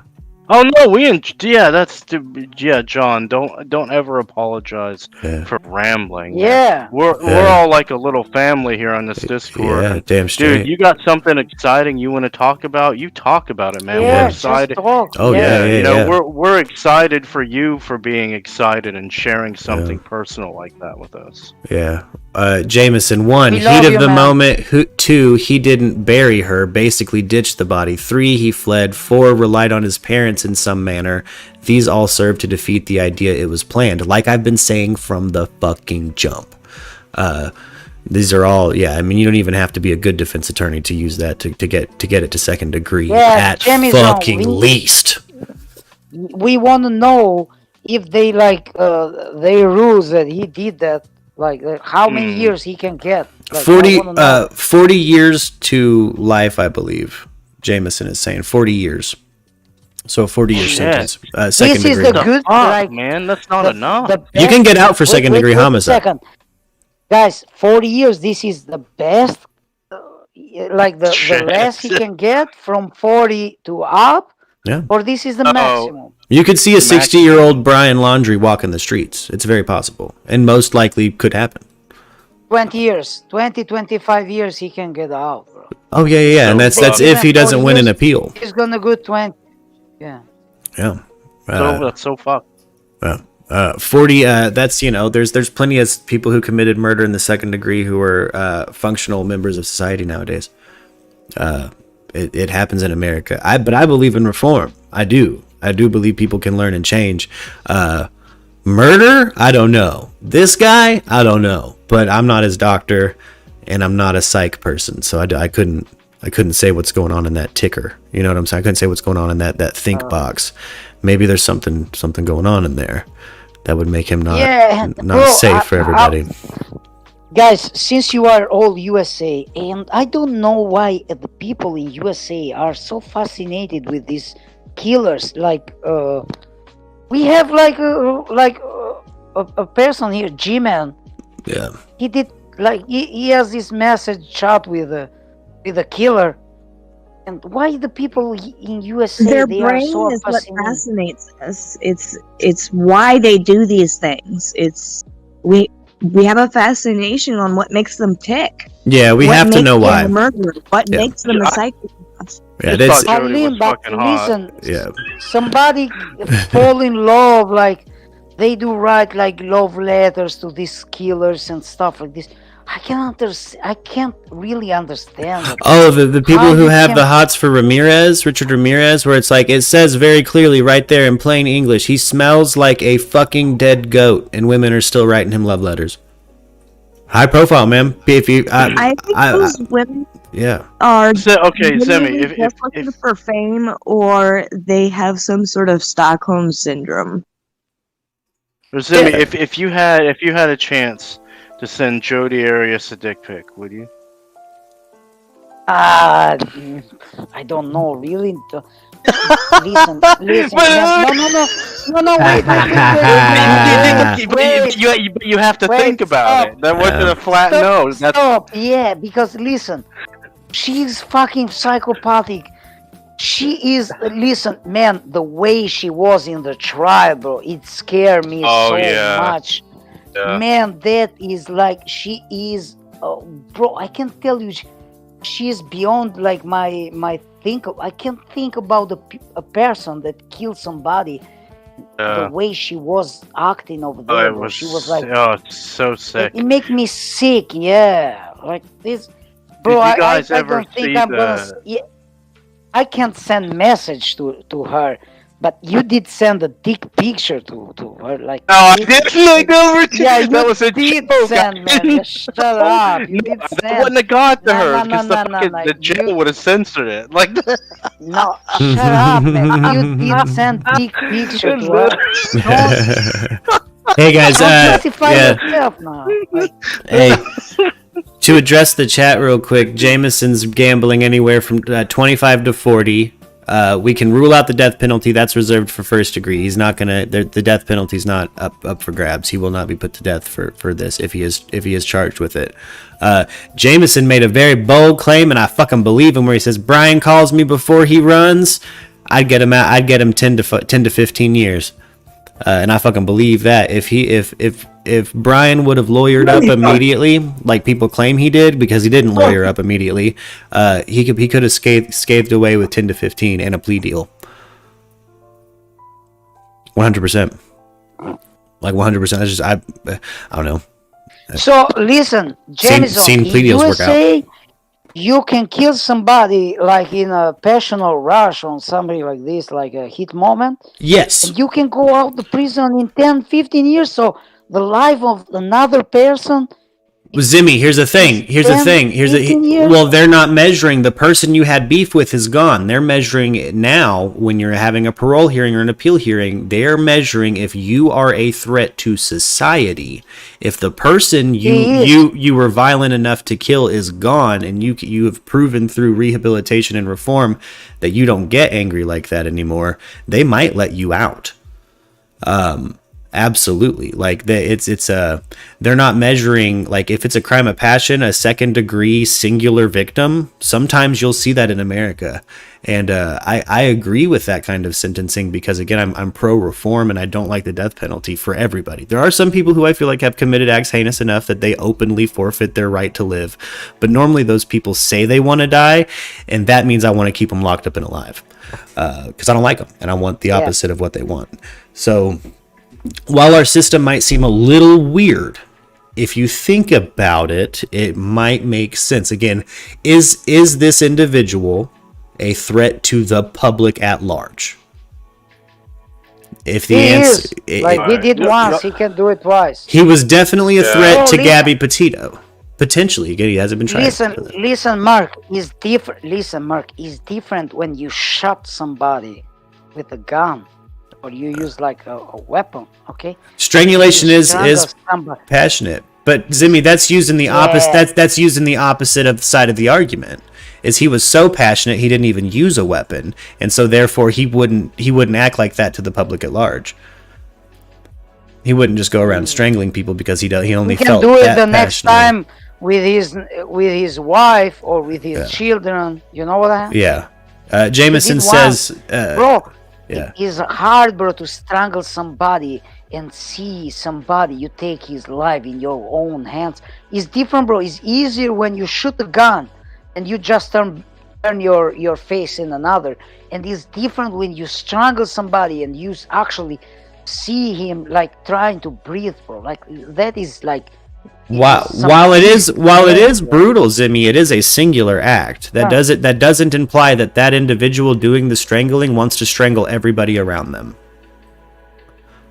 Like that's kind of the point I'm getting at. Like Jameson says here, people who murder their husband or their wife or their child, and then they don't do anything ever again. Exactly, it was a singular act. Sometimes you have instances of women getting off scot-clean because there is a clear history of abuse and they were acting in self-defense in a way. And while they might have caught a manslaughter or second-degree charge, they were let out. I think that G-Man is gonna send chat letter to Brian Laundrie too. I hope you don't send him dick pics. I hope he sends a dick pic to Brian Laundrie. I hope so. That would be the best, in your face. Yeah.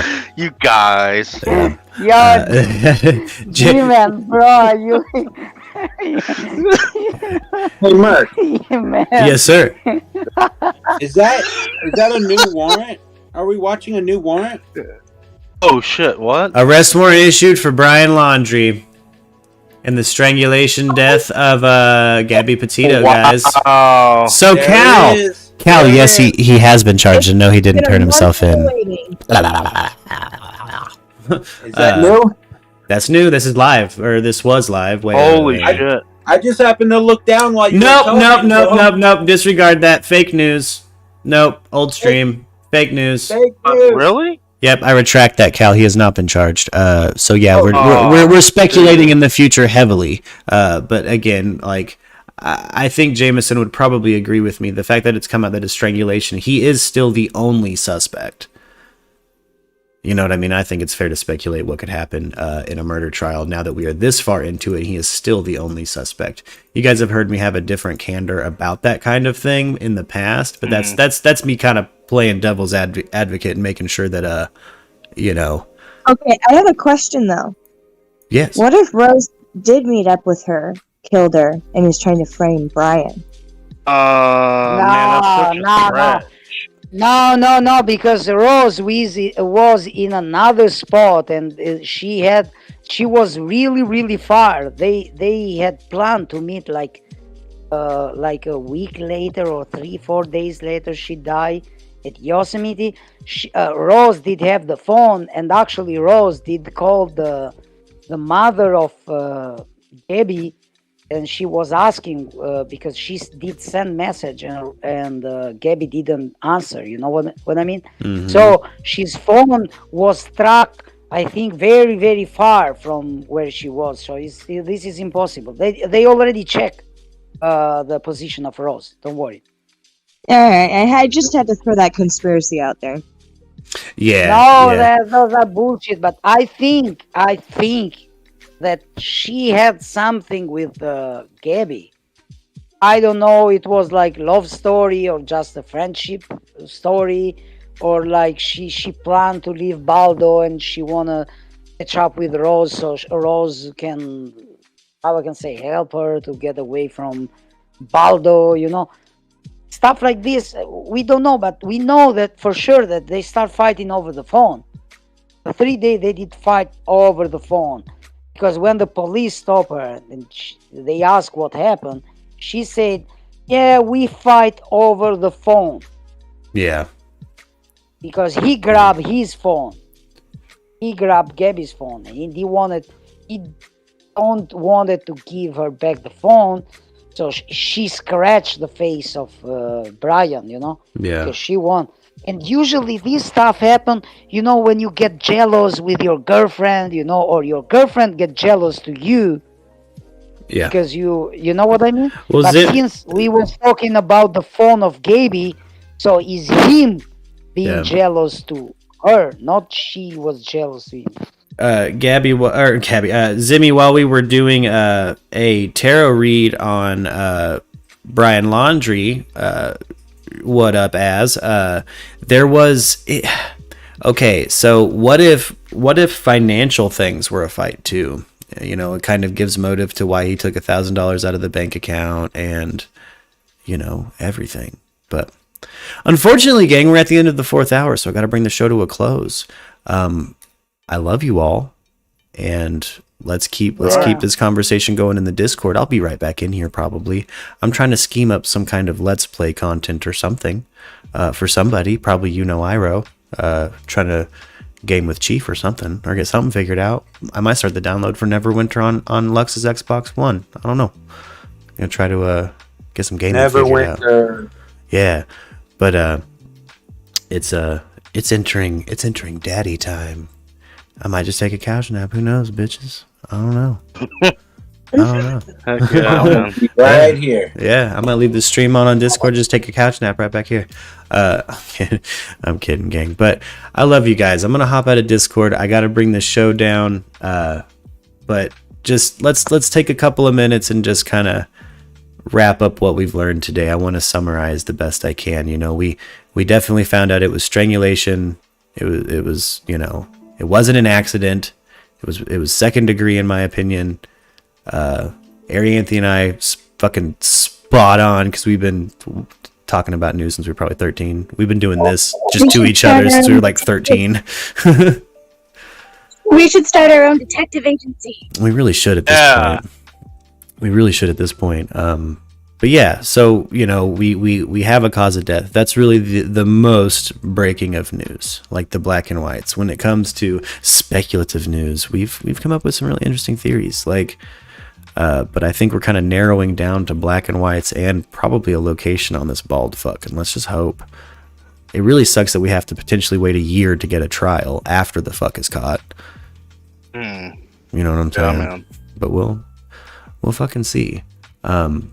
But I love you guys. Everybody hop in the Discord. If you're a new viewer, be sure to hop in here in this community. We'll keep these conversations going sometimes. Sometimes these ride or dies are they're crazy. They don't even need sleep. They run on news, baby. I see y'all in here chatting. I like to lurk when I'm not on stream. That's that's naturally. It's my natural state. But I'm reading chat all day and stuff, so that's probably why. But I love you guys. It's been a pleasure, Discord. Love you too. Who all do we got in here right now? We got Arianthi, we got Shane, we got Harleen, we got Justin, we got G-Man, we got the Master Chef Zimmy, we got Unicorn. Again, I love you guys. I'm gonna hop on out of here. Yo, so I became from DJ. I went to MasterChef. Really? Yeah. You've changed my life with your cooking. I cook like a Mediterranean now. You'd be proud. Bro, you need to try the bread I made. Bruschetta Toscana. Oh yeah, I think that's Lux was saying in the chat. This is what we're doing for dinner tonight. But and Jameson says it needs to be longer than a year, but between trial for the defense, longer. Jameson would be delaying it. You'd see a 4-year fucking break before a trial in this shit if Jameson had his way. I guarantee it. And if they bias on it, you'll probably see him stretch that shit out. So. But we ain't going nowhere. I'll be here in 4 years, bitch. Fuck it. We'll cover this shit. We'll keep covering the Brian Laundrie case in particular. I think this one will always be an ever-present flame in my heart. Me wanting to just put my hand in that fucking bald fuck's mouth. Right. But again, I love you guys. We're gonna roll on out of here before we dip too far past 4 hours and have a hard time uploading this shit to YouTube. Right. Well, Zimmy has to say at the beginning of each video and the end, the intro and outro. And remember, guys, it's me, Mario. I'm a number one. It's me, Mamma Mia. It's me, Mario. do Murkio. We can't catch that copyright strike. say it's me, Murkio. G-Man is stereotyping me, bro. That's copywritten. Yeah. You're stereotyping like mafia, Italian mafia shit, you know? Yeah. Jameson says it's too fresh. You wouldn't get a fair trial. That's absolutely what they would. What a good defense attorney would say to delay that shit. Fuck yeah. All right. On that note, we're out of here. I love you guys, and I love you guys.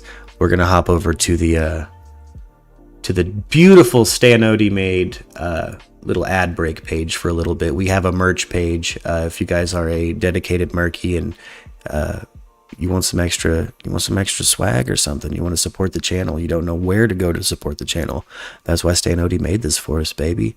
It's our dream one day to have a more and more professional setup. You guys have watched this grow just in the last 2 weeks, and that's all you guys. I love you. Take it easy.